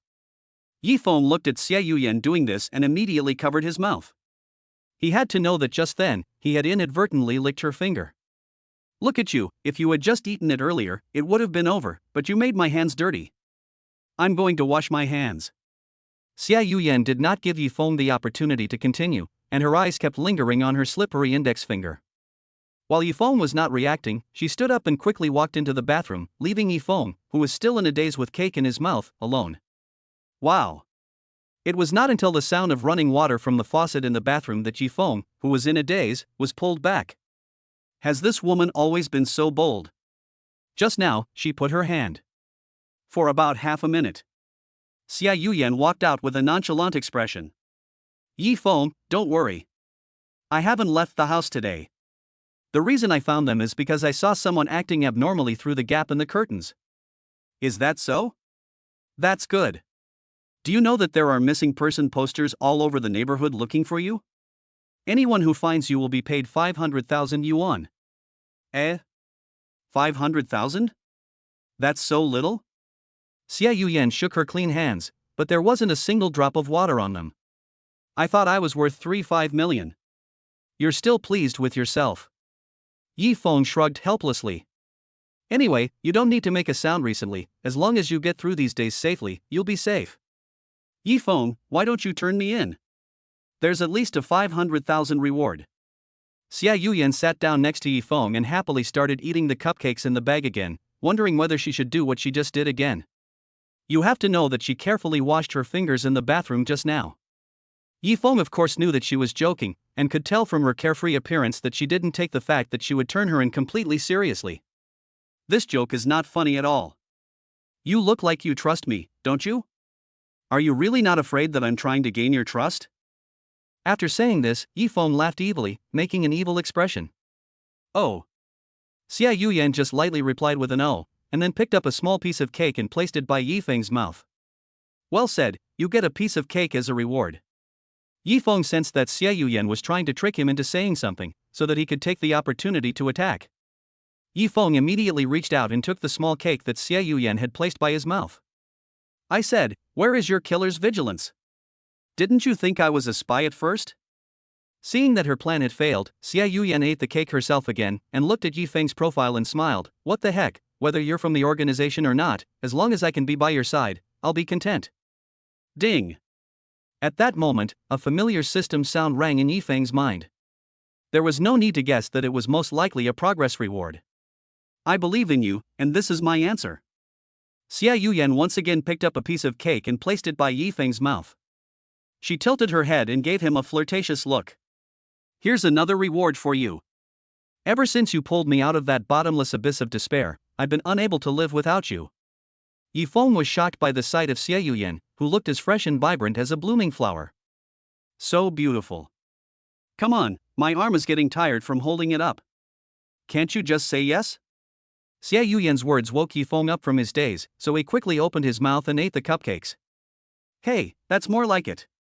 Hey! Yifeng, why is your face red? My stomach hurts a little, I need to go to the bathroom. Yifeng looked for an excuse and fled in a panic, and Xia Yuyan looked at the cupcakes in the bag and smiled. The cupcakes taste so sweet, I really want to keep eating them. Hoo. Yifeng, who had washed his face with cold water, looked at himself in the mirror. Even his strong concentration could not prevent him from being charmed by Xia Yuyan's appearance. In order to calm himself down, Yifeng immediately exhaled and checked the task prompt in the system. However, after he read it clearly, he was surprised to find that not only had Xia Yuyan's progress increased, but Li Muqing's progress had also increased slightly. Li Muqing's progress, 60%. Xia Yuyan's progress, 60%. The progress of the two of them was even. I don't know why it has increased so quickly. Xia Yuyan herself can understand it. After all, the progress will naturally continue to increase when the two of them spend time together, but Li Muqing has not been with her. Forget it, I'd better claim the reward for the task first. Yifeng put the progress behind him and immediately opened the task interface.